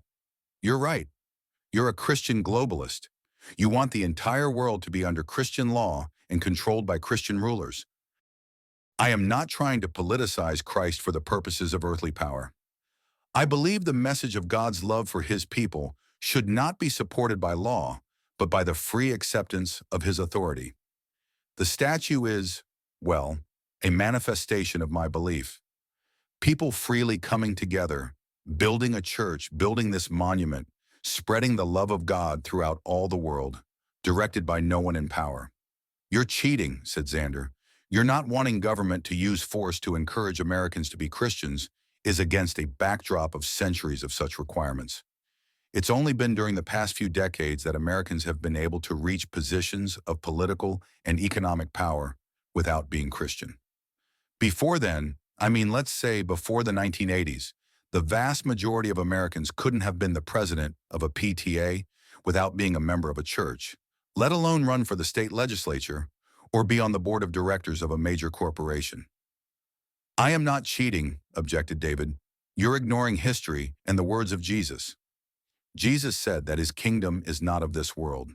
Empires have risen and fallen for 2,000 years, starting with Rome, but Christianity has slowly advanced throughout the world. This is how our country was formed. Virtually everyone living in America was Christian. They didn't have to be forced into it, but you have to agree that America doesn't want Christian rules. They want to be free to choose whatever path they prefer, without some superstitious overlords controlling their every move. I do agree that is how our country is now, but that wasn't always the case. You forget that the country was settled by Puritans, devout Christians that came to the New World to escape persecution from governments and a structured government church. This country's founding documents were written by Christians, and all the rules in the newly formed states were created by people who actually wanted them. The four came to the largest tree on the property that had been set aside for the statue. It was an oak, not massive but of medium size and not older than 100 years. They moved about its circumference, unsure of what they were looking for, but sure that they would know what it was if they found it. Is this how the two of you spend your time? Xochitl asked either one of them or both of them. Xander is afraid of history, said David. Hardy har. No, that is true, said Cynthia. You only want to believe the history that you only want to believe. The curse of a secularist. That got Xander's attention. Don't take it the wrong way, she offered. We all love you for you being you. But the price of your worldview is a refusal to accept the handiwork of God in our everyday lives. I cannot run to a God based upon the argument, look at the beauty of the sky, of the oceans, of the mountains, objected Xander. And well, you shouldn't, said David. I said history. I meant the history of ancient biblical cities that archaeologists have found in modern times. I meant the sources outside of the Bible that reference Christ. I meant the martyrdom of the first Christians. Stephen, a deacon of the newly formed church in Jerusalem, was killed by Jewish authorities soon after the death of Jesus. James the Just was stoned to death 30 years after Christ rose from the dead. Andrew, an apostle of Jesus, was crucified around the same time. Shortly afterward, Philip of Galilee, who preached throughout Greece and Syria, was beheaded for his public teachings. Jude was put to the axe. Barnabas of Cyprus, tortured and stoned to death for teaching the gospel. Mark the evangelist was dragged through the streets of Alexandria with a rope around his neck by the pagans of the city until he was dead. And Bartholomew was skinned alive in Armenia. Then, remembering Xander's earlier humor, he said, I got more. Xander waited a moment, and David thought his staring intently at the trunk of the tree to be a pretense. Finally, Xander said, There have been many people throughout history who have died for a cause they believed was noble. Many causes were noble, and some were not, but their hearts were in the same place. Meaning, David wondered at what Xander was getting at. Meaning the same mindset that caused American soldiers to land at Omaha Beach, knowing it meant certain death, is the same mindset a kamikaze pilot had in the later days of the Japanese Empire. I am not making the argument that martyrdom is psychotic. I'm pointing out that it only proves a frame of mind, not historical facts. What about that small structure over there? Said Xochitl. We're off to see the wizard, said David. The four crossed arms, and together they began walking toward what was an outbuilding that looked to be the perfect place for storing gardening equipment. Your examples of D-Day invaders and suicide pilots are not the same as my martyrs for Christ, said David. Sure, someone can believe in an ideology to the point of dying for it. But for the early Christians, this was much more. When Christ was crucified, his followers left him for dead. You know why? Probably frightened they would be next, replied Xander. Yes, but they also believed they had followed the wrong guy. Jews at that time were waiting for an earthly king, like King David, who would kick out the Romans and restore Jerusalem to its former glory, their Messiah as foretold in Jewish scripture. They didn't understand the true point of why they needed a Messiah or what he would do for the world. So when Jesus was arrested and killed, they fled. Then an incredible thing happened, David continued his dialogue. The tomb of Jesus was found empty. Then even more incredibly, Jesus began to be seen by his followers. He had risen from the grave. Amen, said Cynthia. And these same people who had previously hidden in fear for their lives transformed into bold preachers. They left their former lives to go and tell the world the good news.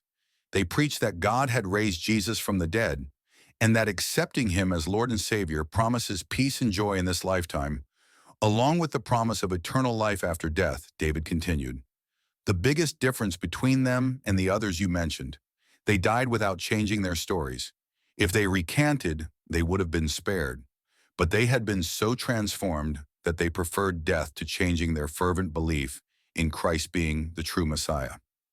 Xander took a moment to look at the structure of the church beyond the sea of cars in between where they stood and the building itself. The members of Overcomers Church had all come out for Wednesday's weekly Bible study. He turned back to David. I don't disagree with any of what you're talking about when it comes to why the early Christian apologists believed what they believed. I simply don't accept that Christ, or any person in history, rose from the dead. That's understandable if you don't believe in a creator God. Then you have no choice but to believe any other story, no matter how improbable, replied David. How about each of us take a wall, said Xochitl, looking at the small building made of brick and mortar. You know, you can take a break from your conversation and wait for a better time to figure out whether Jesus had the power to make miracles. Xochitl, said Cynthia, any time is a good time to talk about God. No, Xochitl exclaimed. Any time is not a good time if it takes us from our objective. The only thing I can see to search is the ivy clinging to the bricks, Xander said, as he, like the others, moved his fingertips through the plants. David, your story of the resurrection cannot be lightly passed off as though it's a possible, natural occurrence, said Xander. Nothing in the world would be more improbable for explaining an empty tomb than a resurrection. And you know there are plenty of religious people, including Christians, who don't accept supernatural events occurred. They'd be wrong, said David, or at the very least, inconsistent. And I never claimed that miracles are natural occurrences. That's why they're considered miracles. If God created the universe, then he can tinker with it whenever he chooses. It's just that simple. You cannot be a true Christian if you deny the resurrection. It's the cornerstone of the gospel. I'm not giving David Shawn the power to determine who is and who is not a true Christian. A poll was conducted in the United Kingdom a few years ago, and 25% of those there who call themselves Christians don't believe in the resurrection of Christ. I'm not determining who is or is not a Christian. The Bible does that. It sets out parameters like any other group, system, or organization. David thought a moment, then asked Xander, your father is an attorney, right? Yes, he is. A damn fine one, replied Xander. Are you an attorney? No, interjected Xochitl. He just acts like he is. Why not? David turned to Xochitl. Why can't Xander just say he's an attorney and join his father at the ACLU and work with him to destroy America? David, gasped Cynthia. Xander ran with David's jab. I'm game for anything I can do to help my father secure the blessings of liberty to ourselves and our posterity. I'll answer for you, David said, looking to Xander. You can't just claim you're a lawyer. There are certain requirements to becoming one. Go to law school, pass the bar exam, demonstrate you have a scruple worthy of being an officer of the court. The same holds true for being a Christian. Just because someone claims to be a Christian doesn't make them so. Jesus said, not everyone that saith unto me, Lord, Lord, shall enter into the kingdom of heaven, and many are called, but few are chosen. Amen, added Cynthia. A solemn expression had alighted on David. Jesus was more than just a worker of good deeds. History has plenty of those. Jesus was that, but much more. He didn't come to make bad men good. He came to make dead men live. And with his last statement, David whipped around and looked square at the Statue of Liberation through Christ. You know we're going to have to approach the statue, Well, I mean the pedestal, because the statue itself is out of reach. David is right, agreed Xander. We're spinning our wheels looking at ancient tree vines clinging to bricks, when we should be at the base of fake Miss Liberty. Then let's head to the statue, said Cynthia. David looked around the grounds between where they stood and the statue, surrounded by a combination of integrated 6-foot-high iron fence and planted hedges. Yes, let's go to it. You realize we're going to have to climb over that fence, said Xochitl. I mean, it's a lot of fun listening to the two of you spoil our evening with your arguing over one another's worldview. But we're supposed to have some kind of mission to accomplish, right? Who's going over the fence? Asked Cynthia. How about you and David? Suggested Xander. He should be there. The two of you can stand on my back, one at a time, and get over. No, I can't, objected Cynthia. I'm not going to be able to jump to the ground without breaking my neck. I suppose I could use David's back to return, but that leaves him on the statue side with no way to get back to this side. Xochitl looked up at the Statue of Liberation through Christ. What is the reason we're here again? Something about the insane notion that I know way more about the beast and how he thinks than I probably really do, said Xander. Yeah, said Xochitl. We're here because you believe that the three things in the center of three paintings are the three things that are part of the statue. I could be wrong, said Xander, with some dejection. No, said David, in an exaggerated manner. Say it ain't so. Keep quiet, said Xochitl, her voice changing to a lowered whisper. What? David asked, looking to where she was looking. There's someone coming, she motioned excitedly. I swear, he's leaving the parking lot and heading over here. Tell him we're not done with our hunting for a hidden message. And could he please come back later, after we've finished?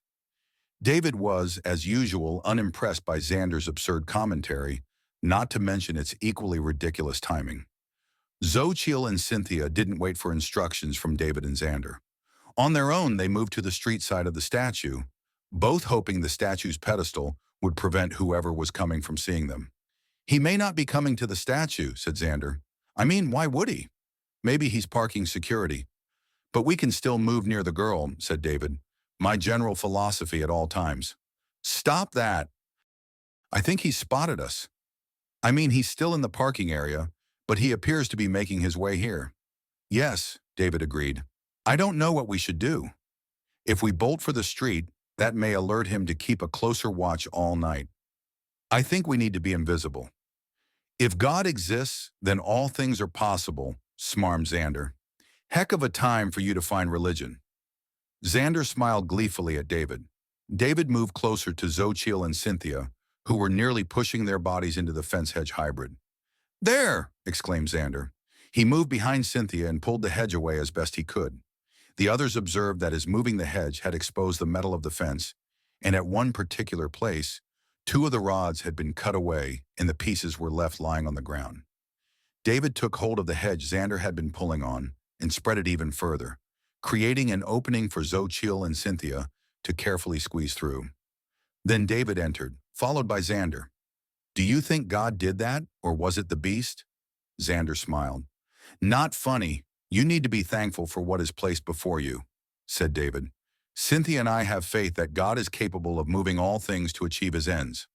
Great for the two of you, but I wouldn't know what that looks like, nor how to look in the first place. Seriously, you two are going to go on about this now. Xochitl was amazed at how the boys just couldn't keep their mouths shut. One of us has to move around the side and see if the man is coming to the statue, said Xander. I'll do it, said David. Xander, through bravery or curiosity, followed David. How would you apply the idea of a god manipulating anything in our natural lives, said Xander, in nearly a whisper. There has been so far no recorded event where the universe has been manipulated to act differently than how it has acted since the beginning of time.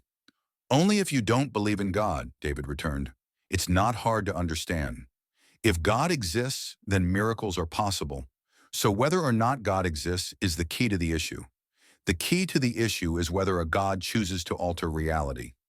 He's coming, whispered Xochitl. What are you doing with your idiotic one-upmanship of one another's worldviews? We have to move around the pedestal as the guy walks over here. What? That's insane. Cynthia couldn't believe what Xander was proposing. He'll see us eventually. He's not a moron. In the movies, a rock is thrown out into the parking lot, and the guy will turn and go toward the sound. He'll walk away from us and go check out where the rock fell. Xander, stop being a goofball show-off, Xochitl scolded him. Xander picked up a rock from where he stood and hurled it into the parking lot. The rock sounded as it landed on the ground with a thud. Then, for good measure, it banged against one of several light standards scattered throughout the parking area, where its metallic thud echoed through the stillness of the night. They could see the man change directions and quickly head toward the sound. "It worked! I so love you," Xochitl said to Xander. "It's your faith in me that gives me my strength. It's your saying the dumbest things that gives me a headache." Cynthia had enough of the two's crazy behavior for one evening. "What do we do now?" asked Xochitl. "We move to the front of the statue to the eagle carving at the front of the pedestal, and we retrieve whatever the beast has left there." "Why there?" asked Cynthia. "That's where I would have placed it." David was resolved. Carefully, they left their jailbreak positions against the side wall of the pedestal and made their way to its front. There, in the exact center of the structure, was a piece of wood that had been added as an ornament to the statue's base, carved into the shape of a large eagle, white against brick. David reached over the eagle's spread wings and took from behind it a tube of plastic. He found inside the tube an envelope in the style they had come to expect, with his name upon it. He opened the envelope and found one sheet of paper. After unfolding it, each of them grasped a different corner of the sheet to hold it flat, the object of their search becoming obvious. They were staring at a list of verses from the Bible. Xander shook his head in dismay as he looked at David, not believing what they were all holding. "Can we please stop having to read the Bible?" David could do nothing but smile joyfully at Xander, who for the first time that evening had nothing to say. Chapter 12. Suspicion. David told Xander that the following day he would notify the police detectives of the new clue. Puzzle, game, love letter they had obtained from the beast. He followed through on this promise during lunch, and Detective Williams asked him to be at his home that afternoon. The detectives arrived at 4:30. It was agreed upon by the boys that it would make things easier for all concerned if Xander wasn't with David for this event. But David did take the moment to share with the officers just how instrumental Xander was in determining how to correctly read the puzzle the beast had left in the grotto, behind the tableau featuring the Last Supper. "And you didn't call us last night when you were on your way to the Statue of Redemption?" Detective Williams asked David, as he and Sergeant Cole stood in the living room of the Shawn home. "I promised you I would give you anything I got from the beast. Here's the original Bible puzzle we found on the observation deck of the pyramid, and here is what we found last night on the statue's pedestal, including this plastic tube the envelope had been placed into. Do you believe Xander was having his little game with us, you included, in the car a couple of nights ago, when he failed to suggest what ultimately became the solution to the puzzle you got from the grotto? Xander only came up with a clear understanding of how the beast had created a double clue after you dropped each of us at our homes." David realized it wasn't enough, and in elaborating his response, he couldn't help but remind himself how these detectives had been bested by a high school senior who could easily be voted class clown. "It's funny. I watched him as he developed the idea that the beast had designed the puzzle related to the three paintings to have two solutions, one that pointed to the photo mosaic and another that pointed to the Statue of Liberation through Christ. It was magical." "Really?" said Sergeant Cole, with condescension rolling off of his tongue. "Really, Sergeant?" David cut short his speech.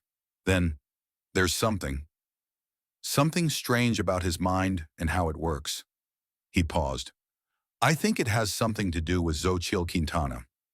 No one, including David himself, was prepared for what he had said. "What does that mean?" asked Detective Williams. "I think she's some kind of muse for him." "So you believe Xander has supplanted an appreciation for God with this appreciation for his girlfriend?" suggested Detective Williams. "It would explain a lot," David responded. The men looked at David. "Xander and I have spent a lot of time talking about God, and he has this strangely secular worldview that isn't exactly anti-God, but it doesn't allow for so many of the ideas about God that I accept as, well, no pun intended, but as gospel." "And you trust him?" asked Sergeant Cole. "Why wouldn't I?" "Because, and we touched upon this from the beginning, Xander's ability to solve these puzzles, coupled with his outrageous ego, coupled with his finding his way to you at the exact moment that the model of the Earth was stolen, and you becoming involved in all of this, does make him Xander's under suspicion. David nearly shouted out his words. Sergeant Cole did not answer David immediately. David watched him look out the living room's window as his eye caught a letter carrier who was walking past the house delivering the day's mail to the neighborhood. What Xander Loughney is, Detective Williams said with a calmer demeanor, is a senior at White Station High School. And so are you, said Sergeant Cole, turning back to David. You and he should start acting like seniors who are graduating in 2 months and not private eyes. Detective Williams clarified.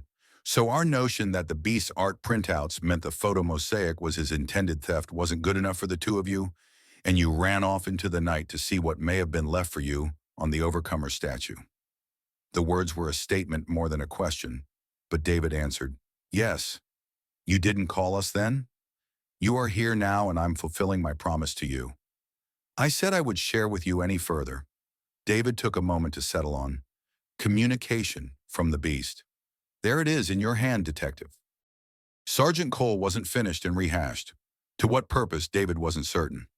The printouts had at their center the 3 parts of the Overcomer statue, and just like that, the two of you went to take a look. David made some kind of grin at the sergeant. It was the 4 of us when we left the Spartans baseball field. The same 2 girls you were with 2 nights ago at the cemetery? Yes. Xander's girlfriend, Xochitl, and who else? Cynthia Anobi, said David. She's from Africa, right? Asked Williams. Yes, Nigeria. She's got some kind of sad history, doesn't she? Her parents were murdered for being Christians. An organization found her a foster home here in Memphis. Why did she also come along? She and Xochitl are friends. Best friends, probably. They're nearly inseparable. And the moment you found the original note in your locker, and you were with Xander at the time, he walked you over to his girlfriend and girlfriend's friend, to where they usually spend their lunchtime. How did you know that? Sergeant Cole nearly laughed. We all went to high school. Tell us more about Cynthia, said Detective Williams.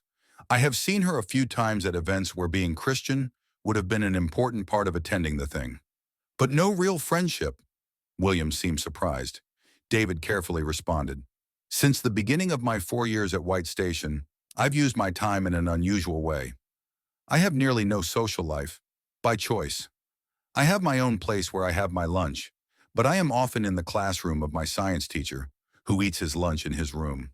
He doesn't mind if a few of us come around and even continue to work on our projects. I have been admitted to a college partly based on my own science project. It is the most important work I do at the school, and is in fact the thing to which I am tying my future. Would it be possible this thing has anything to do with the Beast? I can't see how that would be the case, Detective, replied David, but naturally I wouldn't know for certain. Okay, we'll leave that where it is, said Williams. But Cynthia Anobi, she and you have been off of one another's radars because of your work. I never would have made that sentence, but yes, that would be so, replied David. And she's Xander's girlfriend's best friend, right? I would lay money on it. Why is Xochitl Xander's muse? You figure that one out, Detective, and you win a Nobel Prize. David smiled. But you're probably putting it backward. How so? Asked Detective Williams. It's Xander who was captured by Xochitl and not the other way around. Really, Cole said. That's the way Xander explained it to me. In fact, he and Xochitl became boyfriend and girlfriend on the same night Xochitl became best friends with Cynthia. Is Xochitl a Christian? Asked Sergeant Cole. David pondered. He had wondered that to himself a few times now. Why can't you answer that? Asked Detective Williams. His own thoughts brought a smile to his face. You know, I've been wondering the same thing a few times now over the past week. And, pressed Sergeant Cole, look, I have a very rigorous definition for what is a Christian. It goes beyond merely getting Christmas gifts or getting drunk on eggnog or kissing someone under a mistletoe.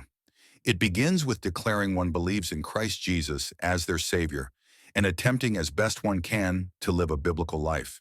It means opening one's heart to God and listening to His wisdom.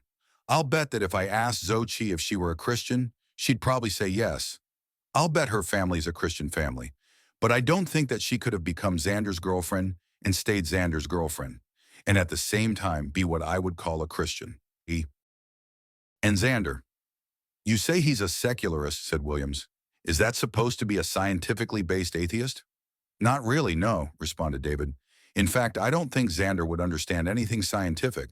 That would require research or reading or study, and he doesn't do that sort of thing. So what is a secularist? I'm sure Xander approaches his secular worldview without the need for any understanding of science. His secular ideal is that he doesn't have any care over whether any god or gods exist, as he would put it. So he's not an atheist because he doesn't take a position on whether there is or isn't a god. Yes, answered David. Aren't you describing an agnostic? Asked Sergeant Cole. No. Agnosticism is based on what one believes they will never get to know. It's based on a lack of knowledge. Xander's idea of a god or gods or goddesses, as he would put all of this, is not based on a lack of knowing something, but based on not caring either way. Xander is his own god, Sergeant Cole laughed at his own comment. There's this half of him that makes me sometimes believe that, Sergeant. But then there's this other part of him that is different. A part of him where he would never celebrate himself in such a way. Oh, come on now, scoffed Sergeant Cole. That monstrous ego he has something of a split personality, Sergeant. Split into half of himself, who is the beast, and half of himself, who is the detective tracking down the beast. Sergeant Cole smirked. David took a breath.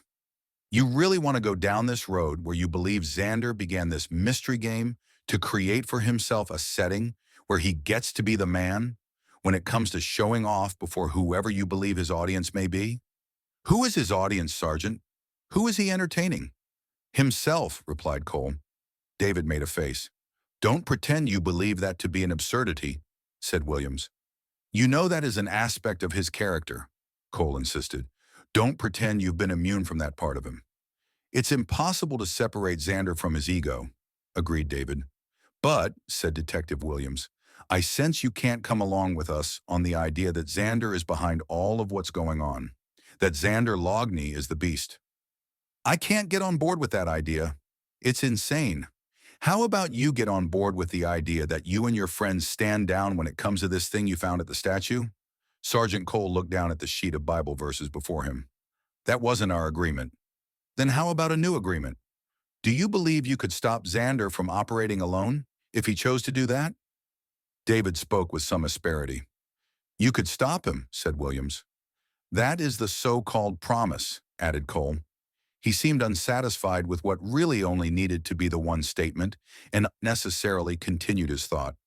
The decision of David Shawn activates the actions of Xander Loughney. No direction from you means Xander stays home and plays tiddlywinks. And what does he do with his time anyway? Detective Williams appeared to be genuinely curious. Well, answered David, he doesn't study, that's for certain. If Xander is going to a college in September, doesn't he have to get certain final grades in June to maintain his acceptance into wherever he plans on going? He never said. The two of you are friends, but you don't know his plans for fall? That seems unlikely, Sergeant Cole added to his colleague's observation. He doesn't know my plans either. It's never come up, said David. Has your uncertain, newly formed friendship allowed you to share with one another what you're going to do with these Bible verses? Sergeant Cole had become impatient with David's painting, a picture of he and Xander living out this vague and unsubstantial method of exploring what the beast meant by leaving them his latest puzzle. I presume Xander's going to turn his attention to the new puzzle. You haven't talked about it? Asked Detective Williams. Not really. Why not? Asked Cole. You'd think it would be the biggest thing on your minds since last night. Xander was very quiet today, said David. Impossible, responded Sergeant Cole. No, really, he was. His mind was somewhere else.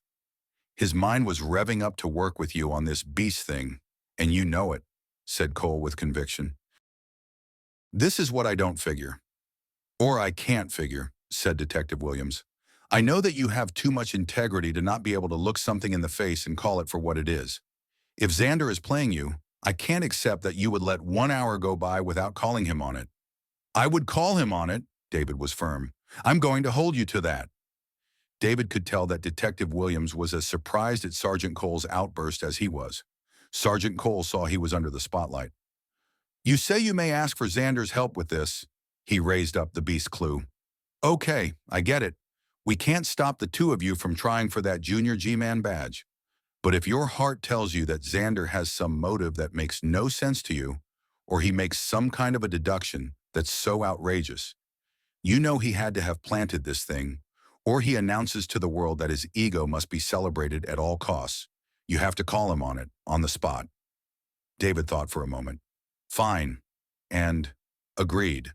And yes." Into the silence that followed, Sergeant Cole took the envelope and showed the opened sheet of paper to David. "This is just a list." "I know," David said. "Well, what can anyone do with it?" "Read the Bible." David couldn't help his response and laughed at Sergeant Cole, though he never meant to slight the man or disrespect him. "Why would the beast dangle before you a list of Bible verses?" Detective Williams asked. "I'm not certain." "Well, when you read them, did something go off in your head?" "Not especially." "And what about your partner?" "What did Sherlock Holmes have to say about this clue or whatever it is?" "I already told you, Sergeant. I couldn't get anything from him today. He's been quiet and nearly morbid. I've never seen him like this before." "Do you have any idea when you'll get together with him and turn your attention to the Bible verses?" asked Williams. David found this line of interest on the part of the detective strange. "I don't get it," said David. "Your unwritten policy seems to have been so far that you don't need our help. I know enough about what someone can and can't do when it comes to interfering with an ongoing investigation. I know that every citizen has the same rights as any journalist, writer, or private investigator to go to places open to the public and dig around to learn about anything that happened. I mean, I know there are rules about privacy, but we haven't crossed that line. We've only done what anyone else could do if they had an interest." "Well, certainly," said Williams. "And we haven't had any formal complaint from Memorial Park that you two crossed some chain or whatever when you were inside their grotto. And who would care if you did?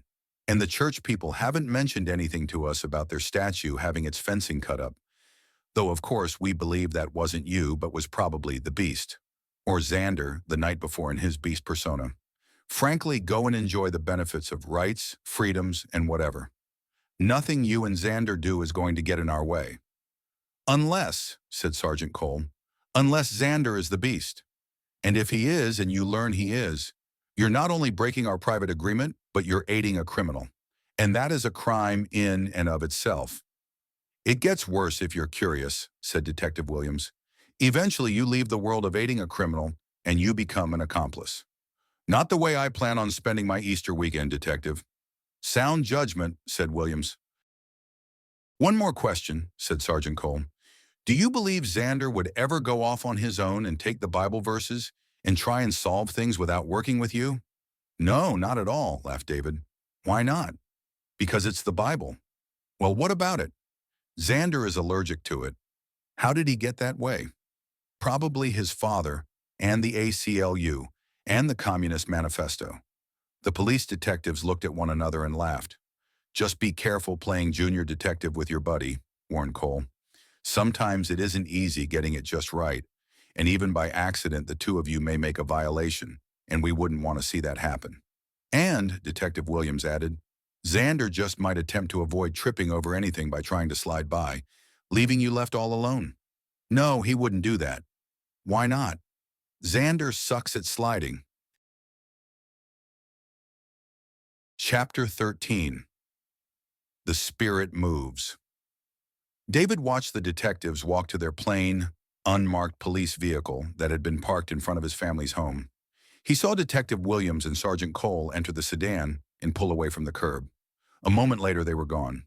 His phone sounded. He didn't recognize the number. "Hi." "Hello." David was surprised by the voice of Xochitl Quintana. "Hey, Xochitl. What's up?" "Xander is acting like a weirdo." "And this is new because?" David got over her failure to explain how she got his number and why it was she was calling him. "No, I don't mean his usual weirdness. I mean the Xander he becomes when he goes to his place to think about things that weigh too heavily on his not-so-special mind. The rare times he does this, he becomes a kind of hermit, And if he's not careful, he can end up doing something dumb. I thought if there was something we could all agree upon, it was that Xander has a very special mind. No, Xochitl replied. Just the opposite. Say what? His mind is really very simple.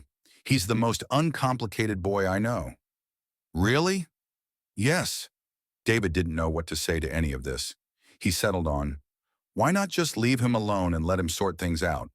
I told you. He may do something stupid. Xochitl's serious attitude caused David to respond in kind. What can I do to help? Text him. Let him know we're coming over. Have you tried texting him? Yes, no response in nearly an hour. David thought. This was serious. Hey man, what's up? Was David's text to Xander. Xander wasn't David's girlfriend, and David had a policy of making only one text to achieve one objective. He laid off the phone and waited for a reply. What he got was no reply. 20 minutes later, Xochitl honked her car's horn in front of his house. Mom, I'll be gone for a while, shouted David, closing the front door behind him. Beside Xochitl, riding shotgun was Cynthia. As soon as he got into the back of the car and closed the door, she drove off. I really don't need this today, was Xochitl's immediate declaration. I've tried to calm her down. Cynthia turned her head from the front passenger seat to address David. Where are we going? Asked David. Xochitl didn't speak. Xander's house, said Cynthia. Okay, sure. Why not? David had to accept that he was nothing more than a passenger in whatever all of this was mounting up to be. 5 minutes later, Xochitl was driving down the street where the Loughneys' house featured prominently in the center of the block.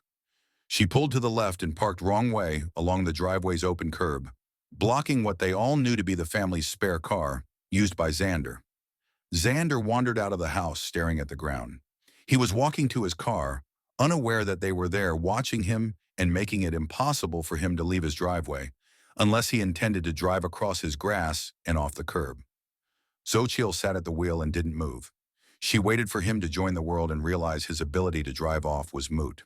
And it was only as he made it to the car that he looked up to see Xochitl blocking his egress. That was when she got out of her car. What in hell do you think you're doing?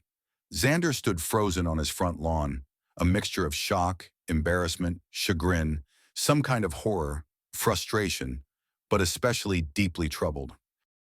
Not answering me? Ghosting your friend. Xochitl was livid. Xander just stood there with his mouth half open. David thought that he and Cynthia had the good sense to just sit in the car and offer no assistance to whatever was playing out between the two of them. What did he say? David asked Cynthia, hoping she heard Xander better than he had, or that she could lip read, or that she could use magic.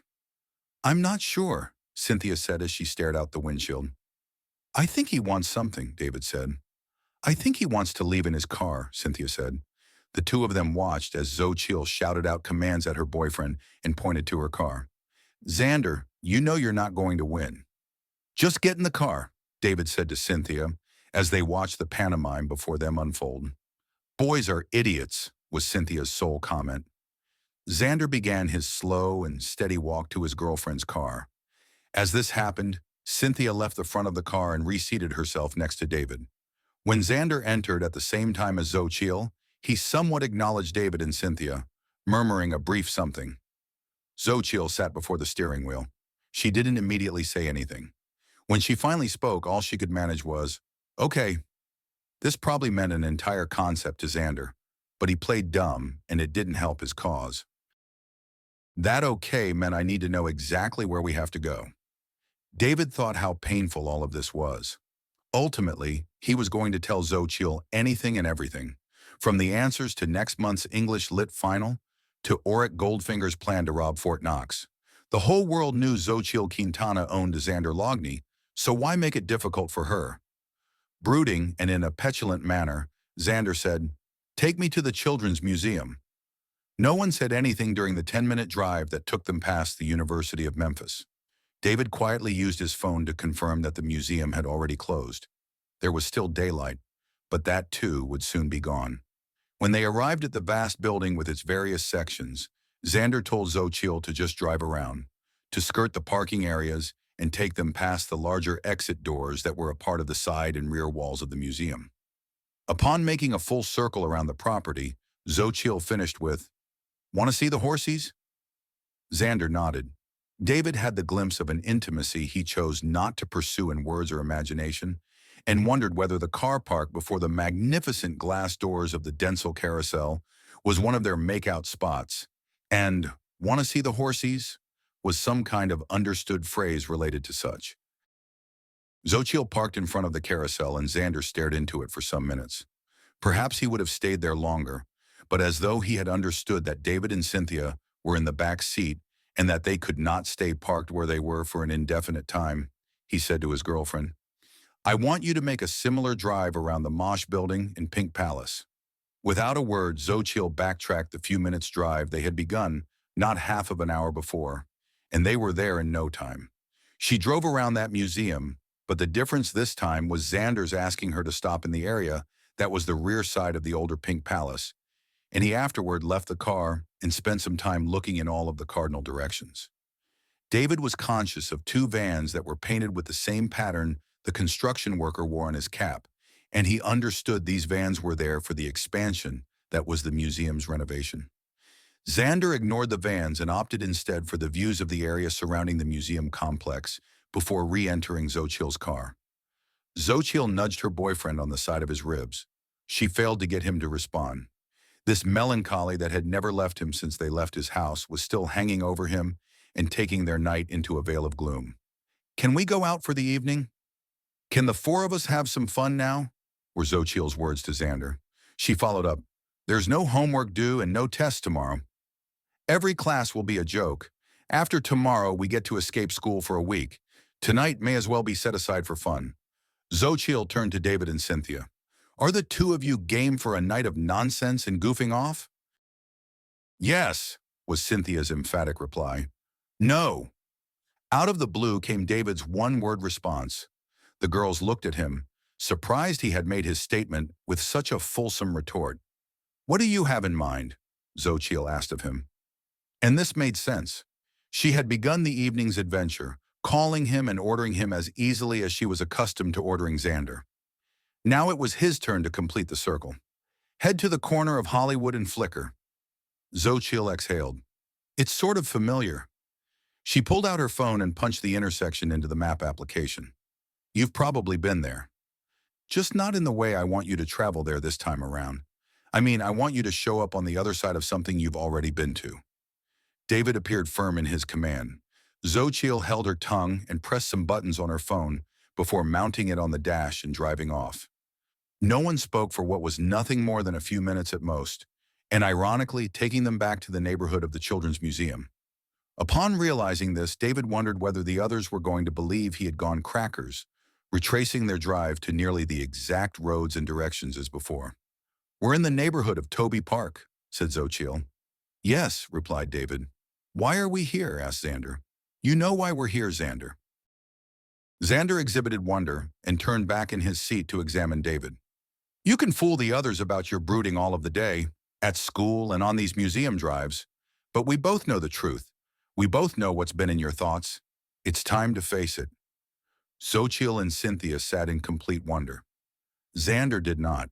After some quiet, Cynthia finally spoke. "What are we doing? Where are we going?" "Well," said Xochitl, "Central High's campus doesn't allow for a baseball field. The campus is way small. They go off-site for football and baseball. Their baseball team, the Warriors, play at Toby Legion Field. That's where we're heading. For whatever reason, I couldn't say." For 2 minutes, there was nothing but quiet inside of the car, but Xochitl needed some answers and couldn't deal with not getting them. "Okay, the silent treatment has to end. I'm going to drive around in circles until you tell me where to land." "What's the plan?" Xander breathed. "I need the three of you to wait in the car for about 15 minutes. Can you do that?" Confused, Xochitl said, "I thought we were heading to Legion Field on David's. Well, whatever this is. I thought David is in charge of our drive." "He is," Xander responded. "It's important," said David. Xochitl rolled her car to a stop in the middle of street behind the baseball field. "Now what?" asked Xochitl. "Now I'm going to leave for a while and return here in about quarter of an hour, more or less," Xander said without looking up. Xochitl sighed. Then when this is all over, when you return here, you'll find my car. What a strange combination of words, thought David. There was nowhere to park. The baseball game's few minutes until commencement meant that all the parking on South Hollywood Street had been taken up by the friends and families of the Warriors and the friends and families of their opposing team. Xander left Xochitl's car and turned to see it double parked on the road, with no way for Xochitl to leave it there, lest it be towed away within minutes of her walking away from it. David understood Xander would simply have to trust his girlfriend to stay by the car while he was gone. He saw Xander take in a final survey of Xochitl's dilemma, turn, and walk toward the baseball field. Xochitl said to David and Cynthia, "We have to see what he's up to." "But you promised him you would stay here," said David. "Well, I sort of promised something about the car being here when he returned." "It's still a lie." Xochitl looked at David. "Xander told me he said to the police that you never lie." "Yeah," said David, "but when he said it, for some reason it came off more as embarrassing than reassuring." "But he said you always tell the truth," were Xochitl's words. "I always tell the truth," said David. "Me, not so much." "Yeah, you're going to lie. I can tell." Xochitl smiled and looked down the street until she found what she wanted. Neither David nor Cynthia could tell what she was playing at. She pulled out and drove less than 200 feet away from the rear gate to the park they had watched Xander use to enter the backside of the field. She parked in front of a random house and placed her car at the edge of the property, as if she were going to drive up onto its driveway. "I am allowed to lie," she said to David. "Why?" "Because I'm 18 and a girl and I'm in love. All of the world expects it of me." Xochitl got out of the car. The others did the same. "You can stay here or walk up to the house with me. It won't matter." A knock on the door brought a man to the front porch. "Hi, we have a bit of an emergency. I was hoping we could use your driveway for about 20 minutes. I'm responsible for bringing the Central High alumnus, who is going to lead the fans in the Pledge of Allegiance. That's all he's going to do. I was hoping I could park my car on your driveway, bring him to lead the pledge, and then come right back here." David saw the stars and stripes on a simple flagpole slotted into a metal hold on the post where the address numerals had been affixed. The patriot looked over Xochitl. "Of course, my dear," the man said to Xochitl. "You may take all the time you need." The man spoke to the small group. "Thank you. We will be right back." Xochitl scampered across the street and made her way to the same opening her boyfriend had taken not 5 minutes before. David and Cynthia had to dash to be beside her. "Xochitl!" That was horrible. "Why so?" David was beside himself. Using the flag and that man's love for it against him. "How can you do that?" "Oh, come on. I made his day. I mean, what was he doing with his 40 feet of driveway during the next 20 minutes anyway? He made it possible for the Pledge of Allegiance to be led by a respectable member of the community. He'll fall asleep to his Fox News channel with hope in his heart that the next generation of Americans will want to serve our nation and not be like the previous boys and girls who all want free tuition and jobs that pay $120,000 after receiving a bachelor's degree in women's studies, indigenous people's rights, and Marxist socialism. David, trying to keep up with Xochitl, was shocked to his core. Xochitl smiled as she picked up the pace and lengthened her stride. The three soon understood that they were on the actual right field of the baseball field, which had not yet been peopled by its home team because the fans were, in fact, in the middle of their recitation of the Pledge of Allegiance. Life imitates art, or something like that, thought David. He wondered if that was the correct way to put it. Just as they successfully moved off the outfield and made it to foul territory, the lights above the field flooded the grass, and the Central High School Warriors ran out to take their defensive positions. All except for the pitcher, who, as tradition dictated, remained some several seconds behind to allow himself an entrance and be appreciated by all. And it was at that moment Xander Loughney appeared from out of nowhere, crossed the batter's box, and walked to the mound where Brian Denny was warming up, throwing fastballs to his catcher, while the first batter for the East High Mustangs waited just outside of his team's dugout. David held back Xochitl and Cynthia from advancing any further, and the Mustangs' first base coach, already in place, made no attempt at giving any of them instructions to leave the field. He was too riveted by the scene unfolding before him in the center of the diamond. If Xander had counted on a private moment of solemnity, thought David, he had failed in every way possible. For it seemed to David that for all that was baseball that evening, time had stood still for the players and coaches. The parents and friends of the Warriors and Mustangs may have been disinterested in what was unfolding before them on the mound, but nothing had been lost on the peers of Brian Denny, who didn't move an inch from their positions, scattered around the bases in the outfield. No one could make out the words spoken by the young man who had found his way to the Warriors' starting pitcher, nor could any understand the simple response made from that pitcher to the gate crasher.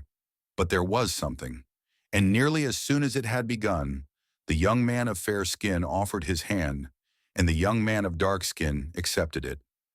The interloper turned away from the mound and walked off the field, but before he crossed the white line that ran from the batter's box to first base, David, Xochitl, and Cynthia saw their friend nearly stumble over the infield dirt. The feeling in his heart had been something for which Xander had not anticipated. He broke his steps as he turned back to the mound to see the pitcher touch the bill of his cap. It was too much for him. David saw his friend, bewildered by his failure to appreciate what he had created, appear to become dazed and thunderstruck. He looked at Xander, who was unable to move further, preferring instead to look up at the sky, the clouds, and the setting sun. For his repair to the violation he had made, the payment his spirit had to give over, was too costly for his spirit. He had made a cardinal sin against the world, a sin he had created for himself and by his own rules. A sin taught to him by Arthur Conan Doyle and John Tolkien and William Prosser. But a sin nevertheless, a secular sin. David understood Xander had committed a trespass, and in his own reflection of what he had done, he incorrectly believed he had no supreme being to hold his hand and walk with him through his misery. That was enough for David, who led the girls to where Xander stood, and through David's orchestration, Xochitl and Cynthia each took one of Xander's arms and positioned themselves to be a support for the boy, who David understood had to leave with the same immediacy he had created to make his appearance. "We're going out a different gate along the same rear fencing we entered. We'll find an opening, don't worry," said David, taking command of the moment. In less than 2 minutes, the four were making their way toward the American flag that danced in the late March breeze of Memphis. Xander was placed into the front passenger seat of Xochitl's car. Xochitl tapped twice lightly on her car's horn as she pulled out of the driveway. The man whom Xochitl had spoken with earlier came to the front window to wave a goodbye to the group of young people who had for a moment restored his faith in some indefinable American concepts. "I didn't expect that," Xander said, "and I didn't expect you all to find your way to the infield either." "Hanging out with Xander Loughney," said David. "One seems to occasionally be drawn into a world of disobedience." "Yeah," said Cynthia. "It's catching." "My apology to Brian wasn't supposed to be like that," Xander said. "There is another plan at work." "There always is," Cynthia smiled. "What plan?" Xander asked her. "God." Chapter 14. Jellybeans. The classroom was in near turmoil, as was expected, thought David. He understood today had to be everyone's favorite day of the spring semester, the last day of school before a 9-day vacation. As was the case throughout his years enrolled in Memphis Shelby County schools, it was a Friday that was half a day long, with each class half of an hour, and the day ending at 12:30. No work gets done, no lesson plans presented, with students doing nothing but socializing and devouring a ton of candy, usually in the form of chocolate eggs, marshmallow chicks, and jelly beans. Xander and David, having exchanged seats with their peers, sat beside one another. Do we really have to perform for that stupid idiot head, walking, talking puzzle master, so-and-so, freak show, bubble brain, gum chewing, torch riding, over-scheming, mother's basement dwelling, opera-loving, drama queen, wicked witch of the volunteer state, toy eater? "I suppose so," replied David. "Forget him," was Xander's final pronouncement. "Okay." David could see his friend was agitated. "No baseball. No Xochitl for 4 days," mumbled Xander. "Why not?" "Every year on the Monday of spring break, she and her family go to Little Rock to visit her aunt. Monday through Thursday. Every year." David attempted to console his friend. College basketball's on television with the Elite Eight this weekend and the Final Four a week from now. Opening day at the end of next week means the Braves will begin their season. Xander had begun holding out his hand with 5 fingers showing. For each item of David's look forward to list, he closed a finger. David, not wanting to see which finger would remain after he recited another 2 of his listed items, decided to end his speech. He also understood Xander's paying tribute to the mother's basement dwelling, opera-loving, toy-eater was a reference to the Beast of Memphis. You get to be with her on Easter Sunday? You can spend the entire day saying goodbye to her while you're at church with her. Xander's face lit up. Aha! David blushed. The truth breaks free. David smiled. Hang around with Shawn long enough and you'll get to the truth. He can never hold it in. David laughed. It shall set you free. All of this was a ploy to determine Xochitl's religious interest, Xander said, shaking his head and gritting his teeth. Do the Quintanas go to church? Are they social Christians or practicing biblical Christians? Where will Xochitl be on the most solemn Sunday in all of Christianity? David couldn't stop laughing. A jellybean ricocheted past the boys and Xander looked up to see Peter Dyer smiling at him. David, Peter's looking to challenge us. Xander's expression was lustful.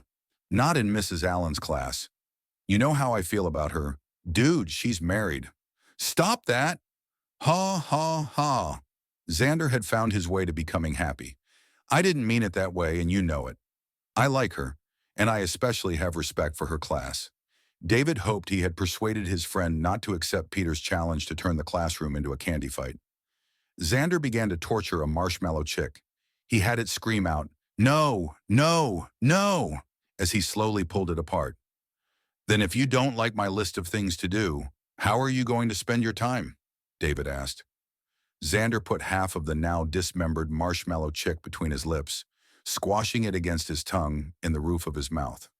Well, insisted David, probably get together with those on the team who are staying in town for their break and practice with them now and then. You're a true blue Spartan, said David. Guilty as charged. I've heard you say that before, David said. Yeah, to Sergeant Cole, agreed Xander. Your introductory comment to him. He's a pal and I enjoy goofing off with my pals, Xander said as he did more mean things to the remaining corpse of the yellow candy bird. I don't know if he's really your pal or whether you're just teasing me about it, but I do know that you will be guilty as charged if you continue to ignore God. One day you'll have to answer to him, said David, for all of the marshmallow chickens I've murdered, was Xander's response. He took a purple jelly bean and hurled it at Peter, hitting him in the head. He turned and looked at David, pretending to be innocent, which didn't fool Peter for 1 second. The boy took one of his fists and pounded into his open palm, nodding his head while looking at Xander. Would you not be a jerk? Exclaimed David. At least not for the rest of the class. I'd like to walk out the door and wish Mrs. Allen a happy Easter without her shaking her head at me. What are you going to do after graduation? Xander registered surprise at David's abrupt segue from his love for Mrs. Linda Allen to asking him about his future. Still, he answered his friend. Going to college. Where? University of Tennessee. What major? Music, answered Xander. Music? Yeah. Aren't you going to go to law school? Uh-huh. After my bachelor's degree in music. Have you taken any music classes? Not really, was Xander's response. Seriously, David was beside himself. Well, Xander said, I took music appreciation back in 9th or 10th grade. I can't remember exactly, but everyone had to take that class if they didn't take an instrument. It taught me the difference between Bach and Gershwin. Yeah, I know. And it was in 10th. How can you not remember that? And even I know the difference between a Brandenburg concerto and Rhapsody in Blue. Xander looked at David with surprise. It's called paying attention in class and reading the text and doing the class assignments by listening to the YouTube list of pieces we were given by Mr. Torres. I ought to try that sometime, said Xander with a snarky expression. Yeah, you should think about doing that. But to my point, if your major is music, which doesn't make any sense, by the way, you think you would have remembered what was taught in music appreciation. I can't remember it because it probably wasn't important. Well, don't you have to have some kind of music classes in high school to music major at U of T? Yeah, I looked into it, and you usually do. But I took the rare but sublime route of music composition, and the entry requirements are minimal. Such as, I had to send them a file of me playing the instrument I intend to play at the university. And then I had an interview with one of their faculty. I think he was their professor of composition. David buried his head in his hands and then ran one of his hands through his hair. Where is Cynthia Anobi when you need her? Why? Asked Xander. This is insane, said David. Dyer's cocking back his arm. Here comes another volley. David turned around. He stared at Dyer, who was grinning at him and Xander. Slowly, David began to smile. You know, I think I'm just going to have to give in to the idiocy that is you. There's no escape. Xochitl said that very thing to me at the Halloween party where we met, except she said there was no escape from her. So what instrument do you play? I don't play an instrument. Lousy added. In fact, David sat there not knowing what to say. Xander continued. All students majoring in music must have an instrument, unless their music major is voice. And even then, the university's music department expects them to have some keyboard skills. Piano is nearly the default instrument for any music major. Do you play the piano? An exasperated David asked Xander. Never tried it. Then how did you get accepted into their department? By declaring my instrument is percussion, said Xander. David sat, thunderstruck. So Peter lent you his drumsticks and you sent the University of Tennessee a file of you banging on the desktops? A jellybean zoomed past David and hit the wall. This one made a hard sound as it struck and upstaged the conversations of the classroom. Peter Dyer was better at acting innocent than Xander was, so Mrs. Allen looked over to where the boys were sitting. David saw a disapproving Linda Allen shake her head as she returned to working on her gradebook. You really should stop horsing around with Peter, said Xander with irony. The two of you are going to get me in trouble. David could have killed Xander with his eyes.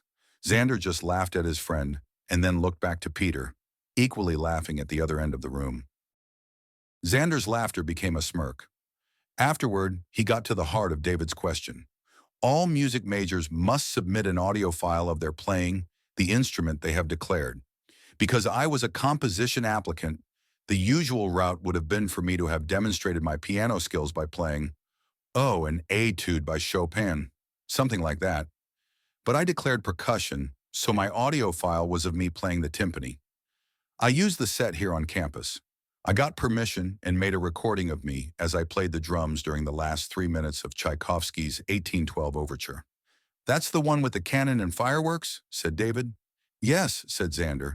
It has this fantastic finale with a crescendo where the timpani really goes to town.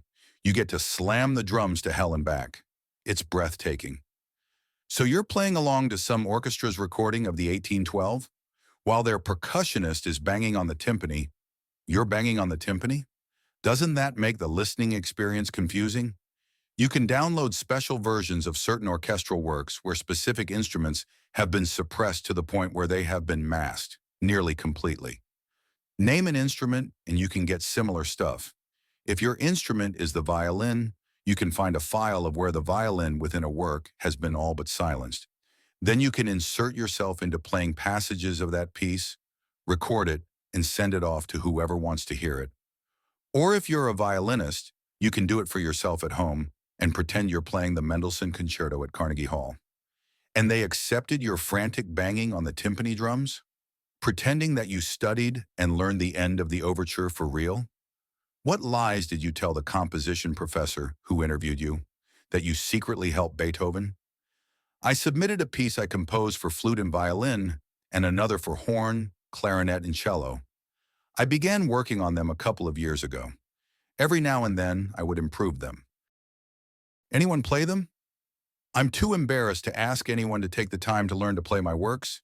David was surprised. That's not the Xander we all know and love. I'm very quiet about sharing my music. Xander had lowered his voice. He looked around the classroom after he spoke. What, not cool enough? Not secure enough is all, responded Xander. And baseball? I got a partial scholarship. I'm not that good in my opinion. David was caught off guard by Xander's introspective statements. Okay, wait, said David. I'll buy that you're faking your way through music composition, but I know for a fact that you have an ego when it comes to your baseball prowess. Xander put on a sheepish expression. What I mean is, I know that compared to the tens of thousands of other guys who play baseball in high school, I'm good. But I'm not good enough to compete against the top players who play for their colleges. I don't fool myself into believing otherwise. Oh, David said. I thought every guy playing sports wants to go pro. Ha! Xander leaned back in his chair. Not a chance. I mean, sure. Everyone playing a sport dreams of it, but most know it will never happen. Okay, so one day you'll go to law school, right? Xander became calm. That is a fact, he said. To be honest, I really haven't had much of a choice about that since I was a kid. Ever since I can remember, my father prepared me for law school better than most applicants have prepared. Certain case law was drummed into my brain. Maybe it's my version of whatever motivates you when it comes to your faith. Weird you put it that way, but yeah. Sure, David gave in. So what about you? Xander asked.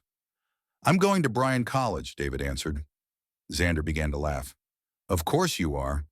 Why, of course? David smirked, knowing what was coming. There are a ton of Christian colleges in the state, and you choose the one famous for being formed after the Scopes trial, in Dayton, in fact, to ensure the kids of Tennessee maintain their Christian worldview. Yeah, so what's wrong with that? David continued his smile. And you're just in time for the 100th anniversary of the Scopes trial itself. You'll be a student around the time of the centennial. Yeah, so what's wrong with that? David said again, his nearly laughing. Unbelievable, said Xander, shaking his head. That college at this time in our history, with states like Tennessee attempting to make public school more like Sunday school. Unbelievable. Well, now you know, David tormented Xander, and in fact, you don't realize it, but you've hit the nail a lot closer to the head than you can imagine. Xander looked at the face of a crafty David Shawn. You're not going to say any more about it, are you? Asked Xander. I reserve my defense. Or however you say that, said David. Very funny. Xander took in an enigmatic David. You may get a laugh over your comment about Bryan College, sooner than you think. David gave him an inscrutable expression. Xander tilted his head. How did we get onto this topic anyway? Sergeant Cole was asking me about it yesterday. You have fun conversations on your time away from school, David continued. There was a lot more to yesterday afternoon than the two of them coming over to get the original pyramid puzzle and Statue of Liberty's Bible verses from me. I guess so, was Xander's response. They think you may be the beast. They've probably thought that since all of this began. Xander had become philosophical. Well, now they definitely lean that way, said David. It's good to be wanted, Xander said with irony. Do you believe they're grasping at straws? No, Xander appeared to be emphatic. My being in their line of sight probably formed itself quickly. I probably became their main suspect the moment we walked into the MOSH offices. Do you think that MOSH administrator, Heller, thinks the same? Mr. Heller. Who knows? He's not going to do anything on his own. No one at the museum is. They don't have the power. I wonder whether they even have the interest. Their formal board members, I mean. Their staff may wonder about me and my place in all of this. But without any policy created by their board or whatever authority, no one there would bother me. As the bell rang to end period 1, a jellybean struck Xander on the side of his head. The boys turned to see Peter still seated, bobbing his head up and down at Xander, looking as if he had just swallowed a dessert, whole. Xander pointed back at him and moved his index finger in the motion of thrusting it forward and withdrawing it backward several times. I'm going to say goodbye to Mrs. Allen, said David. Sure. See you after school at the bench. Xander had not turned from staring square at Peter, who appeared to be enjoying his place in the world. The 5 other truncated classes went as quickly as the first, and at 3/4 noon, David found Xander had already made it to the bench and was talking with Xochitl and Cynthia. What are you all laughing about? David asked the group. Sergeant Cole has become our man of the hour, said Xander. What kind of monster are you? Xochitl was laughing as she said the words. You see what joy your friendship has brought to our lives? Xander looked at David, who had already begun to smile at the ebullience created by his comrades. Xander fully showed his teeth as the girls continued busting up over their own comments made to one another. "I've been waiting to ask you something," Xochitl said to David. "Yes?" He was still enjoying the happiness exuded by her and Cynthia. "What did the police say about the Bible verses the beast left for you at the church's statue?" "Well, they know they can't stop me," meaning me and Xander, "from using the verses as clues to something, which I'm guessing they are. But what they mainly talked about is that they believe I've not bothered to ask myself well, whether Xander is, in fact, the beast." As David's last sentence became understood by Xochitl, a thick silence became formed by her reaction. Finally, she responded, "Why would they think that? They wouldn't be anywhere in finding out whatever the beast is doing if it weren't for Xander. I think they believe Xander's solving the past puzzles, all three of them, one after another, is something they expect me to be as surprised about as they are. They are upset about how accepting I am of Xander's abilities, and that I don't question the entire circumstance." Xochitl looked at David, then at Xander. Her concern was palpable. "Don't be that way," said Cynthia. "The police are probably just doing their job." Xochitl was visibly hurt from the suggestion that Xander would do anything so underhanded and duplicitous. She turned to Cynthia. "Xander would never do such a thing. He's the sweetest, kindest. Haven't you understood that? I think the police have a hard time getting past the way he acts," Cynthia said, now more serious. "Oh, that, the act he puts on." Xochitl looked at her boyfriend. Cynthia concluded her construe. "Well, they probably believe this act he puts on makes it so he needs to be the center of attention at all times, and his becoming the beast would satisfy some kind of twisted desire to have others think he is incredible and amazing." David saw Xander become serious. He looked at his friends and spoke to them all. "Then I can bow out. I don't need to play this game. I don't need any part of this. I can, this instant, walk away from my Junior G-Man badge." Xochitl became angry. "The hell you can!" Xander was shocked by her response. David and Cynthia turned to watch as a tigress appeared before them. "You took David where he is today with all of this. You and your tremendous ego. You and this, Xander is smarter than the world. Attitude you exude with every breath you take." Xochitl seethed. "And we followed you on this adventure of yours, and don't pretend you didn't enjoy Cynthia and I providing an audience for you and your antics. You live for it. But that's not what's at the heart of this. David is at the heart of this. You will not leave your friend to twist in the wind and stand before the police, completely abandoned by you. The police believe you are the beast? Then you go out and find the beast. You confront him. You enter his lair. You pull out his fangs." Xochitl struck Xander's chest with her fists as the others stood in awe. "You will not abandon David." She struck at Xander again and again. "That's not what I'm going to marry." Chapter 15. Good Friday. David's youth group greeted Xander with polite enthusiasm. Leading the discussion was the church's youth pastor, Taylor Royce. Instead of retreating to some classroom within the church, Pastor Royce had the group take up a small corner within the pews of the chapel for the youth group's Good Friday service, which was dovetailed upon the church's general service that had concluded not 15 minutes previous. David observed Xander, who, whether or not he was interested, was at least courteous. He politely listened to the discussion that Royce and the group were having, offering neither affirmation nor objection to the conversation. If Xander wasn't engaged, at least he wasn't letting his eyes wander, or worse, taking out his phone to check on any text message from Xochitl. The evening centered on the topic of grace, as expressed by the church's pastor earlier that evening during the Good Friday service. After a quarter of an hour, in closing his discussion with the dozen young people in their late teens, Royce made it understood Xander was not going to escape without being given a chance to say something about Christ and his place in Xander's life. "Xander, David mentioned that you're unaffiliated with any particular denomination at the moment. Thank you for giving our church a chance. I enjoy going to church with my friends. I have gone a few times during the past few years with my girlfriend's family, but I'm not myself a Christian. I do believe it's a beautiful religion, with many good aspects. If the youth group was expecting more, and if its members were leaning toward Xander in hopes of their hearing about his views on Christ, they were disappointed in the silence that followed his compliment. "Have you come here tonight seeking answers?" asked a hopeful Pastor Royce.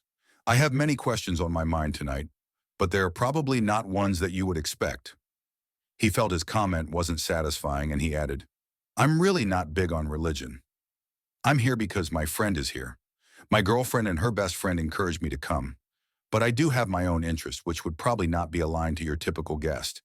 It's probably best you just let me enjoy listening to your ideas about grace and not include me in on it." "A rather cryptic response," said the youth pastor. "You make it sound as though you will eventually reveal a hidden query." He placed Xander on track. "But returning to another idea of yours that you not be included, know that God's grace is for you, every bit as much as it is for us." "I understand that's how you see things," Xander said to the pastor.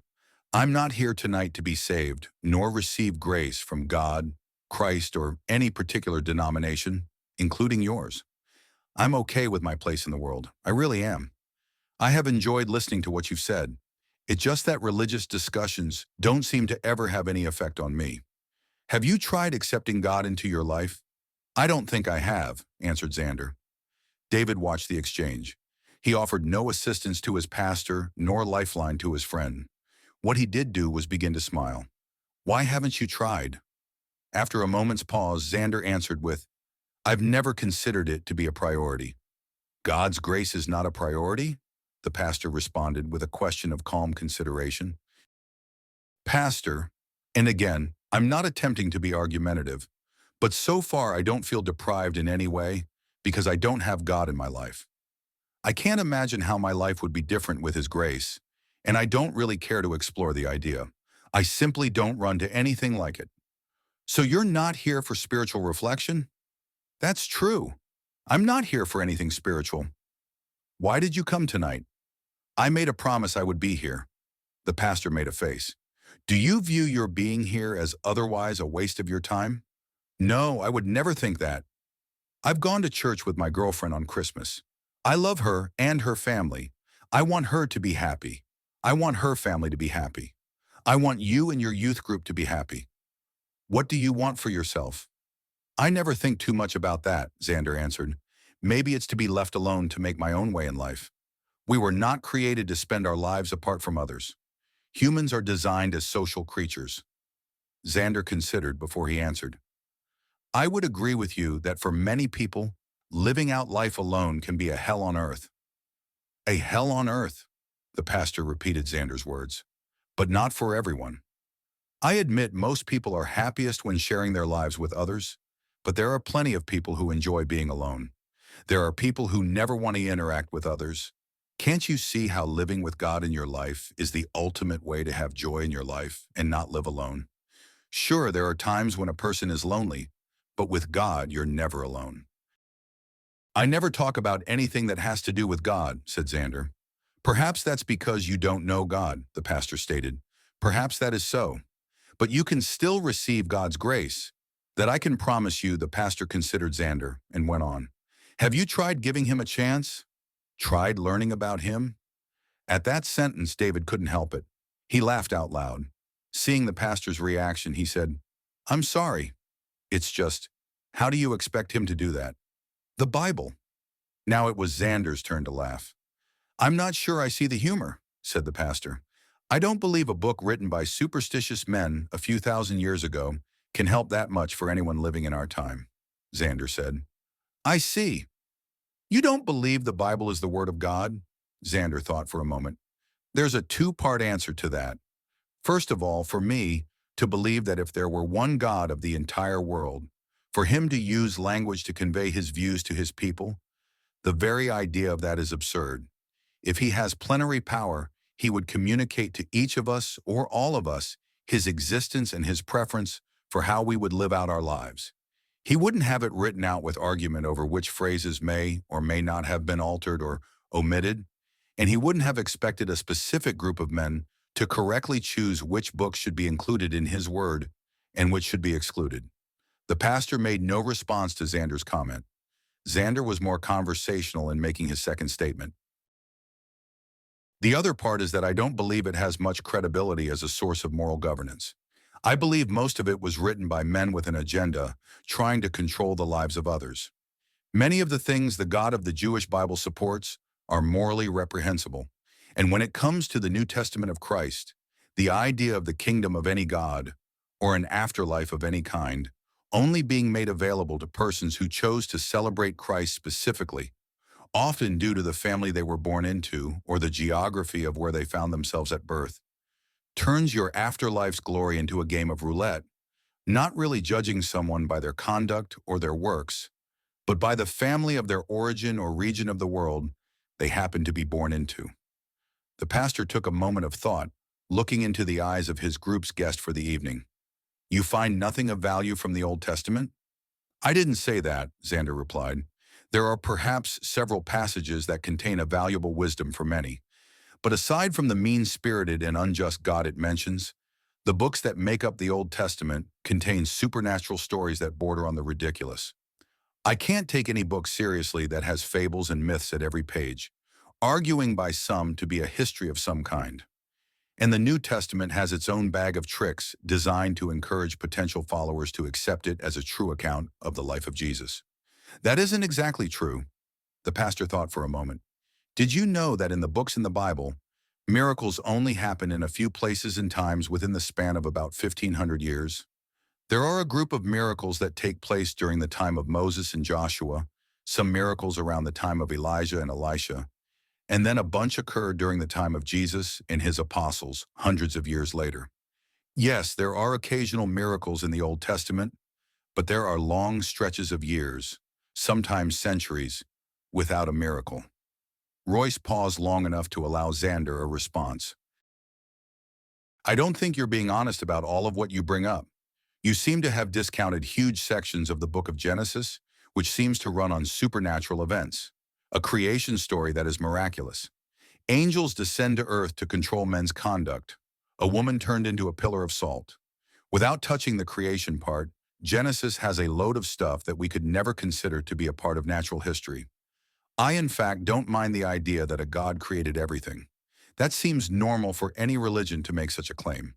But I do find it wacky what the God of the Bible does.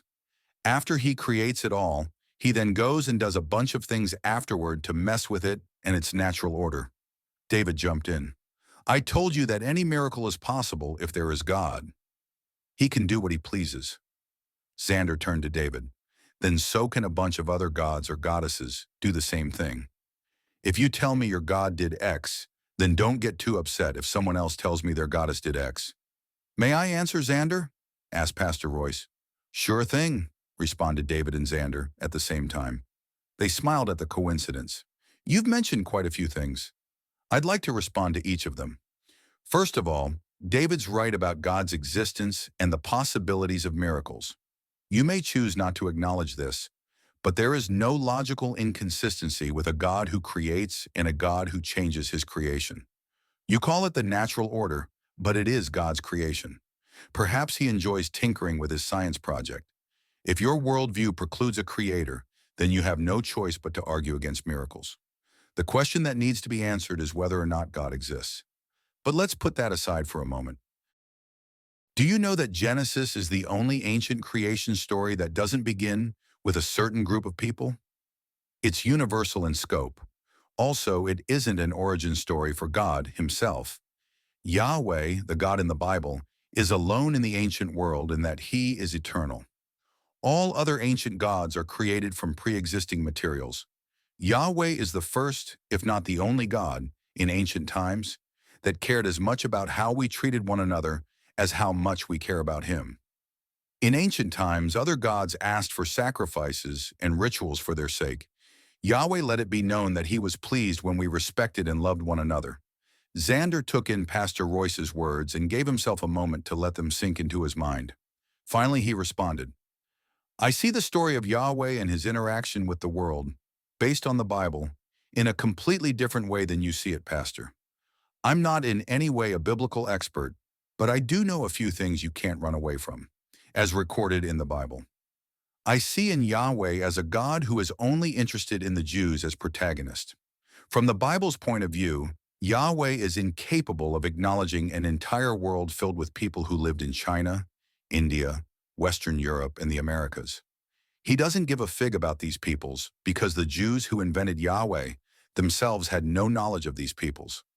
You say, Yahweh, let it be known that he was pleased when we respected and loved each other.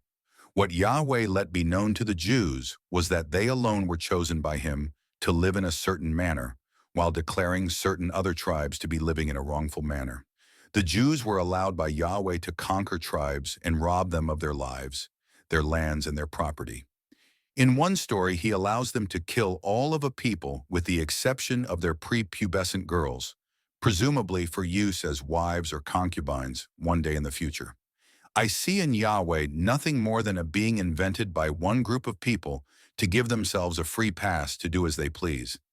I see him, by the words of the Old Testament, as a supporter of genocide and infanticide. Because I don't hold the Bible in any particular reverence, it's easy for me to come to this understanding about this God as worshipped by the Jews. And Pastor, I'm all right about what the Jews wrote in their Bible because I cannot accept it as having the same historical truths I get when I read a genuine history. The stories in the Bible do not hold up to the same scrutiny, but don't take it too badly. I don't look to any book of religious literature and reflection in the same way I read a historical account. To me, the Bible and history are incompatible. Do you know what makes Lee's surrender to Grant after the Battle of Appomattox one of the most accurately understood events in history? Present, along with Generals Lee and Grant, were members of both staffs. Now, I'm not questioning the integrity of the men who were there. I'll bet, like most officers, they saw themselves as reasonable, honest men of good character. But each of them knowing that officers on the opposing side were there has probably helped to prevent confirmation bias. Imagine if only Union or Confederate officers were there while the opposing general sat alone in the parlor of the McLean house. How might the event have been remembered? The Battle of Jericho, as recorded in the book of Joshua, is a story recorded solely from the point of view of the Israelites. We may get a report by the Israelites about what they thought the Canaanites were up to. I don't know exactly. I don't have it to memory, but what I do know is that there's no report of the battle from the point of view of the Canaanites. Getting only one side of the story of any battle is problematic. And when you throw into it the ability of a god to radiate power from an ark, the Israelites had to help destroy the Canaanites, all Indiana Jones style, and the ability of a god to alter the solar system in a way to retard the ending of daylight to assist in an Israeli victory. Yes, I have a problem with your primary source material, the book of Joshua. The pastor listened patiently to what Xander had to say and took in his general argument related to Scripture. He understood Xander had made his point and that he had the opportunity to respond. The word Bible comes from the Greek de biblia, which means the books. The various independent writings that make up our Bible corroborate each other. For instance, there are at least 6 different sources within the New Testament that talk about the life of Jesus. Just because they have been bound up into one volume doesn't negate this, any more than taking 6 different biographies of Abraham Lincoln and placing them together into one binder makes them one biographer by one person. The Bible is, by any measure, a historical account and fits all of the definitions of what a history was during ancient times.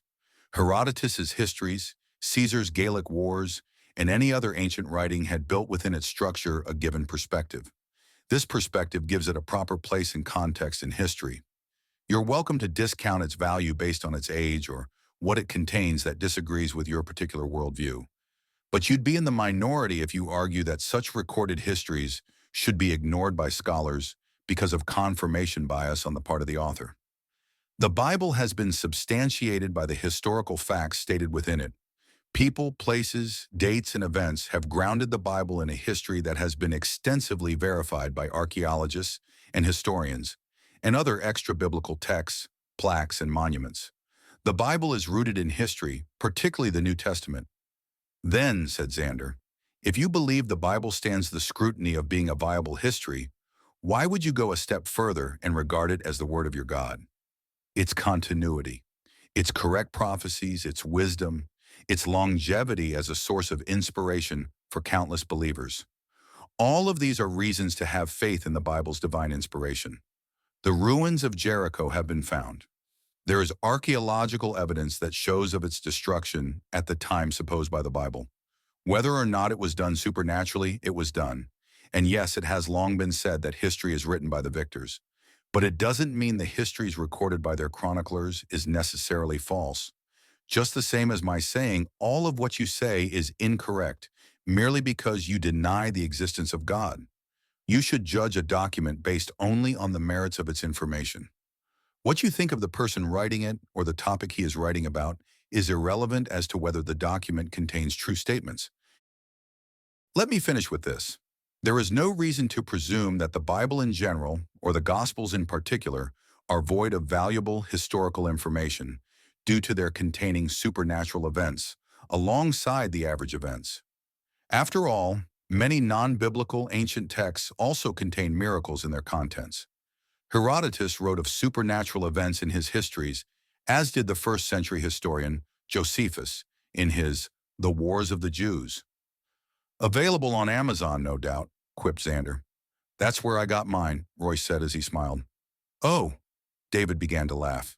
Xander joined in, as did the pastor. So, Xander, said Pastor Royce, you believe the Bible has no place in your life? Yes, that would be true. Then is there any question you do have for this evening that our group can help you with? I had some sense at the beginning of our discussion that you came here with a question of some kind. Well, Pastor, there is in fact something I'm having a problem with. What is it? To deal with it, we're going to have to refer to a book. What book is that? Asked the youth pastor. Xander said to the man, The Bible. Chapter 16. Bible Study. David wondered whether the ironic humor of Xander Loughney would be appreciated by Pastor Royce. Not everyone was a fan. The man was not to be put off. You've come to the right place. There was light laughter from the others. But my question is, well, it's not about the Bible as it applies to Christianity. The question is secular in nature. It has to do with how the Bible applies to real life. The Bible applies to real life. I promise you that, Royce said. Xander appeared chagrined.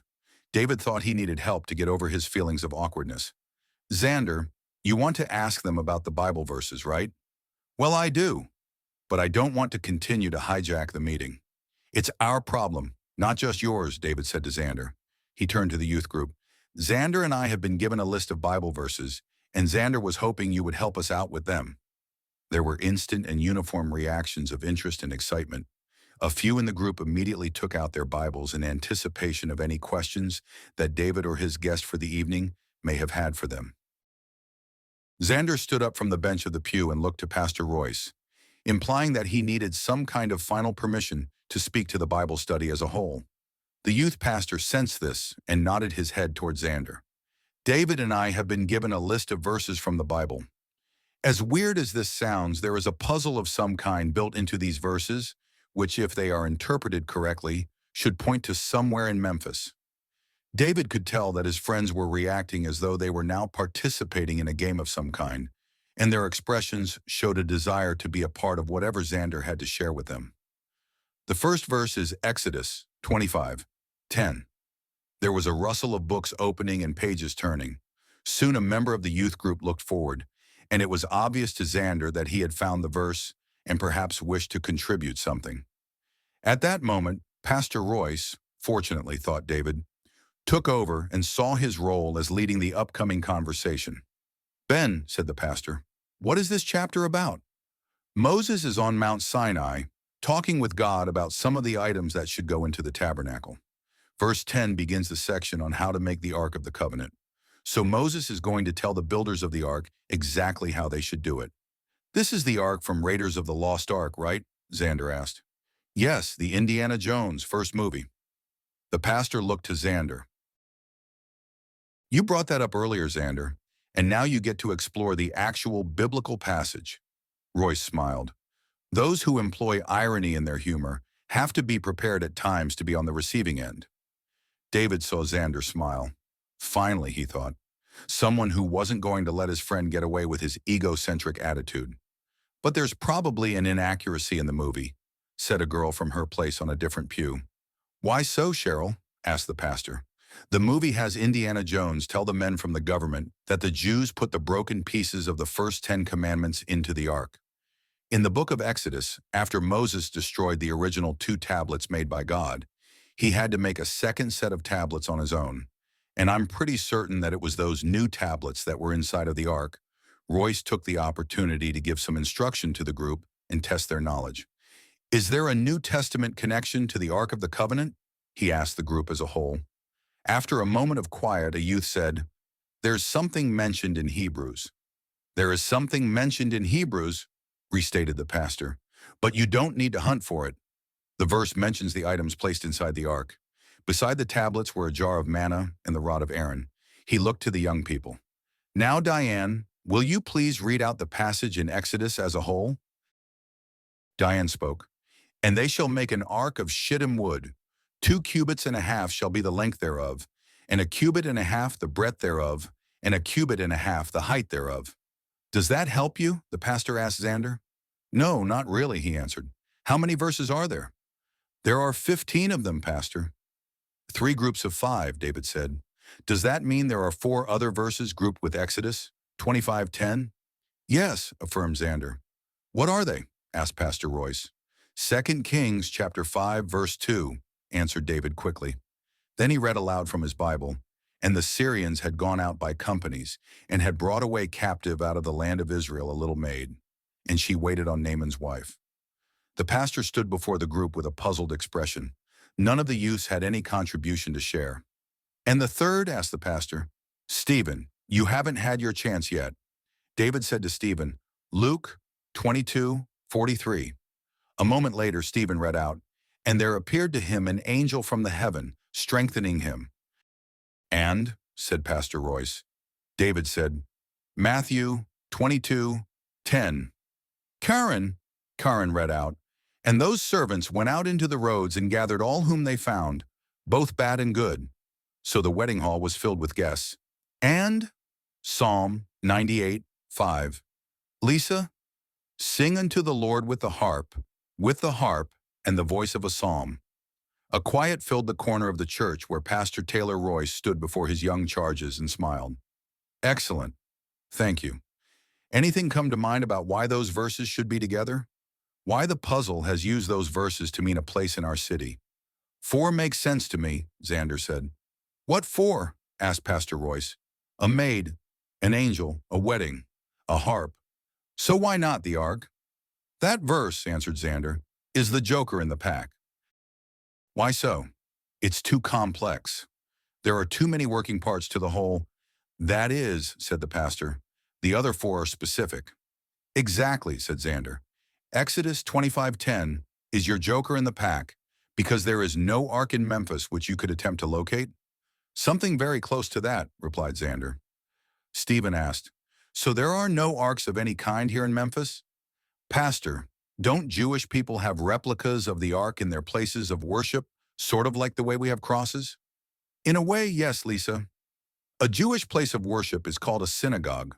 Each synagogue contains a kind of ark in which they keep a copy of the Torah. The Torah consists of the first 5 books of the Bible. Does anyone know another name for the Torah?" "The 5 books of Moses, sometimes known as the Pentateuch," replied David.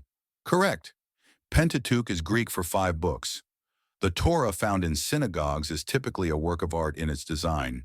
It's made from parchment, made from the skin of a kosher animal, like a lamb.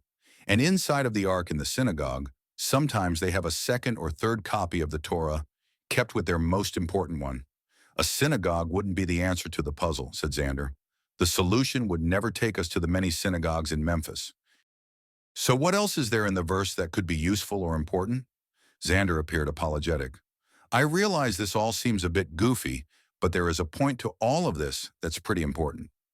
No one in the group looked as though they were feeling put upon. In fact, they all seemed to be enjoying the exercise.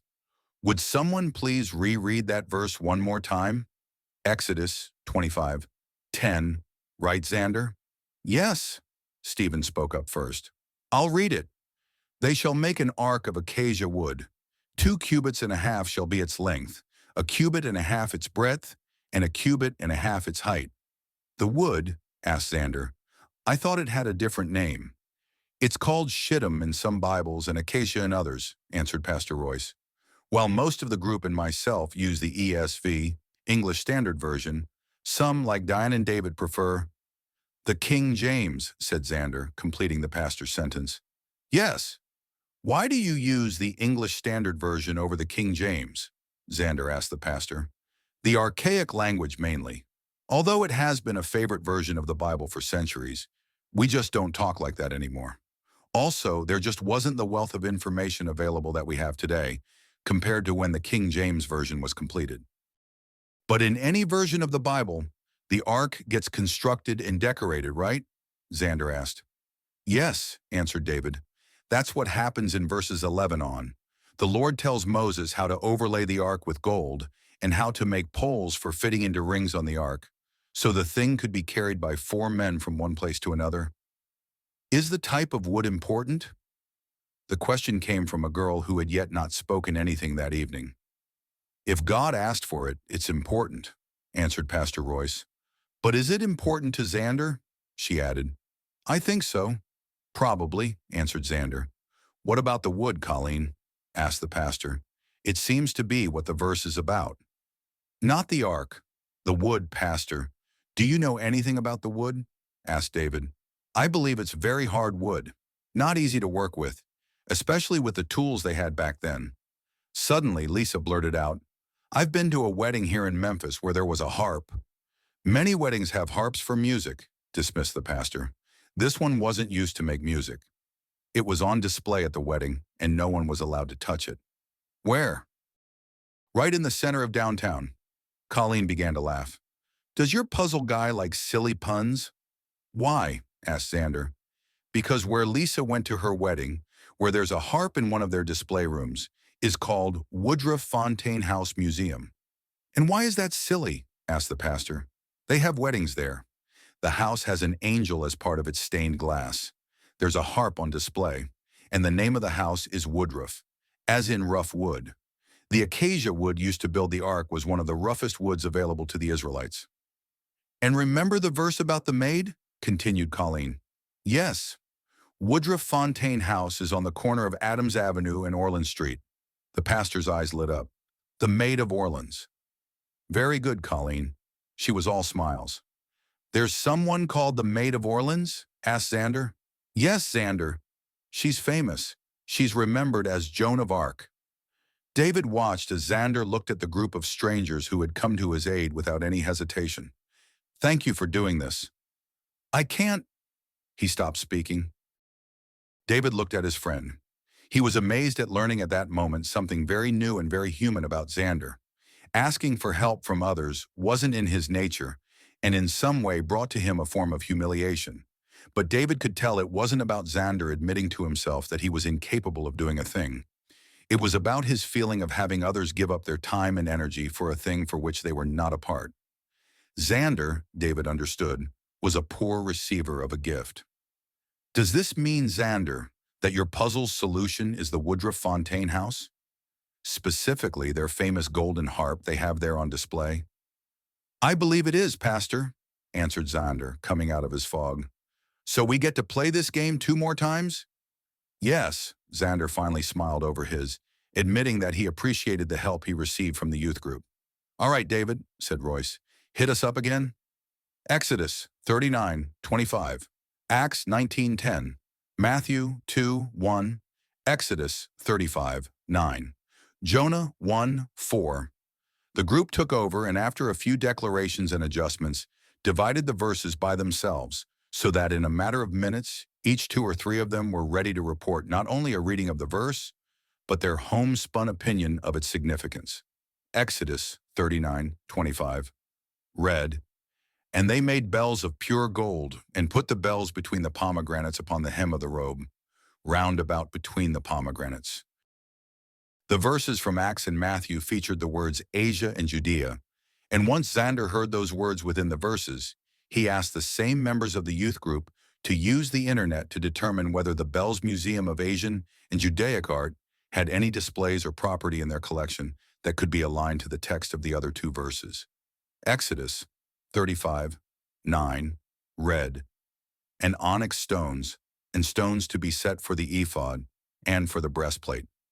Jonah 1:4 read, "But the Lord sent out a great wind into the sea, and there was as mighty tempest in the sea, so that the ship was like to be broken." The members soon announced that the Bells Museum indeed had on display the model of a ship carved from onyx, and that it was part of the museum's permanent collection. It measured nearly 2 full yards from stem to stern, was 14 inches wide from port to starboard bow, and in height measured some 45 inches. The museum's own comments about the carving, described on its website, listed it as one of the most frequented and appreciated displays in all of the Bells collection. The same was done for Isaiah 19:7, 2 Kings 19:23, Genesis 30:32, Psalm 144:15, and Ecclesiastes 3. The verse from Isaiah read, "The paper reeds by the brooks, by the mouth of the brooks, and everything sown by the brooks shall wither, be driven away, and be no more." The group immediately understood their interest would be focused upon the Brooks Museum in Overton Park.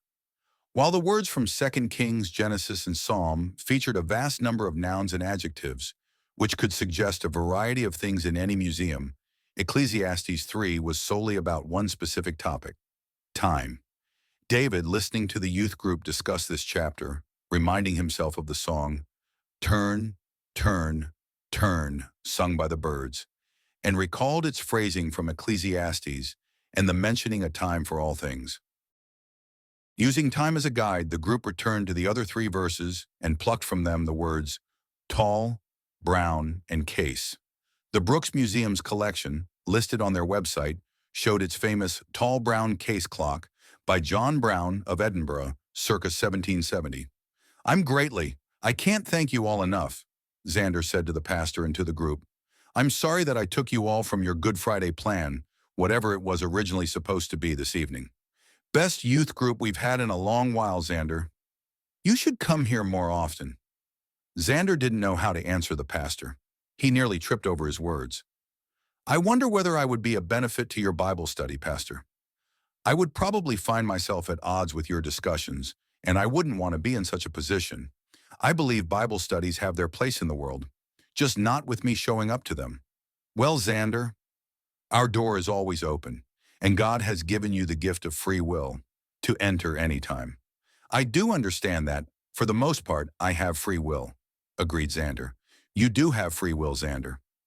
God made men and women in his image and with the free will to decide for themselves, their own lives." "My life is a little different," reflected Xander. "I have a ton of freedoms, with the exception of when it comes to this one person. She told me that when it comes to her, I have no free will. Xander, this person cannot be more powerful than God." "Pastor," said David, "you really don't want to go there." Chapter 17.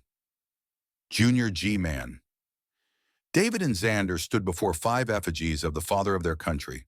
The Smithsonian's traveling exhibition of George Washington's military career had expanded since its inception to ultimately becoming a major part of the General Officer's Uniform Special Exhibit. The Museum of Science and History had come to bill it, generally at war.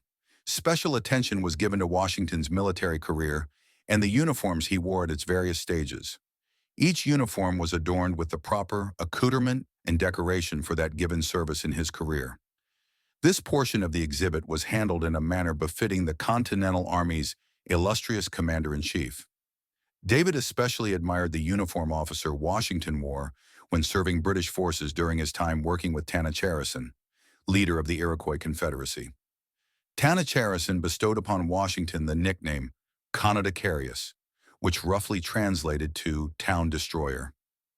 "We're being watched," Xander said to David. David turned from the uniform of then Major Washington toward the direction of Xander's gaze. "There's a woman at the entry to the hall. She's either in love with you, has a longing for our first president, or has another motive for standing there. And before you fall in love, note that she's probably twice your age." "Now there's the Xander I've come to know," said David. "I was wondering when he would make an appearance." Xander left David, walked up to the woman, and smiling broadly, he said hello. "I see this time around, you paid for admission. she said to him. Word gets around, Xander replied. Out of the hall arrived the same man Xander had met when he and David previously visited the museum. Good day, he greeted Xander with a formal tone. We met the last time my friend and I were here. When the police detectives questioned David over the note he found in his locker. Yes, I remember, said the man. Mr. Eddy's? Xander confirmed. Yes. Curiosity got the better of David, and he walked over to join his friend and the museum people.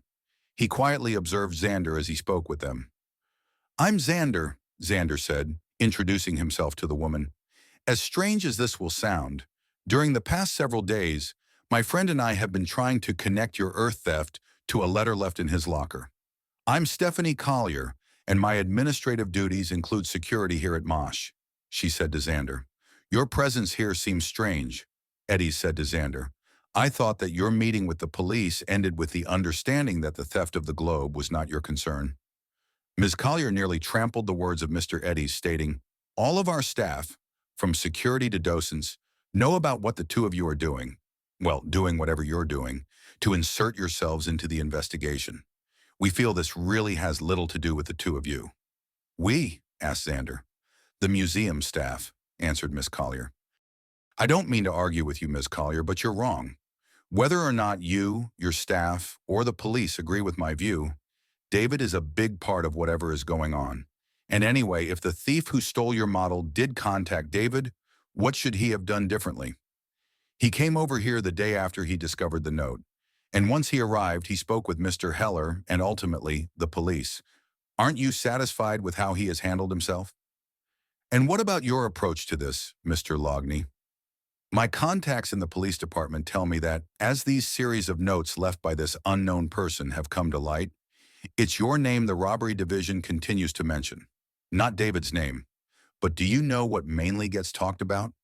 The fact that the two of you are in high school. That to me is the strangest part about all of this. Xander regarded the museum employee and said nothing more. We came today to look around at the exhibits for a second time, David said to Ms. Collier. We're proud to have you at our museum, David. Michael is especially happy to have met you. He still talks about it. Michael? Mr. Eddy's here, one of our senior docents. You were very kind to me when we met, David said to the man. Mr. Eddy's closed his eyes and bowed his head to David. Another time, David, would you be good enough to have your picture taken with me? Not for the museum, but for me, personally. It would be a privilege, Miss Collier, he answered. Xander took this opportune time to depart from the group. Where is your friend walking off to? Probably the planetary hall. He's become obsessed about it. Our visitors have become more interested in the exhibit since the theft of the Earth model, Ms. Collier said to David. What are you doing about its absence from the solar system? We are meeting on Monday to decide whether we will order a duplicate. Well, it was nice to meet you, Ms. Collier, said David. I'll go find Xander and make certain he doesn't get into trouble. Please do that, replied a stern-voiced Mr. Eddy's. David tried to catch up to his friend, who had left the special exhibit hall and had made his way to the vast entry foyer, presumably so he could enter the planetary hall from there. Shawn! David turned. He saw a boy walking briskly toward him, wearing a gold jacket, similar to the one sported by Michael Eddy's. David! The boy shouted once more. Oh, hey, David recognized the young man, but couldn't place from where he knew him. Chris Sutton, from camp. 2 years ago. Yes, said an excited David. They wrung one another's hands enthusiastically. Fantastic, said Chris. Great to see you, answered David with genuine happiness. Are you here with your family? Chris asked him. You work here. I volunteer. I'm a junior docent. I'm not here with my family. I'm here with a friend. David was taken by surprise. He never thought he'd have to explain to anyone why he was at the museum. Well, the friend I'm here with is interested in the planetary hall. I have an idea who your friend is, said Chris. Oh, can you come with me to the planet hall? Docent me? Of course, he said, laughing at the improper use of the word. Together, the boys walked from the foyer into the museum's popular exhibit. I'm going to guess who your friend is, and I'm thinking he wasn't at camp with us. David laughed. Yep, you guessed it. Xander would never go to a Christian summer camp. In fact, he wouldn't go to any camp except maybe a baseball one. His parents raised him against a Christian camp? David smiled. It's not like that. Well, maybe that's half true. So he's not a Christian, affirmed Chris. He's not into God in any way, replied David. He's a secularist. How does that work? Asked Chris. He doesn't believe God has a place in his life. Maybe the world. Okay, someone who's weird, and someone who's been talked about here at the museum all morning. I can't wait to meet him. You got that right, about his being sort of weird. He's here somewhere. You've got this crowd here every Saturday? Asked David. We do. Mostly thanks to the theft of our Earth globe. It's caused everyone to want to come here and look at what happened to the display. How do you know that? Asked David. You can hear everyone talk about it. They barely talk about anything else. Chris lowered his voice. You'd think the Mosh people had stolen the thing themselves, considering all of the publicity the theft has generated. Would you like to see the globe returned? Of course. So would everyone. Most people here believe it's a prank anyway. One of the Shelby County High School's senior class. End-of-year stupidity. Like your high school? David teased him. Get out of here, laughed Chris. David suddenly had an uncontrollable laughter. His friend from camp, smiling, soon joined in on whatever David was goofing on. What are we laughing about? Asked Chris. David calmed himself and took in a breath. Xander believes he may be able to figure out what happened to your model of the Earth. No way! Really? Yes, in fact, he's over there. David pulled at his friend and led the way to where Xander was standing beside the model of Uranus. Chris, this is my friend Xander. Hi, Xander said. You're wearing the same kind of jacket that Mr. Eddie's is wearing. I'm a docent as well. A junior one anyway, was Chris's answer. And you're Xander Loughney. And you are trying to decide whether you should find someone to report me for being here. Don't worry about it, said Xander. Ms. Collier and Mr. Eddie's have already seen us here. About 10 minutes ago. Oh. Chris seemed relieved. Xander smiled. I can only imagine what orders Mr. Heller has given all of you if you see me here in the museum. Do you know that you're what everyone's talking about? Chris said to Xander. But the way you put it isn't technically accurate. The word only went out to certain people. I mean, it wasn't made at Mr. Heller's morning announcements to the entire docent staff. The stuff about you was only made to certain staff members. But word travels, said Xander. Word travels, repeated Chris. And yes, it got around that if senior docents or any security people see you, they're supposed to report it. And they're saying that I managed to insert myself into the middle of all that's going on with the theft of the model. Chris thought about that. I can't say that, but you're not being mentioned in a positive way. How do you know David? Xander asked Chris. We met 2 years ago at a summer camp. Hey, Xander interjected as he turned to David. I wasn't invited. David became serious. That's because this summer camp didn't feature drawing on people's faces with a Sharpie while they're asleep, getting into mashed potato fights at dinner, or the male campers running through the girl showers. Xander merely shook his head. I desperately need to teach you all how to run a summer camp. Can I ask you something? Chris said to Xander. Sure. If no one wants you around here, why are you around here? I have this idea about the model of the Earth being split in two at its center, like at the equator. I believe that it may have been handled by only one person who placed the halves on something like a piece of carpeting and moved it by himself out of those large doors. Why do you believe it may have happened that way? Asked Chris. If it were taken by pranksters or students, it would have been rolled out the same double doors. But instead of handling it with care, such people would have played with it in the parking lot before either abandoning it or placing it in a visible location, like at the top of one of the high school administration buildings. But it hasn't made an appearance yet. Those kinds of people would have immediately shown it off to others, to brag about their achievement. But it's vanished completely, said Chris. Yeah, and that is very difficult to explain in terms of a prank. But why did you come back here? What did you need to see? When I first came here, I got an understanding of this hall, the exit doors, the size of the exit when both doors would be opened, and just where a vehicle would have to be for loading up the model, whether in 1 or 2 pieces. But there were other things about this hall I'm curious about. A voice called out from the other side of Neptune. Chris!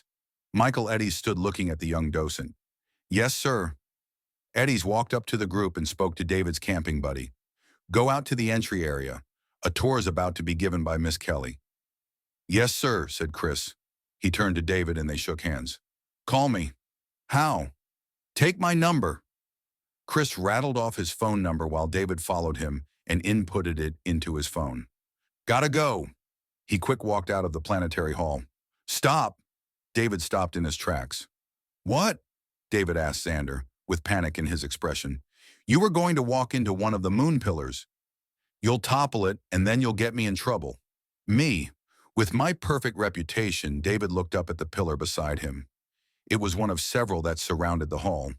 This one had 4 shapes of the planet's satellites in a column line, one above another.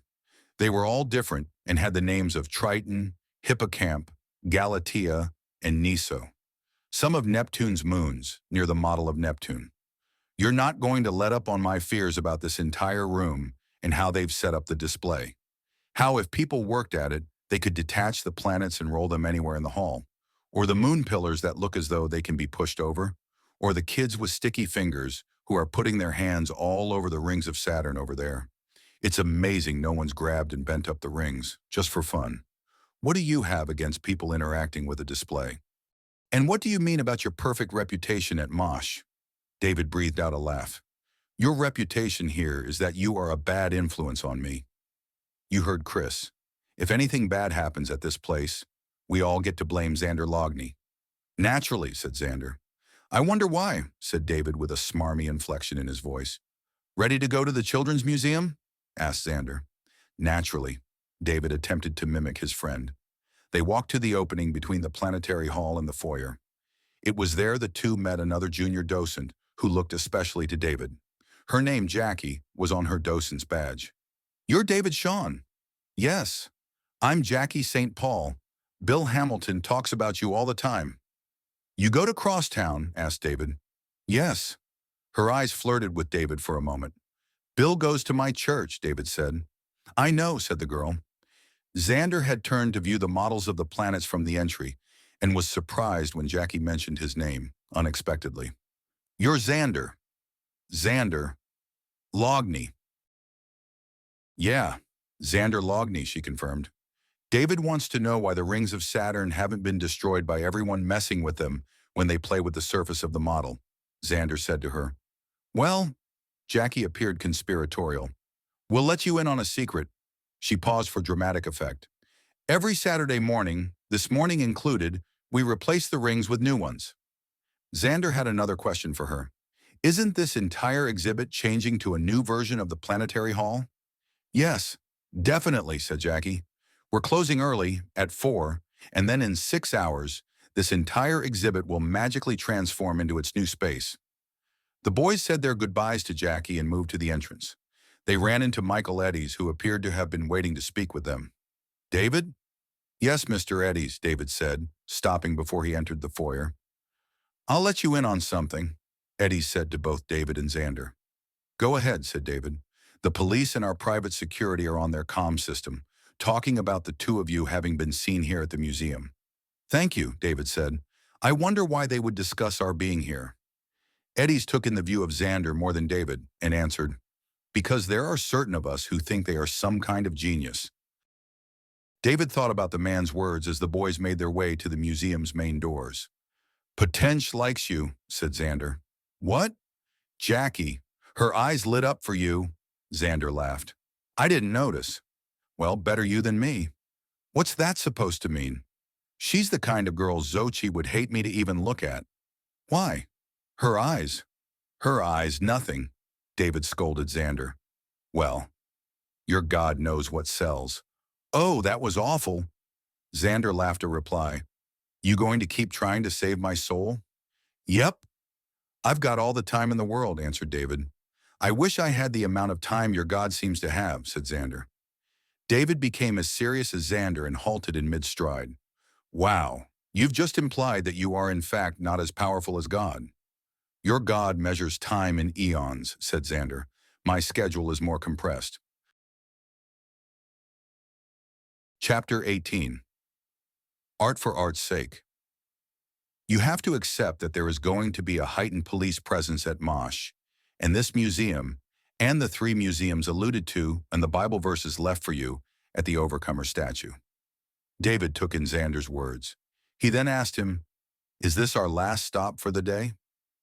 "Yes." "That worries me," said David. "What worries you?"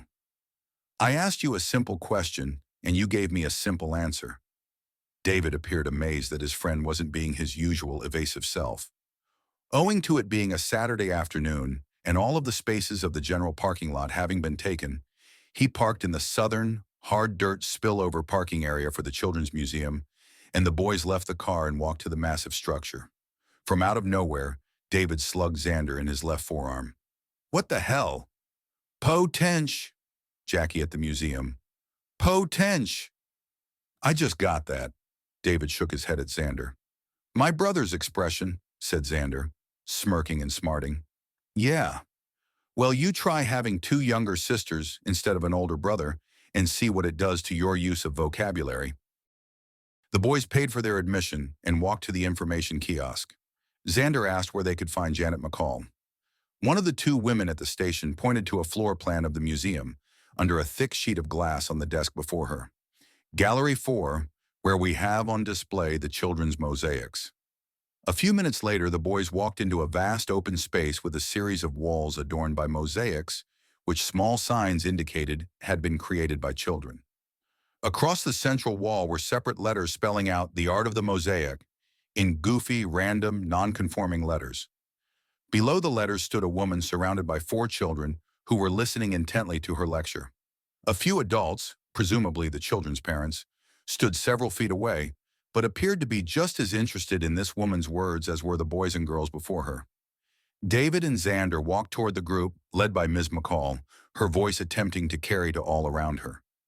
David saw how she worked to make them feel happy and special, discussing with these 4 their own contributions to the art form that was mosaic. She stood at one of the outer walls and pointed to each of the 4 mosaics which David surmised were made by these same 4 children. Their parents were simply beaming over the celebration of their children. Xander divided his interest between the words of the resident artist and the works surrounding him and David. Xander scanned many other mosaics within other display walls, and his curiosity got the better of him. He stopped listening to Janet McCall's lecture in exchange for the freedom of viewing more of the mosaic works of art by the children of Memphis. He especially appreciated a mosaic made of postage stamps cut up into odd, tiny shapes. It was a brilliant use of old postage stamps, perhaps hundreds of pieces of them. Ones that had been used, then canceled, from a bygone era when licking little square or rectangular stamps had been necessary to affix them to envelopes. Then Xander looked closer at the description at the bottom of the artwork. 319.79, 15 cent Martin Luther King. Black heritage stamps had been cut up and the pieces organized to make the same stamp, 4 times the size of the stamp itself.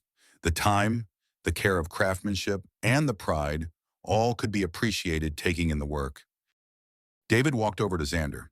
"Did you realize that all of spring has been dedicated to the art of mosaic?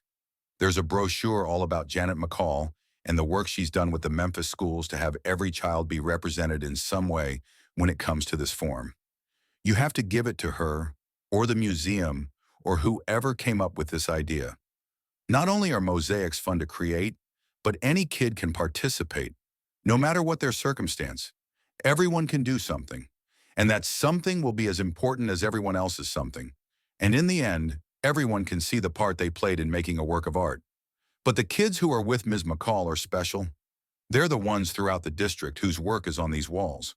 The 4 she is with now share a wall." David was smiling as he spoke about the children. "You like children?" "Well, who doesn't?" said David. "The beast who steals a photo mosaic of them gathering around their Lord and Savior," Xander said to his friend, without the slightest irony.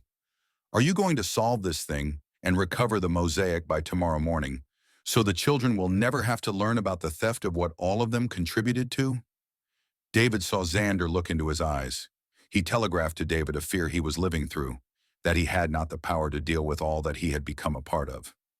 David noticed Xander's countenance and body language held a disgust in his own abilities, or lack thereof.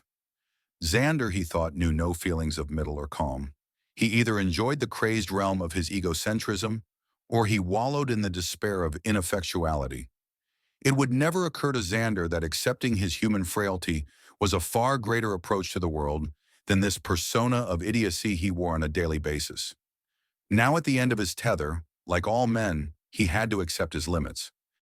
The two made their way to the vast wall exhibiting the museum's crown jewel of mosaics, a 15 feet by 30 feet, 18-panel behemoth that was the Mount Rushmore mosaic. This was Janet McCall's greatest achievement to date, a mosaic in the old-school style of small ceramic tiles. These tiles were held together with an epoxy that was both clear and slightly smoky, allowing for the whites and grays and blacks of the famous memorial to show its majesty in mosaic form to all who gathered before it. Adding to the dramatic look and feel of the work were green and brown ceramic pieces made into trees within the depiction to the left and right of the monument. Certainly, they were a part of the landscape of the Black Hills of South Dakota, near to where the mountain was located. In reality, there are no trees to either side of the memorial, only untouched granite and sky. But as McCall had placed the trees, though not factually representational to the actual landmark, in her version, the granite mountain featuring the portraits of the four presidents seemed to burst forth from a fictional surround of forest. David and Xander approached her work together. "I'm kind of an America dork," said Xander. "It's beautiful." "It must weigh a ton," said David. "It's going to come down and smash someone." Xander turned to look at his friend. "You're insane. You think every work of art is a potential danger, that they're all going to come crashing down and maim unsuspecting museum guests at any second." He nearly laughed as he looked from his friend to the massive mosaic before them. "There's no chance it will come down," said a woman's voice. They turned to find Janet McCall standing by their side. "We saw you were busy and didn't want to interrupt," Xander said. "Oh, this entire weekend is for the students and their artwork, which they've created during the past school year. I'm going to give them all the attention they deserve." "We spoke yesterday by phone," said Xander. "You're Xander Loughney." "Yes, and this is my friend David Shawn." "I don't think all artworks will come crashing down to maim people, but this looks pretty heavy." David nodded toward the massive mosaic, containing what had to be innumerable pieces of ceramic tile. But a mosaic of this size, the ceramic tiles combined with the substances used to hold them together, along with the substantial frame you've placed them into, it amounts to quite a payload. Why can't it come down? You know, Xander, you shouldn't be surprised about David's fear of the size of large-scale works of this kind. In days past, works like this were built into a structure and were immovable. It's only in the past decades that the art world began the conversation of movable large-scale artworks for museums, buildings, and open spaces. It was decided that certain works had to be done in sections so that they could be broken apart in a planned method and safely transported from studio to display site. At City College in San Francisco, there is the Diego Rivera Theater. In its foyer resides the famous Rivera's mural, Pan-American Unity. It's similar in size to this one. And like this one, that mural was made on panels. 10, in fact. The panels themselves are immense. But if they weren't panels, they'd be forever stuck in what is a very small and narrow lobby for that theater. Panels make it possible to manage large works. Another of Rivera's murals, Man at the Crossroads, was also made on panels, but they were so massive, when Rivera and John Rockefeller got into an argument during its creation, the unfinished work had to be destroyed within the lobby of the RCA building in New York. These days, artists think twice before committing to a permanent, two-dimensional project that could never be moved from where it will be presented. "Your Mount Rushmore is how many panels?" asked Xander. 18. And they're not hung like other murals are hung. The Mount Rushmore mosaic is so heavy. Remember, it's made up of hardened clay. It's held within the metal casing you see surrounding it. What your friend here called the substantial frame. And you are both very right. The mounting casing itself, to which the mosaic has been placed into, is just as massive as the mosaic. But an added benefit of the metal casing is how it pushes the mosaic out from the wall, which helps it come to life. I never thought of that, but you're right. By not being flush against the wall itself, it gives the work a strength and majestic quality. It was an important consideration when designing the work of art. Can we talk about the mosaic featuring Jesus and the children? Xander said to McCall. McCall took a deep breath. My guess is that you've been told about David's involvement. The thief sent him a message basically admitting that he stole your work. You put it in more of a straightforward manner than the police put it. She looked up at Xander. Thank you for that. May I ask you something weird? Certainly. What did the museum say about any video the security cameras may have picked up? McCall answered, like at Mosh and many other museums, cameras are only pointed toward specific places. What do you mean? Xander became more than curious. There are no cameras trained on the view of inside of the room, where the panels of the Jesus mosaic were being constructed, she said. She noted Xander's surprise. She went on. There are no cameras trained on most of our works of art. There is nothing valuable on these walls. There is nothing to steal here and at Mosh because the things we display have no real market value. But that wouldn't be the case with, let's say, the Brooks Museum, Xander prodded Miss McCall. Naturally, security at art museums would have cameras aimed directly at the works themselves. In museums of history and children's art, the use of cameras is chiefly concerned with the movement of our visitors. Would you feel comfortable in the space where you actually make your artworks, knowing you were under constant observation? Should cameras have been placed in those rooms? Asked David. She took a moment before answering. I've asked myself that a lot these past days. I wonder whether one simply gets used to it. After a moment of quiet, Xander asked, how did you choose your subject for the children's mosaic? That happened probably as soon as September last, McCall said. Since we planned on finishing by Easter, what better a subject than Jesus? The people of Tennessee are big on him as a theme for most everything.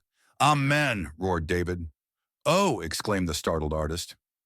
Laughing, Xander informed her that David was a founding member of the Jesus All Day, Everyday fan club. Oh, I wasn't against it. I love me some Jesus myself. Some communities just embrace it more than others. I mean, there wasn't any need for a lengthy discussion. The theme for the spring photo mosaic was briefly discussed at a meeting that was open to the public. Someone in the audience suggested a scene of Jesus surrounded by children, which was quickly seconded and agreed upon by consensus. That sounds perfect to me, said David. Democracy at its finest. Right, Xander? Xander smiled at David, and his smile seemed infectious, as Janet McCall joined him and David in whatever the two were playing at. And the panels your Jesus work is on, was it similar in construction to your Mount Rushmore mosaic? I mean in size and scope. In size and scope, yes, but not in medium naturally. The work featuring Jesus with children is meant to convey a lightness and joyful expression. The panels which make up the Jesus photo mosaic are nothing like the heavy, majestic panels that make up the Mount Rushmore mosaic. I printed out the miniaturized photos of the children onto a thin cardstock. When cut apart as a single piece of element, each were as light as a feather, not even. Regardless of the size of the photos that were sent to us, they were reduced and cut up into half-inch squares before being mounted. Cardstock, canvases, and frames, all very light. I had high school student artists volunteer their time to place over 460,000 photos into the correct placement on the canvases to make up the scene. Are there that many students in the public school system? Xander was surprised. There are over 100,000 in the Memphis-Shelby district alone, but we reached out to all schools throughout West Tennessee. Everyone emailed us with photos attached. Students from all over Tennessee, in fact. Public and private schools. We turned down none. Ultimately, all were included. I woke up to thousands of emails every morning and saw thousands more had arrived by the end of the day. And the reduced-sized photos of the students gave you the pieces that made up the scene? Xander confirmed. Yes, it was very emotional. Not just the subject matter, but also the process. So many individual students helped make it a reality, and now it's gone. All of that hard work and time. Gone, and why? Janet McCall lowered her head as her eyes began to tear up. Either she forgot where she was or didn't care. Suddenly, she raised her gaze to Xander. Do you know why the mosaic was stolen? She pleaded. He was quiet for a few seconds. Finally, he answered, yes. Both David and the artist lightened with a new intensity, but Xander said nothing more. He merely glanced back at them and then walked through an archway into the next room. David and Janet followed him. They saw Xander regard words posted on the empty wall across the room. Coming Easter Sunday, the photo mosaic made by the children of Tennessee. David followed Xander's eyes as he turned completely around to scan the other walls. They were confronted with the three paintings David had nearly forgotten: Mary adorned with crown, Moses the lawgiver, and Into the Heavens. The panels, they weren't on the wall when they were stolen, were they? Xander asked. No, they weren't, McCall answered. She quickly added, the panels had been placed out on the wall a few times.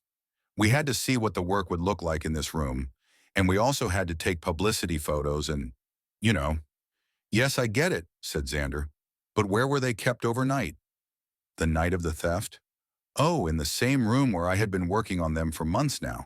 The same room since the beginning of the project. Is that room close by? Yes. It's here inside the museum.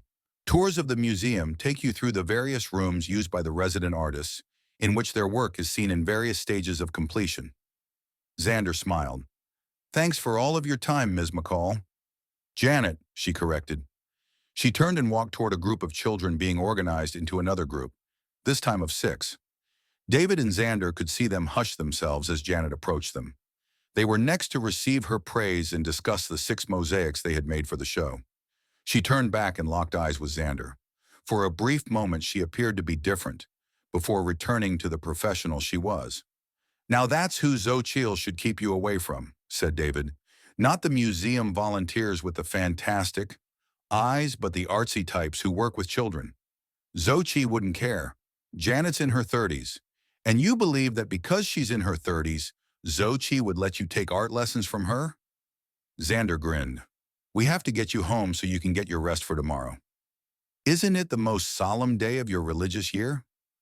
It's our most important day, said David. No, that's Christmas. You just don't get it. David partly smiled and shook his head at his Xander. Tomorrow isn't about the death of a man. It's about his resurrection. It's about his rise. It's about the elevation of all of humanity. Where's Cynthia whenever you need an amen, quipped Xander. No kidding, smiled David. And Xander, David continued, if I do need to get some rest, it will be because I'm going to have to use tomorrow to spy on you. What about? Xander was smiling at his friend. Is Xander going to hunt down Jackie and give to her my phone number? Is Xander going to meet up with Janet McCall and pose nude for her latest artwork? What new pedestal will you create to place Xochitl upon for Cynthia to become positively ill over? Will Xander tell the Quintanas he's going to take their daughter to church, but in reality, take her to Burning Man? Xander couldn't stop laughing. He looked to David. Are you, your brother's keeper? To quote Xander Loughney, said David. Hardy har. David pulled out of the Children's Museum's parking lot. Driving by the uniformed officer near to his ready police car, Xander said out loud in some lampooned voice out of a 1940s gangster movie, Okay, see? David and Xander are getting away, see? We'll follow him and catch him and turn him over to the DA. He'll put him in the big house, see? David couldn't stop laughing. Then he asked Xander, how did we manage to get boy time for a few hours anyway? What? Asked Xander. How did Xochitl and Cynthia fail to insert themselves into today's museum visits? Our boy time is their girl time, Xander answered. What are your actual plans for tonight? David asked him. Are you going to go to sleep tonight with a good book? Yes, the Silmarillion. Boring as hell, but I keep promising myself to give it another go. Not a good book. The good book, Xander just smiled. The Bible or the Silmarillion? Which one's based on true events and which one is fantasy? Read about the Lord of the Rings or read about the Lord. Take your pick. That one was low-hanging fruit, scoffed David. You're better than that. As David dropped Xander off, he asked him if he would be at the Children's Museum tomorrow to lend any support to Janet McCall when the museum had to tell the world about the missing photo mosaic. I'm sure Xochitl and Cynthia will want to be there if you and I are there. What about your Easter service at church? It ends around 10:30 tomorrow morning. I'll be able to make it to the museum by 11 o'clock, in time for the scheduled noon unveiling, which will become the non-unveiling of Jesus with children. It will undoubtedly become a subdued and sorrowful Easter morning. "Let's go to the museum, the four of us together," suggested Xander. "It's my turn to drive. We'll pick you up tomorrow after church." "Sounds like a plan," said David. Once home, David told his parents that he would need the car for the night. He had a light dinner, then laid down and perused the book of Psalms, briefly nodding off.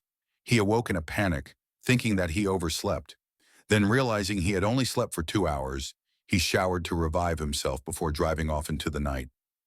David rolled onto Xander's block at 20 past 11. Parking a few hundred feet away from the Loughney house, he cracked the car's windows, turned off the engine, and waited. "Am I my brother's keeper?" Chapter 19. Lair of the Beast. David's silent, staking out of the Loughney home on Deering Road in the Colonial Acres community lasted over 3/4 of an hour. He wasn't bored. Out of some kind of humor or reverence for Xander, he found on YouTube a performance of the Brahms Second Piano Concerto. The Munich Philharmonic traveled from Germany to Tokyo to accompany Yuja Wang as pianist for the orchestral work.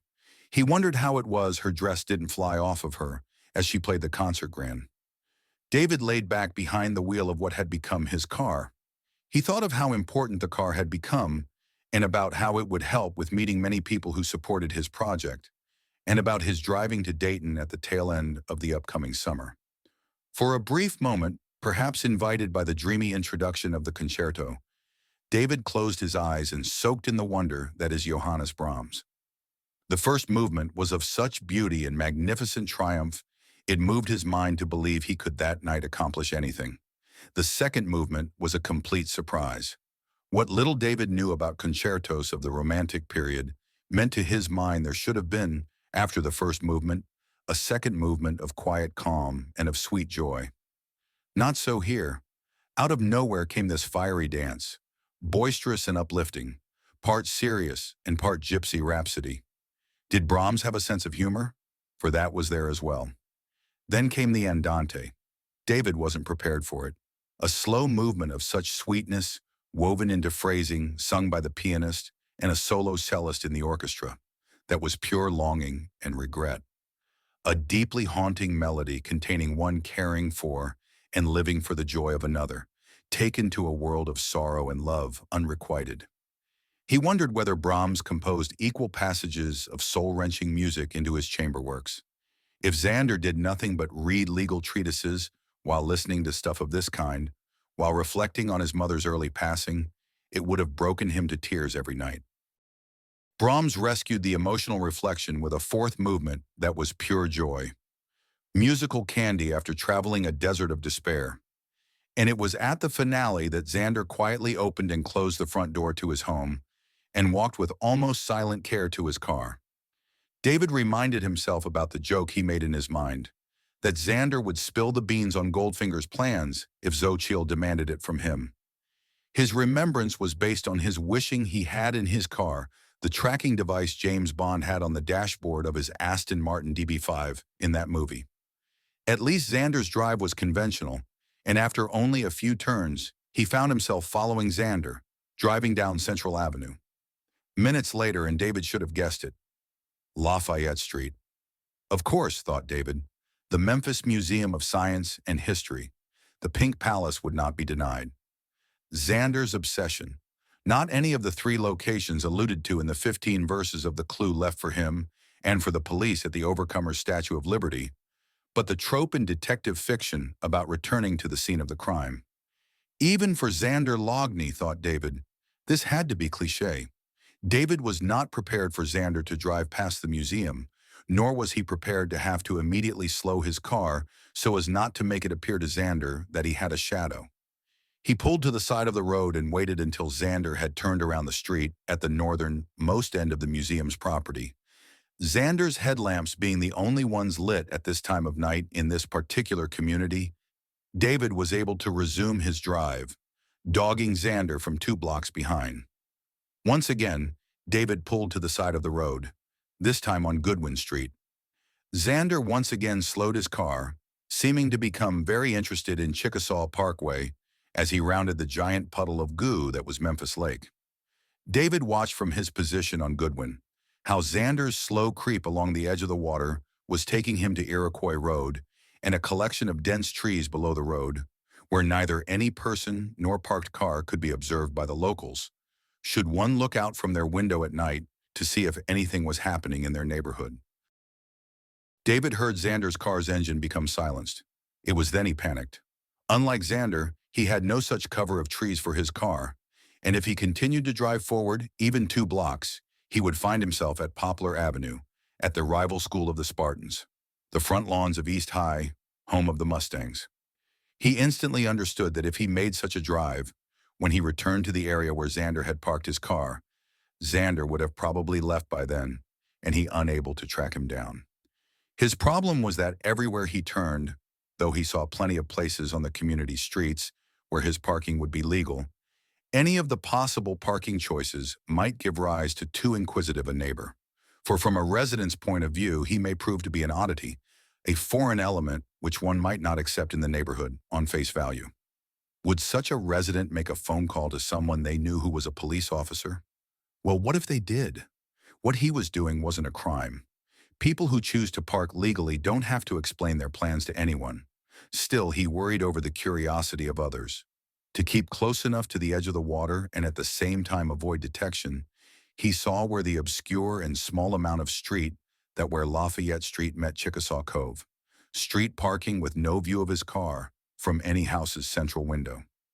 David slowed to a stop. He turned off his engine, left his car, and moved quietly toward the lake. He caught up with Xander, finding him a block away, at the street David had seen during his drive, with the obscure name of Sparrow Hop.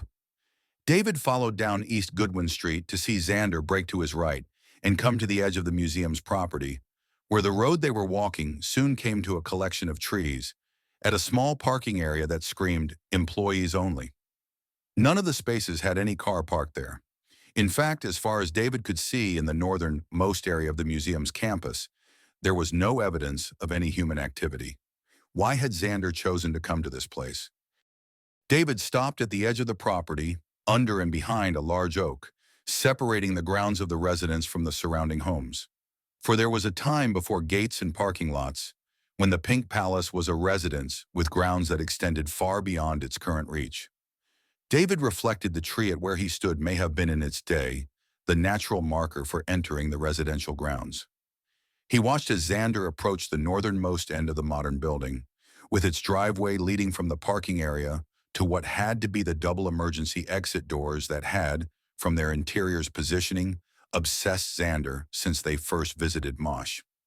David knew this particular entry had been used by the company which had renovated the museum's north wing and Pink Palace's adjacent east wing, creating the new hall for where the planets had been moved into, since they visited here not 12 hours ago.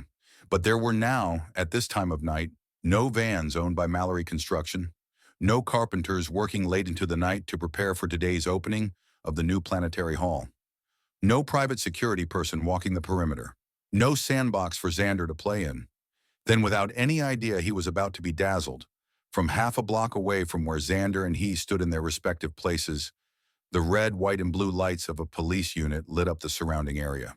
No siren, but instead only the lights atop a police car come to life. All of them. But instead of a siren blaring, only the sound of its tires as the car moved hard and fast along the top of the pavement. Within 20 seconds, the unit had driven away. "Is that what you came to see, Xander?" David asked himself. If that was so, Xander's event just drove off, presumably for the rest of the night. "Nothing, Xander. No magic left. We go back to our cars and drive home." David understood what had happened, and interestingly enough, it had been Xander who predicted it, as David drove him home late yesterday afternoon. The police had been, throughout the night, staking out the 3 locations, determined within the puzzle that was the 15 Bible verses. No doubt some disturbance at one of those places had caused the police to act, and their emergency protocols required them to move the unit at Mosh, and probably the Children's Museum as well, to one of the 3 Bible verse locations where the action was taking place. At least David could thank Xander for a fun night out, though not in the way either of them would have preferred. David laughed to himself as it just occurred to him that he could reveal himself to Xander in a no harm, no foul sense of whatever game he was playing in his mind. That would, on this occasion, stay in his mind. Sometimes, Xander, the amazing does not happen. Sometimes life is mundane. Sometimes only that which is simple and practical is all one is left with. Not the impossible. Yet David watched as the impossible did in fact materialize before him. No light shining through the emergency exit doors with alarm boxes built into their release bars, Xander carefully and silently pulled open the right door of the two and slipped into the building. Gone just like that. David stood beside his tree in bewilderment. Impossible! Then after everything had sunk into his brain, once he had accepted what had occurred before his very eyes, David remembered his promise to Sergeant Cole. If Xander did something so incredible that there was no other plausible explanation other than Xander being at the very heart of activity, he wouldn't let an hour go by before calling Xander out on it. And there was no question that David had just witnessed what could only be described as something so amazing, that even the intellect of Xander could not reason out what would appear to be a deduction that would bring the house down. Or, in the thoughts of the detectives of the robbery division of the Memphis Police Department, proof positive that Xander Loughney is the Beast of Memphis. David did not move to the door Xander had just entered with the quiet care his friend had exhibited. Instead, he sprinted across the empty parking area to the 50 feet of driveway wide enough for a truck. Like Xander of 1 minute previous, he stood before the double doors which served as an emergency exit during daytime operating hours. That was when he noticed the doors were not married shut, but the door on the right had a slight resting position ajar from the door on the left. He could see no light emanating from the interior, and no exterior light shined on the doors before him, but it was unmistakable. The right door was not closed. David's thoughts of how to properly, without any report, swing open the right door were dismissed after 30 seconds. He understood that no matter how careful he was, should Xander be looking at the doorway, from whatever location he had positioned himself within the new planetary hall, he would see the door being open, and David's attempt at surreptitious action would be immediately thwarted. Had he been too far from where Xander had stood to hear any report from the hinges of the heavy door? No, he thought. The sound would have traveled in the still of the night, from doorway to tree. As he heard no such noise, he felt confident his opening the door would be in total silence. Having no handle of any kind on the door's exterior, he took a hold of the edge of the door and pulled it toward himself. He thought to himself. Then he slid down the chimney, a rather tight pinch. But if Santa could do it, then so could the Grinch. David's second gripping of the edge allowed him to copy Xander's method, and the door opened wide enough for his body to enter into the darkness, after which he closed the door in quiet and braced against the space of bare wall he had seen during his passing through the doorway. Two things became understood by his senses at one in the same time. He noticed his vision was adjusting to his surroundings owing to some source of light from his 10 o'clock position. Also, he became aware from the same area of where the light emanated. There was noise. He had heard it upon entering. Someone was moving somethings. This, in fact, did not console David, but made him more anxious than he had felt. It took him some time to understand, but finally he came to realize that before him, an obscuring part of his view, was a large van. He realized he was at its front end. He skirted it to move forward into the hall.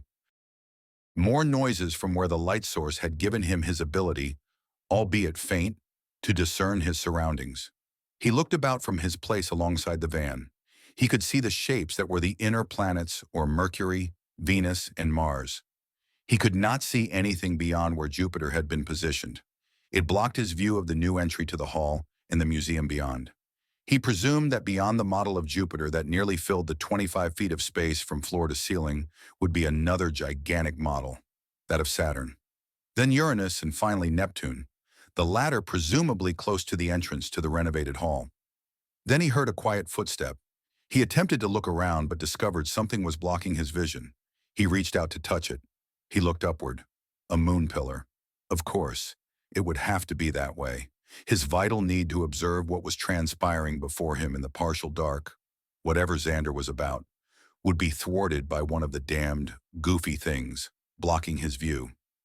David moved around the moon pillar, and in doing so, by seeing the depictions of the natural satellites it had embedded into its structure, He understood it was the same one he had worried over when he had visited the exhibit 1 week earlier. Where was Xander when you needed for someone to say the word wacky? Oh yeah, thought David. Where was Xander? He had heard a footfall from beyond the models of the two gas giants, and that had to be to where Xander had moved. David looked to the area from where the light was emanating and heard more movements there. He believed the movements meant that whoever was at the source of the light, that person would stay where they were, and he could find his way beyond the massive models, presumably to where Xander was located. He left his place beside the moon pillar and crept past the three models of the inner planets. Rounding Saturn, he found Xander aside the model of Uranus. He had apparently pried it apart at its center, and David watched as Xander lifted the upper portion and separated it from its lower portion, enough to peer inside of it. A thin beam of light showed David that Xander had come prepared. After several seconds of watching his friend look inside the model of the planet, he saw him lower the top half of the model, balancing it on the lower half, not entirely snapping it back in place. His actions were in complete silence. Xander moved to the model of Neptune at the furthest end of the hall and used his flashlight to find a specific place where a tool he held in his opposite hand would fit neatly. A moment later, Xander broke Neptune at its equator and was lifting its upper section high enough to inspect the inside of that model. His right hand held up the large form of hard plastic as his left hand held his light, allowing him to look inside of the lower section. He immediately turned over the top of Neptune, and in his inability to check and hold in place that upper section, it turned fully over and spilled to the floor, rolling on its edge toward the model of Uranus. It knocked into that planet, and the upper section of it fell on the floor to join its sister planet's upper section. David saw Xander's beam of light fall on the two lower sections of Neptune and Uranus, still fixed to their cage positions, and the upper halves now upside down on the floor of the hall, rocking around and, owing to their curved tops, never fully settling. David saw Xander waste no time, walking toward the light. He followed him on the other side of the hall, retracing his steps to once more watch the faintly lit-up section of area from his position behind the moon pillar. He saw Xander stop before the lighted area, the real difference being that the faint noises from the area from where the dim light emanated had ceased. There was no noise for nearly a minute, until there was a detectable creaking of presumably some floorboard. David attempted to understand Xander's facial expression and read his body language in the half-light. Did Xander just smile? For the first time, David realized both the light and occasional noises had come from an area of the hall that appeared to be blocked by a portion of wall. The portion of wall being lost on David. Was it a genuine wall? Was it a wall that was equally a door? Had David recalled it being where it was? No. David realized he had never seen this exact section of wall, even though he had seen this portion of the newly renovated hall when he and Xander had been afforded the courtesy of seeing the renovation in progress by the carpenter from Mallory Construction 1 week previous. David watched as Xander took a step toward the section of open wall at what David reasoned to be an access of some kind that led to a separate space that was both a part of, and not a part of, the area of hall he and Xander occupied. After another moment of silence, the voice of Xander filled the hall. "You can come out now," Xander spoke, as he took 2 steps to near himself to this false wall, opened and jutting into the planetary hall. Once more a silence. "There is no need to mask yourself any longer," said Xander. "I do not know who you are, but I know what you are, and you should consider joining me here in the hall. I believe you have much to share with me. Whatever you are keeping from the world, the secret of its discovery will not survive the night." No further noise of any kind was made for a while.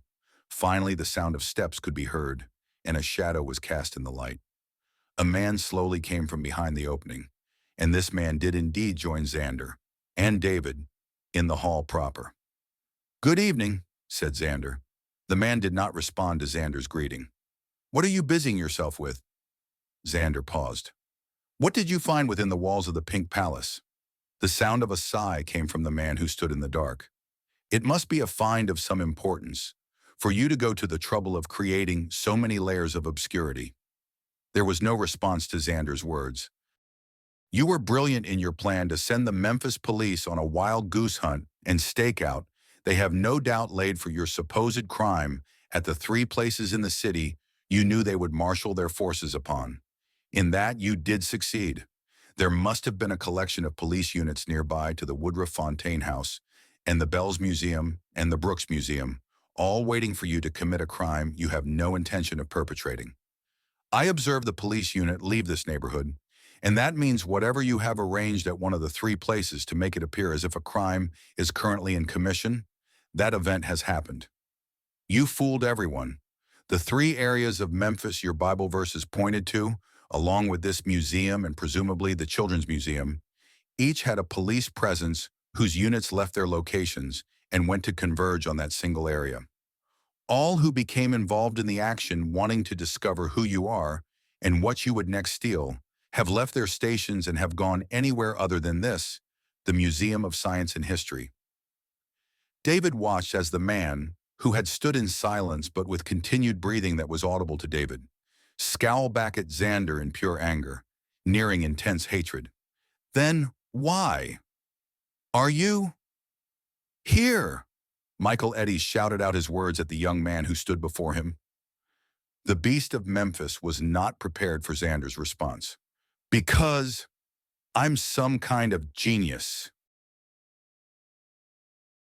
Chapter 20. The Beast of Memphis. You're an egocentric ass, the Beast threw back at Xander. David nearly laughed. David Shawn, a genuine hero. A kid just walking down a sidewalk in a neighborhood like anyone's. He passes a house where a man and woman are using their kitchen as a meth lab, and the whole side of the house explodes. And he hears a child crying on the other side of the house that's becoming engulfed in flames. He runs into it and walks out with the couple's daughter in his arms. And what does David do at the ceremony where he's decorated? He tells the world his God guided him that afternoon. He says he believed he was meant to be where he was. He didn't say he was brave. He didn't say he had some inner power. He says that it was his God who gave him the strength to enter the house and that Veronica came to him with her arms stretched out for him to lift her up. He tells the world he's so proud of her that he concludes the ceremony by only keeping the ribbon for himself and gifting Veronica the medal. What a beautiful way for him to honor the love he has for his God. The man stirred, if ever slightly. You understood correctly, said Xander, that the fascination all of Memphis has with David would work to your advantage. Of course, Xander continued, the detectives would work with David and become interested in whatever he brought to them. The detectives worked off the puzzles you left for David and finally took them to be so real, they convinced their bosses to marshal their forces in such a way that at a moment's notice, their department placed all their interest on several other locations, so you could play in this location.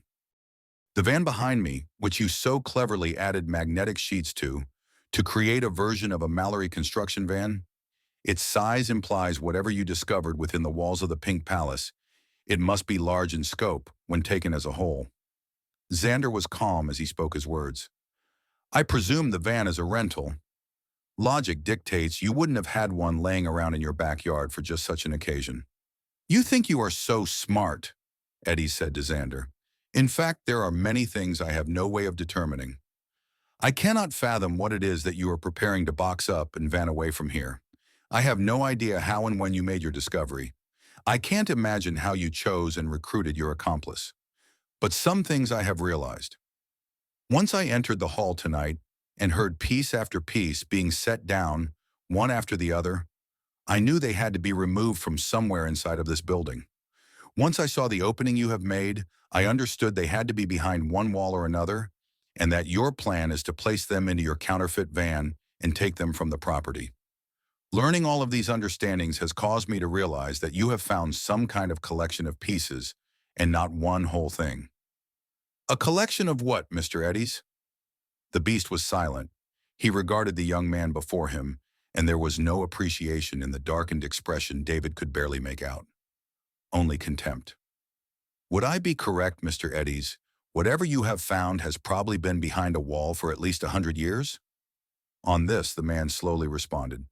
The residence is... Eddies couldn't finish the sentence he had begun. Xander was patient. He did not prod the man, nor attempt to speak for him. He let the man find his speech, accepting this might take time. I have no idea when the artifacts were sealed into the wall, Eddie said to Xander. Nor could I be certain whether Clarence Saunders was involved in the sealing up of the works. All I know is that they are genuine Chickasaw pottery, dating from the 19th century. Presumably, the walling up of pieces had to have been done before the mansion became taken over by the state of Tennessee, said Xander. That's how I read it, Eddie's agreed. Once the state exercised its ownership of the property, there would have been no reason to hide anything that would have been discovered within the palace. Meaning the pottery was sealed into the wall pre-1930, Xander's offhand comment was a way of agreeing with Eddie's. Strange. Whoever was responsible for sealing the ceramics into the wall, that person didn't attempt to bring in professionals to assess the inventory. I wonder if it was an issue of trust, that someone would come along and tell him he had no right to whatever he had discovered. You have that same penchant, don't you, sir? You mean, am I afraid that the government or the state of Tennessee will come along and tell me that someone else has a claim on my discovery? You're damn right. And don't pretend my fear isn't justified. I realize you couldn't take them home with you, one at a time, for fear of discovery. Yet you were under the gun when it came to the specific window of time you were given by fate to remove them from the property. Xander turned once more to the van behind him and beside David. Creating your own version of a Mallory construction van was ingenious. No answer came from Eddie's. You didn't need to cut the sheets of black and yellow magnetic plastic with that much care. The lettering and insignia need only resemble those on a Mallory construction vehicle. All you need this thing for is to load into it your collection here inside of the museum and then drive it to your home. You can then strip off the magnate lettering and logos and return the van to the rental company. Your van in this area wouldn't draw the least attention. David watched as Mr. Eddie's nodded yes. The police told us that the security man who came on duty Saturday discovered the model of the Earth was missing at around 8 o'clock. That means that the protocol would be to keep the hall closed until that time. But my guess is that your plan is to leave here before 3 o'clock, well before another 3 hours' time passes. You think you know everything, said the Beast. In fact, responded Xander, I do not. David saw Mr. Eddie seem surprised by Xander's admission. But I have understood the basis of what you created to achieve your objective. To get the officers of the Memphis Police Department, which have an obsession over protecting this particular museum, to lower their guard and arrange to turn their attention somewhere else. You create your puzzle game. You couldn't merely send your puzzles to the police for they would smell a rat. By using David as your conduit, you cause the police to focus their attention on a form of competition between yourself and David. And through David, the police would view all of this as some kind of game. David saw Mr. Eddie's take in a slow and concentrated breath. But the most unique quirk of all your mischief was recruiting Kelvin Saunders into your scheme.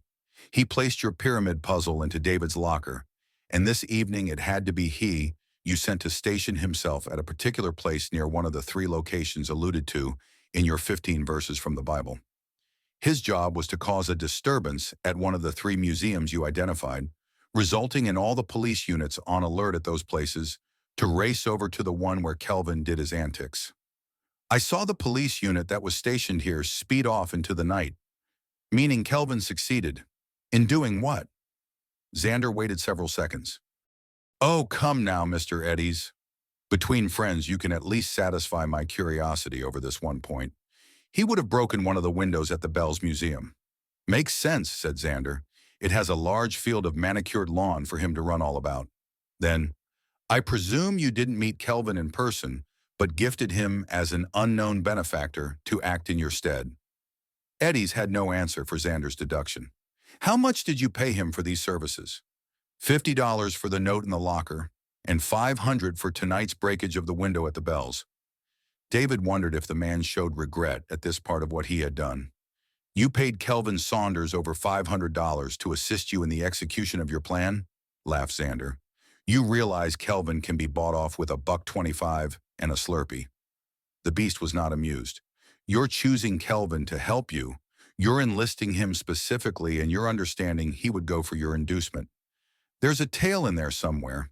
Ironically, your recruitment of Kelvin caused him to become so full of himself on Friday last that he couldn't help but egg on me and David that morning. soon after he planted in David's locker your puzzle pointing to the Memphis pyramid. Did Eddie's show a hint of regret upon hearing Xander's last comment? David attempted to discern whether the beast had any feelings of wrongful belief in what he had done. What thoughts were now on the man's mind? Xander became serious. But while I understood why you chose David in particular, in relation to the adoration this city has for him, I cannot figure out why you added a layer of animosity toward David. He is beloved and respected by all. You cannot be angry at him for the act of a house going up in flames. That was not his doing. That was the Lassen's doing. Why has this become personal? That part of things is beyond my sight. You don't know, said Eddie's with frustration and bitterness. No. David has become your friend during these past days, and you have no idea what he is? What he has been doing for over the past 3 years? No. My God, you are less than I gave you credit. Eddie's became livid. Xander stood amazed. You think I am unaware of your views? You brush aside the comments made about you by the students at your high school? Don't you ever visit your baseball team's YouTube channel? The creation of some parent booster, I suppose. I suppose, agreed Xander. You don't even know that.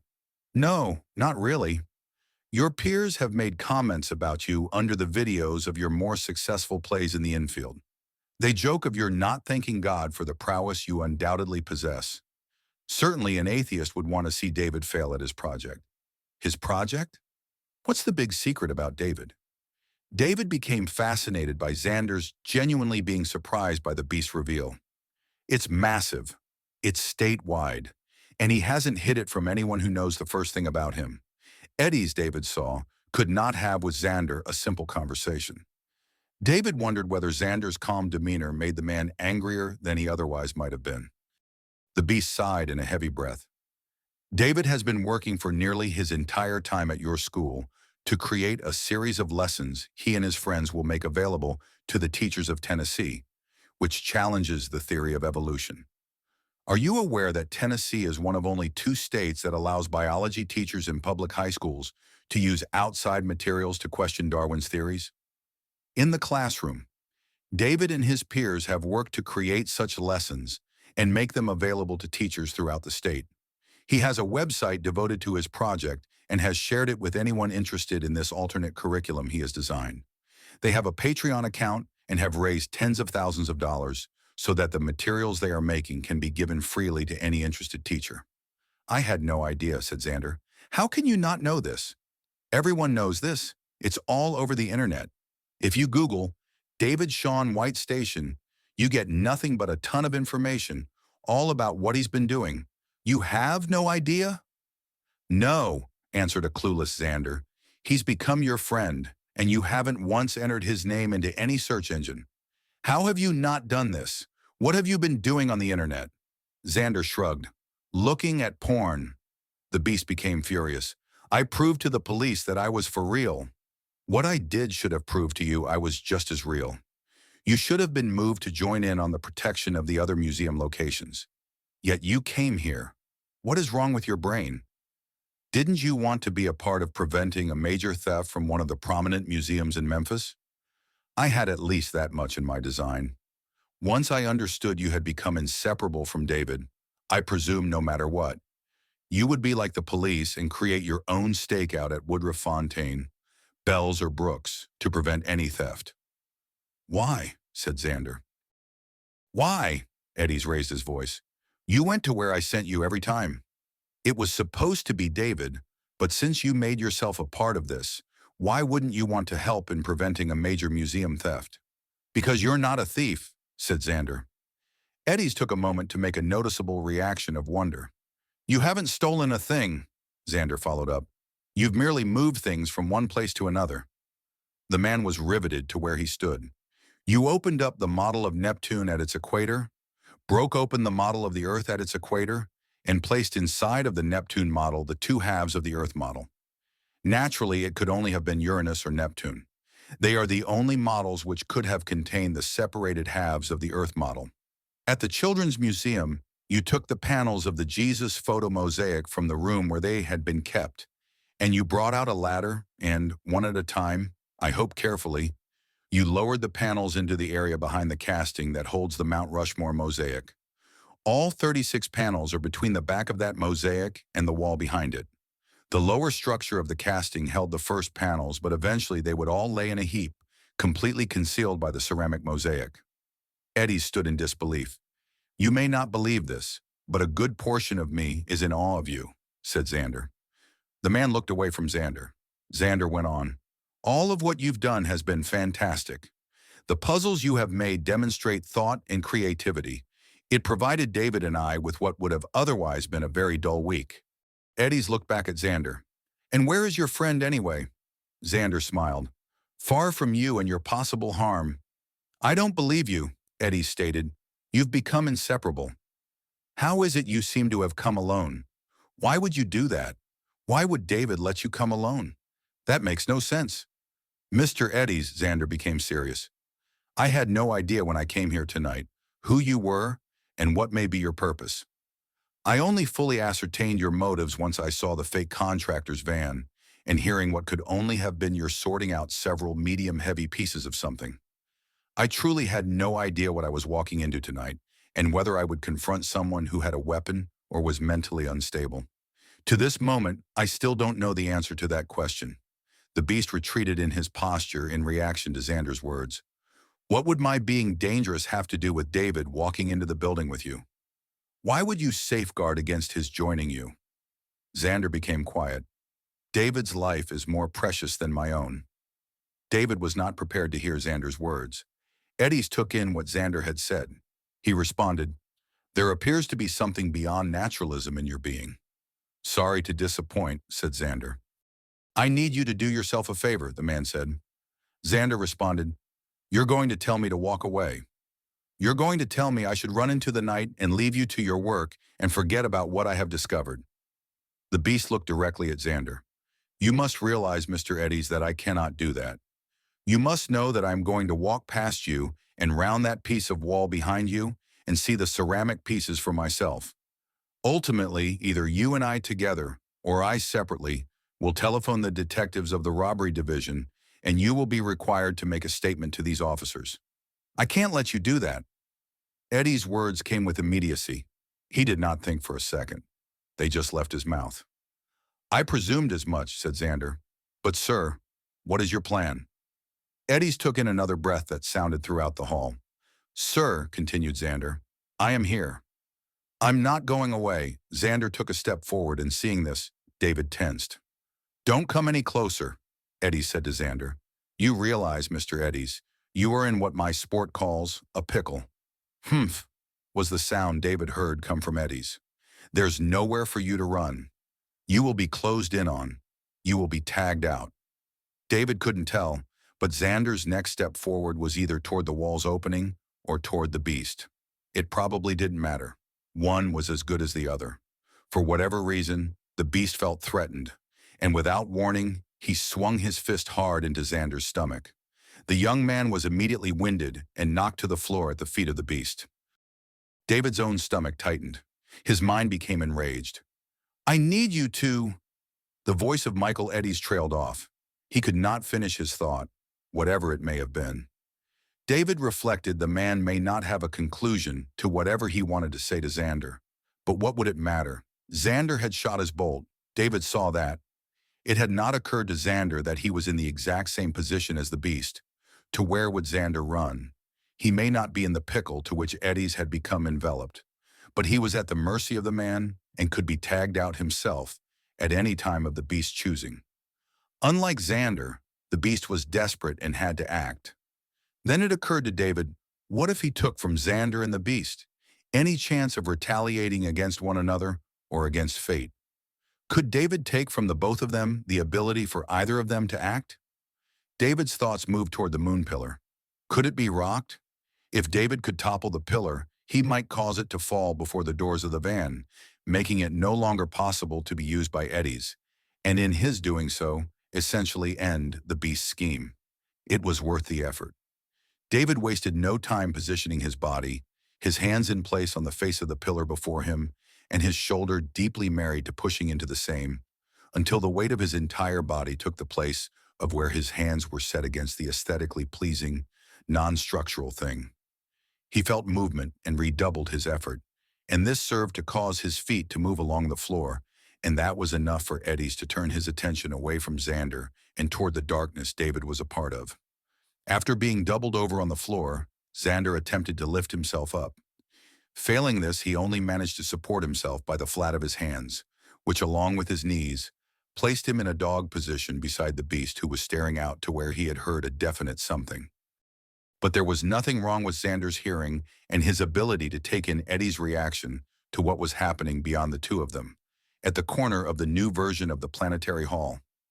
Xander looked up, and in the faint lumen, and at the same time as the beast, saw David's body pressed against the pillar. All David could discern was that Xander's breathing was becoming regularized. But was Xander also able to say to himself that he understood his friend was attempting to work for a specific end? Perhaps it mattered. Perhaps it had no matter. David saw Xander rising on his knees, bowing his head, closing his eyes. With David taking in what he saw developing before him and what Xander's actions may have represented, he made a third and more powerful effort, bashing his body for all it was worth against the thing he had formed some hatred over, since he had seen it for the very first time. And it gave. David's strength ultimately moved the tower at its top, however many degrees necessary for all of the structure to follow suit and tilt toward Xander and the beast, until the top passed some invisible line, where once doing so spelled certain doom to the stability of the pillar, and down it fell. It crashed to the floor and banged once, followed by it seeming to have a life of its own. David had originally seen in his mind's eye a moon pillar that would position itself in such a way to prevent the beast from accessing the doors of the van. Instead, the moon pillar rolled along the floor, taking out Mercury and then Venus, with their making no resistance. The models of these planets were struck with such force they let loose from their cage cleats, broke from their electrical plugs, and journeyed to different walls of the hall. The pillar made its way to Mars, which fought against the invader, but like its fellows was moved off of its cage, rolling to rest, wedged between Jupiter and the damn pillar itself. Xander recovered and stood up, though he was shaking as he moved. David walked from where he had toppled the moon pillar to join the two before the wall's opening. "This is your secret," David said to Mr. Eddies. "On the other side of this wall is the space which you discovered within the Pink Palace." Eddies looked at David with interest and concern. "Why not show us what your fuss is all about?"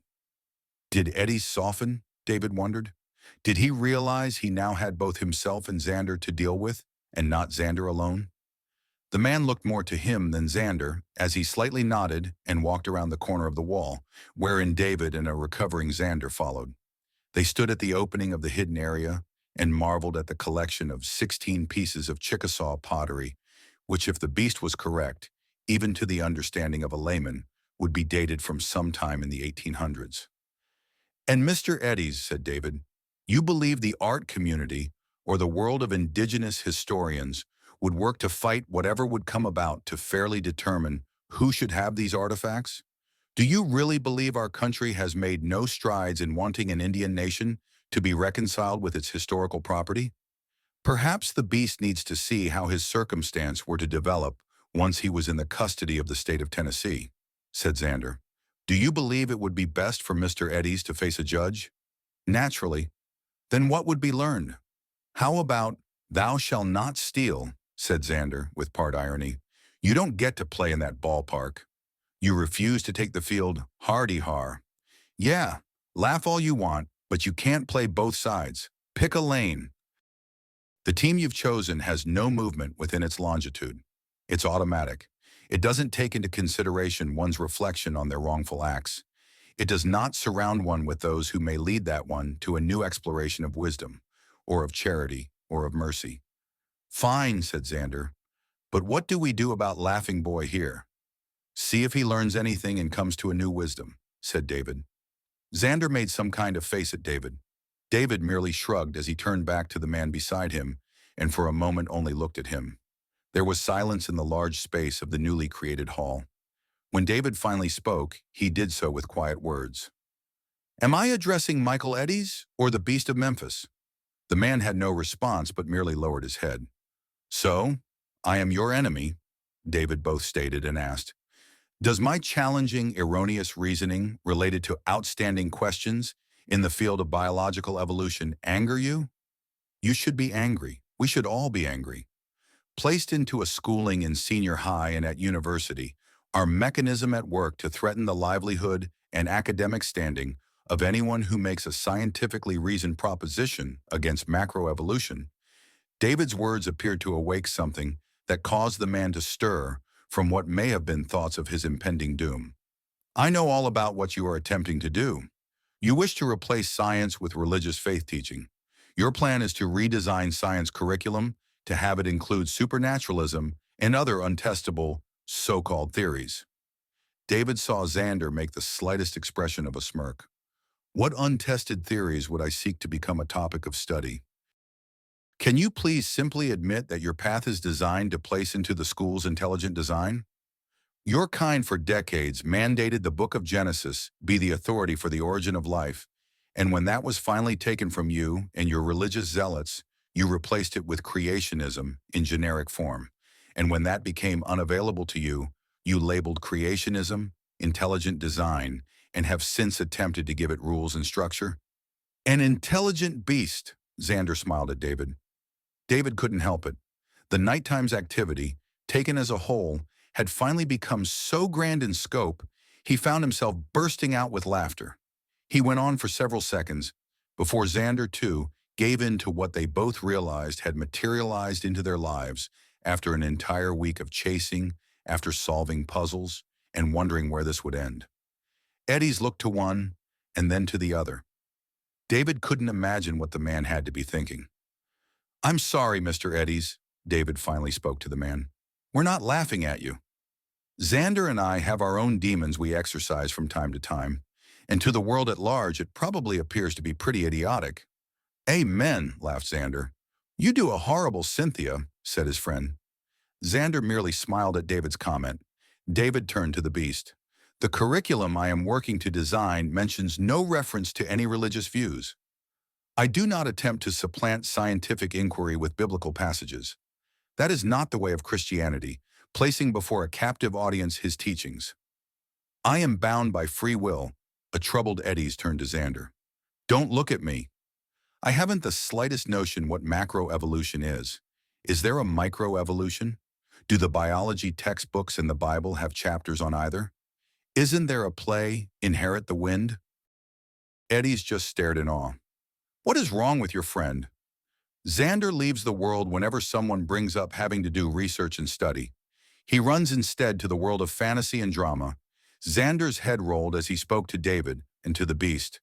I know Kitzmiller versus Dover Area School District, 2005, where Judge Jones of the Pennsylvania District Court ruled that intelligent design is not science and is in fact a form of creationism, and its teachings in violation of the Establishment Clause of the Federal Constitution. Eddies looked to David. It frightens me Xander is my advocate. There is something strange about how his brain seems to function. You're telling me, said David. Eddies was beside himself. Why do you act as though there is no tie between the rejection of evolution within biology and a desire intelligent design be offered as an alternative to Darwin? I suppose because of what Xander just mentioned, David answered while showing upset and speaking his own words. I know all about the Dover case. It was sweeping in scope and wrongfully reasoned he exchanged looks with Xander. But Xander is correct that it is the current law, and there would be no point to my attempting to steer my project toward intelligent design, only to have high school classroom teachers not be able to use my materials because it would feature intelligent design. It forces me and my friends to focus solely on the inaccuracies of evolution and offer evidence for those inaccuracies. No teacher need avoid using our lessons and graphics for fear of violating the ruling in Dover in the Establishment Clause. And Mr. Beast, our project group sends students home with an appreciation for considering all arguments within a scientific discipline. You really believe you are not attempting to position the youth of Tennessee with religious dogma? Eddies asked David in genuine concern. I do not believe the message of the Christ should ever be delivered in any form that takes from a person their freedom to accept or reject his words. I offer a discussion with others as they explore science, just as I offer a discussion of forgiveness and a healing of the soul. The beast nearly turned away from David. "Don't be so quick to conclude you have no soul, Mr. Eddies," David spoke with kindness. "I have been confronted with many questions over the past week. Some of what I experienced only strengthened my bond with Jesus Christ and my inner happiness of the gift he gave the world. But I have also reflected on the idea that within man may be something dedicated to what makes a man, from where we get the ability to look in a mirror and be able to say to ourselves, we have worth. We matter in the realm of those things corporeal, to use a Xander way of putting it. Alongside our soul given us by God, is there a secular soul given to us by ourselves? And as we can sin and bring injury to our soul, can we create a secular sin and bring injury to our secular soul? Like the science lessons my friends and I are working to design, I am asking questions. To a living God, I am asking questions. Eddies looked about the hall from where he stood, before the partly open door, leading to what the boys now understood to be the place of concealment concerning the newly discovered pottery. "You know your soul exists, Mr. Eddies. Even if you cannot come over to the light of Christ, you know something beat against your heart when you chose to take the artifacts from the museum. You felt it." Eddies looked to David. "You would work to restore my mistake? The question is, Mr. Eddies, what will you do for yourself? Will you choose a road to true repentance and forgiveness? The alternative is to go another way. It doesn't have iron bars and brick and mortar, as Xander's prisons have, but its penalties are far deeper." Mr. Eddies stood before the boys. Xander regarded the man. David wondered what Xander was thinking. Finally, Eddies asked to David, "You will not tell the police what I have done? Not if you truly attempt to change what you became and do your best to return to Michael Eddies, senior docent and preserver of antiquity." Eddies said quietly to David, "A secular soul. If there is such a thing, you may have saved me." Xander said to Eddies, "He does that." The man turned to look at Xander. Xander looked back at the man. David saw that the two didn't know how to interact with one another, and he enjoyed their regarding one another. "And what do we do with the stupid moon pillar knocked to the ground, and the hole in the wall that leads to the ceramics, and the Neptune and Uranus models having to be torn apart to get to the model of the Earth, and the inner planets that have rolled all over the hall?" asked David. "The three of us lift up and reposition the moon pillar. We don't repair the opening, but make it even more of an opening, so we can put before a candid world just what Beastie here found inside of the wall. Then we fish out from inside of Neptune the two halves of the Earth and rebuild her. Then we rebuild Neptune and Uranus. Then we reset Mars, Venus, and Mercury." "David!" shouted an excited Xander. "We get to create the heavens and the earth." David stood before Xander, shaking his head. Xander went on, "Your God took an entire day to do it. Let's see if we can break his record." Michael Eddies watched Xander walk into the mess that was the planetary hall, laughing out loud at his own humor. David turned to the Beast of Memphis. "He does that." Chapter 21. Easter Sunday. Upon the conclusion of Easter Sunday service, Xander, Xochitl, and Cynthia arrived at David's church to accompany him to the Children's Museum. David had told his family to expect this, and the three were able to meet his family. The oldest of David's sisters had attended an event at Cynthia's church where Cynthia had shared with the attendees her adventures, horrible and joyful, related to her family's murder and her coming to America and acclimating to life in West Tennessee. David saw how his younger sister looked up to Cynthia as if she were a superheroine out of a comic book. Her embracing the Shawn girls was magical and brought happiness to all. Cynthia and both of the girls talked of the photos they had sent to Janet McCall and how excited they were about the project. "You are going now to the Children's Museum with your friends?" asked David's father. David nodded. "The presentation or an unveiling," said David's mother. "That is scheduled for noon, right?" "Not if we don't get there first," said Xander in an offhanded manner. David's mother's reaction to Xander's comment was of curiosity and demonstrated she couldn't grasp his motivation for speaking the phrase. "Some people can't help but grandstand," David said to his mother. "Yes," said Xochitl. "Some guys don't know when to keep their mouths shut. They take a long time to grasp inside their tiny minds how girls like the strong, silent type, with emphasis on silent." David and Co. walked into the Children's Museum of Memphis at 11:15. There were already hundreds of guests, and the various groups of people they had passed formed more of a mob than a queuing up of attendees to the day's events. Do you remember how you wanted to run around the grounds of the Overcomers Church like a child at an Easter egg hunt? Cynthia asked Xander. Well, now will be your chance. I think I'm too old to participate in their egg hunt, was Xander's response. But no, said Cynthia. Our age has a special event the children are going to enjoy watching. You will get to be a part of the festivities just as if you were the 6-year-old you imagined yourself being last Wednesday. Really? Xander was doubtful. David was beginning to smile. You know the thing with putting an egg in a spoon and having to race with it in your mouth? Yes. It's the same thing, but they put out obstacles and you race with your partner tied at the wrist, each with spoons and eggs in your mouths. Xochitl looked to Xander and smiled. I have important work to do here today, insisted Xander. The teenage egg game is at 1 o'clock. If you haven't saved the day before then, none of this will matter. Cynthia smiled. Save the day, repeated Xander. Oh, David's all mysterious about what your role is going to be here before noon, but he couldn't help but act the cat that swallowed the bird. Just look at him. He's standing there, giving away the show. Even Xochitl knows something is up. The bird is a canary, laughed Xander, and I haven't shared anything with Xochitl. You don't have to, said Cynthia. She naturally thinks of you as being some kind of magical creature who's going to conjure up a happy ending for one and all. That's because he has me by his side, interjected Xochitl. Yes, we know, said Cynthia. You're his good luck charm. Eesh. Xander laughed, saying, this way, as he led his friends through the crowd to the roped-off and guarded area where the works dedicated to the art of the mosaic were on display. Janet McCall stood alongside a handful of others, whom David presumed to be museum personnel, and those who would be associated with the event. David and the mayor shook hands, and afterward, the mayor introduced David to the newest council member who represented the section of Memphis for where the Children's Museum was located. He had become used to the many kind words important strangers shared with him about their thoughts over his rescuing Virginia Lassen.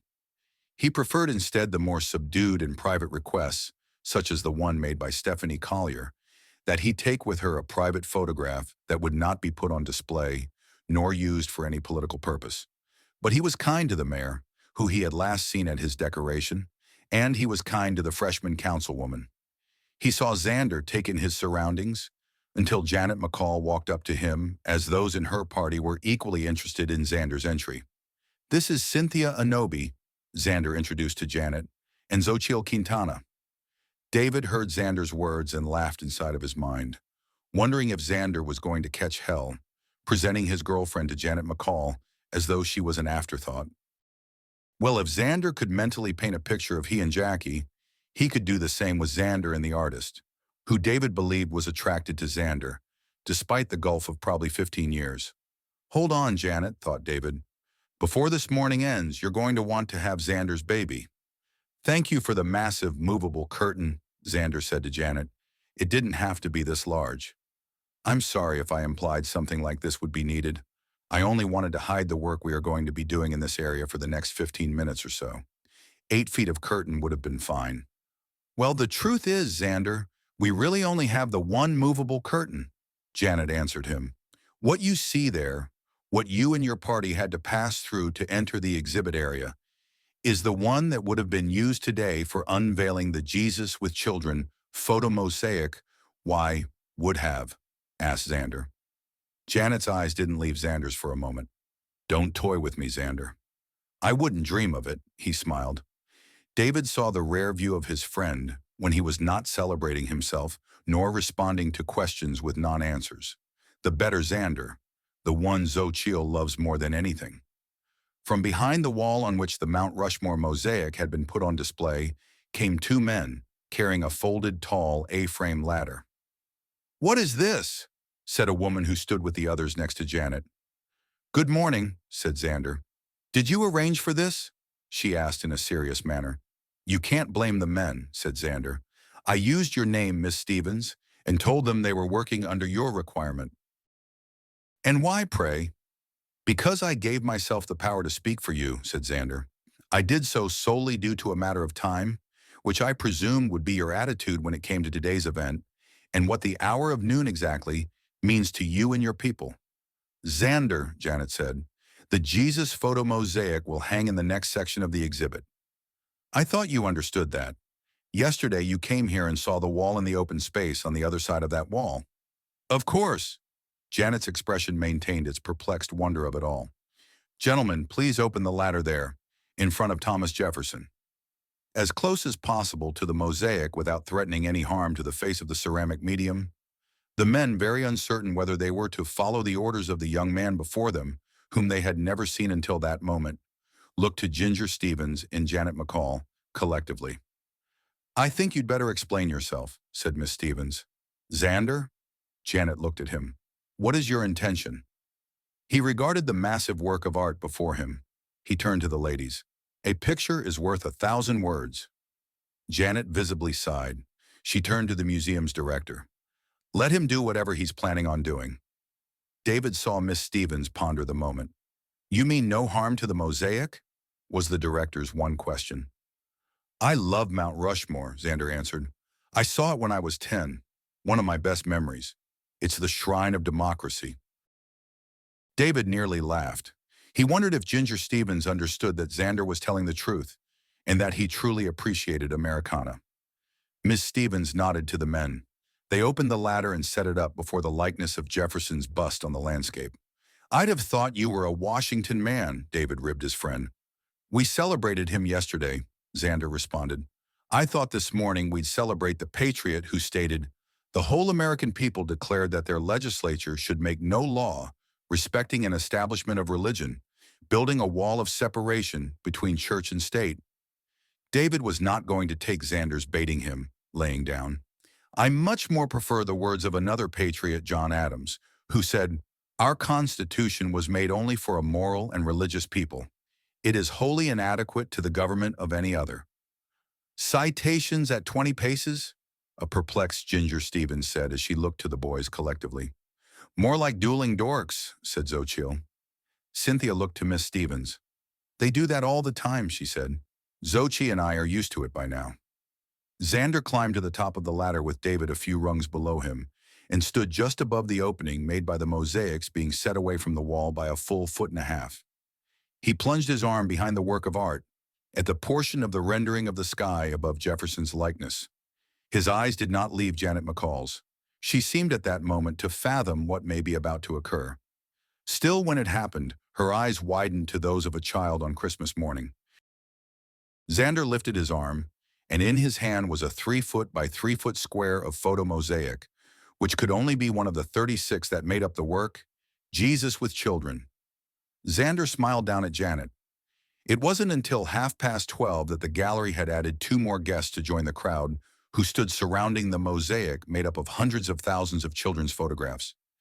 Detective Williams and Sergeant Cole found their way to David, Xander, Xochitl, and Cynthia, who had not left the space to the side of the photo mosaic since its unveiling. Xochitl, Cynthia, these are Detective Richard Williams and Sergeant Dylan Cole of the Memphis Police Department. You met them briefly just outside the Memorial Park Cemetery last Tuesday night.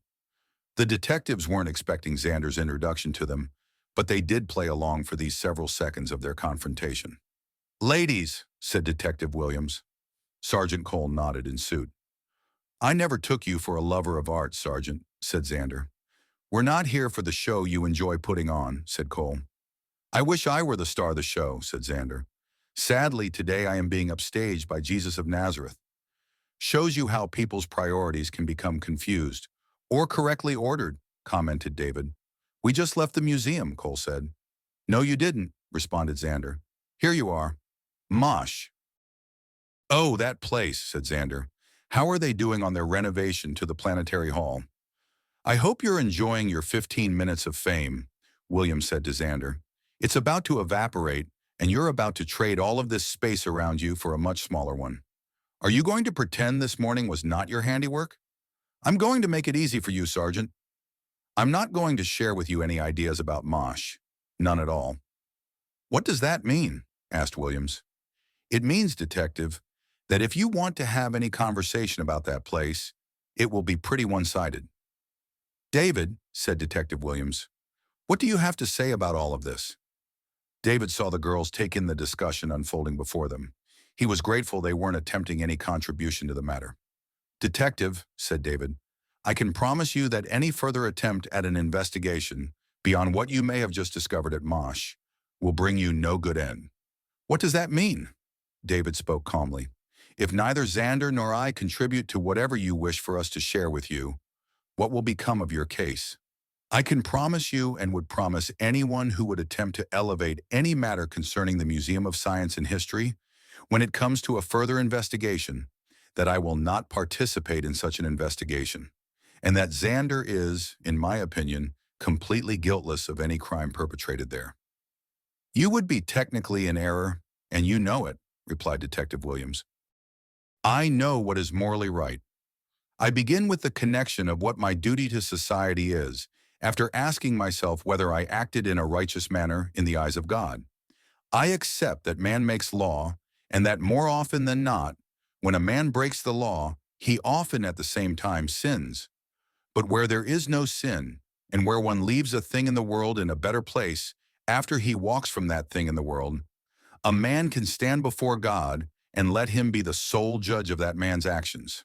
Cynthia smiled at David. What has happened at the museum that concerns Xander? Sergeant Cole looked at Xochitl. I'm not going to play that game with you, Miss Quintana. We are not turning to you for anything concerning Xander's actions during the past 24 hours, or more probably the last 12 hours. And don't bother us with anything you believe would be an alibi in aiding your boyfriend. We're not going down any road that would lead us to a smokescreen you would blow in our faces. What did you find at Mosh? Asked Cynthia. Miss Anobi, said Detective Williams, I'll bet your question is genuine, because the boys would have set things up that the less you know, the better. We understand David and Xander have enough sense to shield you from any knowledge of what they've been up to last night, or in this morning's early hours. I would normally include your friend Xochitl in the same way, but if I understand things correctly, anything Xander did would eventually be shared with her. Of that, I have no doubt. Sergeant Cole looked to Xander. You're going to play it that you're not ever going to say anything about the restoration of the model of the Earth, fitted neatly into its new position within the expanded planetary hall? And you have nothing to say about the collection of pottery that was placed in the center of the hall, surrounding the Earth model? Added Detective Williams. Damn, said Xander, and I so wanted to get the credit for discovering the model of the Earth. Stop your inane babble, Detective Williams said. We're not here to be your audience for whatever you are doing to impress your own ego. But Xander, said Sergeant Cole, we do know about your so-called discovery of this photo mosaic. You should have come here in the middle of the night, checked your ego at the door, restored the Jesus with children photo mosaic, and run off into the night, like some so-called unknown person did with the Earth model. At Mosh. Xander's expression gave nothing to the detectives, as David knew it wouldn't. I'll help you out, Xander, said Sergeant Cole. It's called accessory after the fact. The administration told us you were seen handling stolen goods.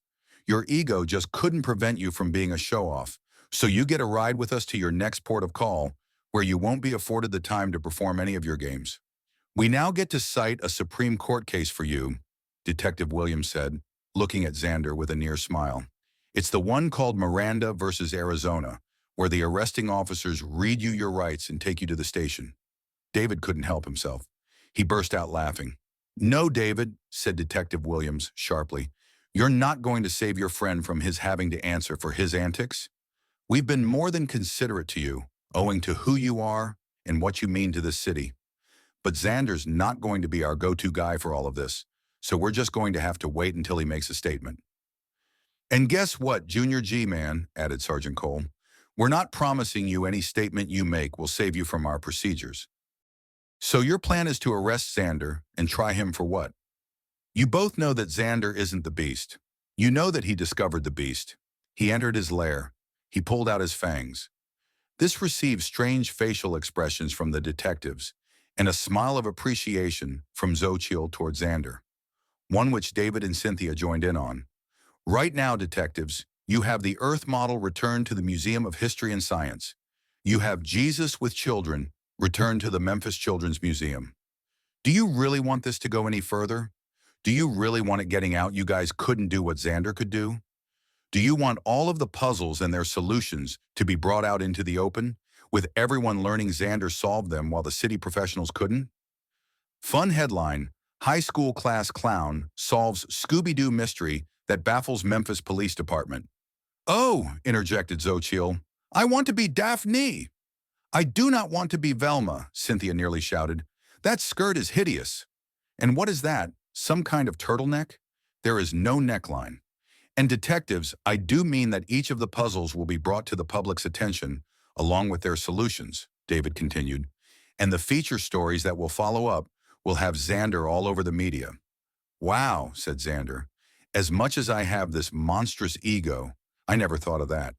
The puzzles I've solved will be on Wait, Don't Tell Me. Then I'll be featured on Fresh Air, and it will be picked up by Morning Edition and All Things Considered. Xander saw David's expression of anger. What? Xander looked at his friend. Our home lives off National Public Radio. American left-wing Politburo, David soured. You never disappoint. Xander laughed at his friend. David looked to Detective Williams. And when the Beast is forced to come out of hiding to ensure that Xander isn't prosecuted for something he didn't do, take one guess who will be standing by the Beast and asking for the public's understanding of his slipping from grace? My guess is that whoever this guy is, who will be standing beside the Beast, he will probably be holding his Bible as he addresses the world. Enough out of you! Sergeant Cole raised his voice as he glowered at Xander with anger and frustration. Slipping from grace, Detective Williams looked to David. Are you really going to give this guy a free pass? You know the irony in all of this? David looked to Williams specifically. You never got it that Xander is your model citizen. It's Xander who wanted the Beast to be held accountable for his crimes. It's Xander who puts his faith in the due process of law. It's Xander who believes in prom queens and Ford trucks and apple pie. He just has a problem with authority. The authority of the police, the authority of school administrators, the authority of his creator. And you believe, David, that the Beast merits special attention in the outcome of whatever he was playing at? I truly don't know, Detective. But maybe God isn't finished with him. He does have a nobility that I can promise you. David wondered how much the detectives were worried about things unfolding in a way that would make their department look bad, versus their leaving things alone, would best serve the cause of justice. William's eyes embraced David and his group. He turned to Sergeant Cole, who was shaking his head, if ever slightly. Williams looked to Xander. He said, You know, I've asked around your peers and learned you really are the class clown of White Station High. He turned to walk away. Xander's own smirking at the comment made by Detective Williams was interrupted. Sergeant Cole looked at Xander. He quieted and had an inward expression. About Thursday night and my nephew. Good thing you did. The sergeant followed Detective Williams and the two left the gallery. Xander, said Cynthia, you made a friend. She began to laugh. David has become your friend. The Beast has become your friend. Now Sergeant Cole is your friend. She turned to look at Xochitl to see if she would join in her merriment, but Xochitl was looking toward Xander with reverence. You confronted the Beast. You entered his lair. You pulled out his fangs. Xander smiled at Xochitl. David saved the day. I thought I was alone, but David, alias James Bond, was spying on me. He shadowed me to the Beast's hideout and wrecked the Beast's plans. Yeah, said Xochitl. The two of you have a story to share with us. Why did you have to secretly follow Xander? Weren't the two of you together? Asked Cynthia. We were sort of together, answered David. But Xander tried to trick me into believing he had no interest in tracking down the Beast. But you knew better, said Xochitl. Still, it doesn't make any sense Xander would separate from you and go alone to confront the Beast. Why did he work to keep you from the Beast? David thought a moment. Then he took Xochitl and Cynthia aside and turned them away from Xander, and the three of them huddled while Xander stood by himself. David's whispering lasted nearly a minute, but when it was over, he and the girls turned to Xander. Cynthia's eyes were welling up. She showed a smile of happiness. Xochitl's view of her boyfriend was otherworldly. She took a step forward, kissed him on the cheek, and spoke into his ear. Now that's what I'm going. 2. Mary. How did David save the day? Asked Cynthia. That's the best part about it. Xander was smiling. David saved the day with a logistical solution. Entirely by design. Entirely secular, no. Cynthia was in shock. He looked at what was around him, what was already provided for him by materialism, and he used those tools to defeat his adversary. No magic, no supernaturalism. Naturalism at its finest. Xander's smile became laughter as he took in his friend. David nodded to the three. He acted as if he was admitting to someone scoring a point against him in some unidentified, undetermined game. Then his expression changed. And what about you? What about me? I saw you on your knees, said David. Sure, you got punched in the gut, which you deserve because everyone at White Station probably believes you deserve that to happen to you on a daily basis. But while you watched me perform my so-called secular act, you looked above yourself. You didn't look at me. You didn't look at the beast. You didn't look at the ground or work to restore your body from its injury. You looked to the heavens and you closed your eyes. Oh my, Cynthia was in awe. The only thing I want to know, Xander, is, to which God were you praying? There was silence. Xander looked back at David, and his eyes revealed nothing. He had a thought of some kind, but the three understood this was a thought that was one no one would be able to fathom. Did Xander even understand what was going through his own mind at the time? David wondered. Was there a true answer to the question he had posed to his friend? Cynthia's cheeks were full as she pursed her lips, on the edge of more laughter. Xochitl smiled at Xander. Xander looked into Xochitl's eyes. Xander! David raised his voice, as if to penetrate some wall of privacy his friend had sealed around himself. Xander! Xander! Xander! The Beast of Memphis is dedicated to Anthony Fotia. Tony is responsible for developing the character of David Shawn, and most of David's words in Christian worldview is based upon his own ideas when it comes to religion and the theory of evolution. Tony wrote for me vast passages of everything that was spoken by the David Shawn character. Anthony Fotia has published 2 books on Christian studies. These are The Lost God of the Christ, Resurrecting the Truth, and The Lost God of the Apostles, Truth Leads the Way. The central premise of these volumes is that the language of the Bible holds its truth, and that biblical scholarship should reflect the Bible's words and not invented structure and dogma. What's especially wonderful about Tony's books is his writing style. Even someone like myself, without any Christian culture or biblical training, will easily follow his points, as he addresses topics in a clear and pleasant-to-read manner. The Lost God of the Christ, Resurrecting the Truth, and The Lost God of the Apostles, Truth Leads the Way are available on Amazon. Links are provided in the description. Sandor Jay Sonnen, Palos Verdes, California.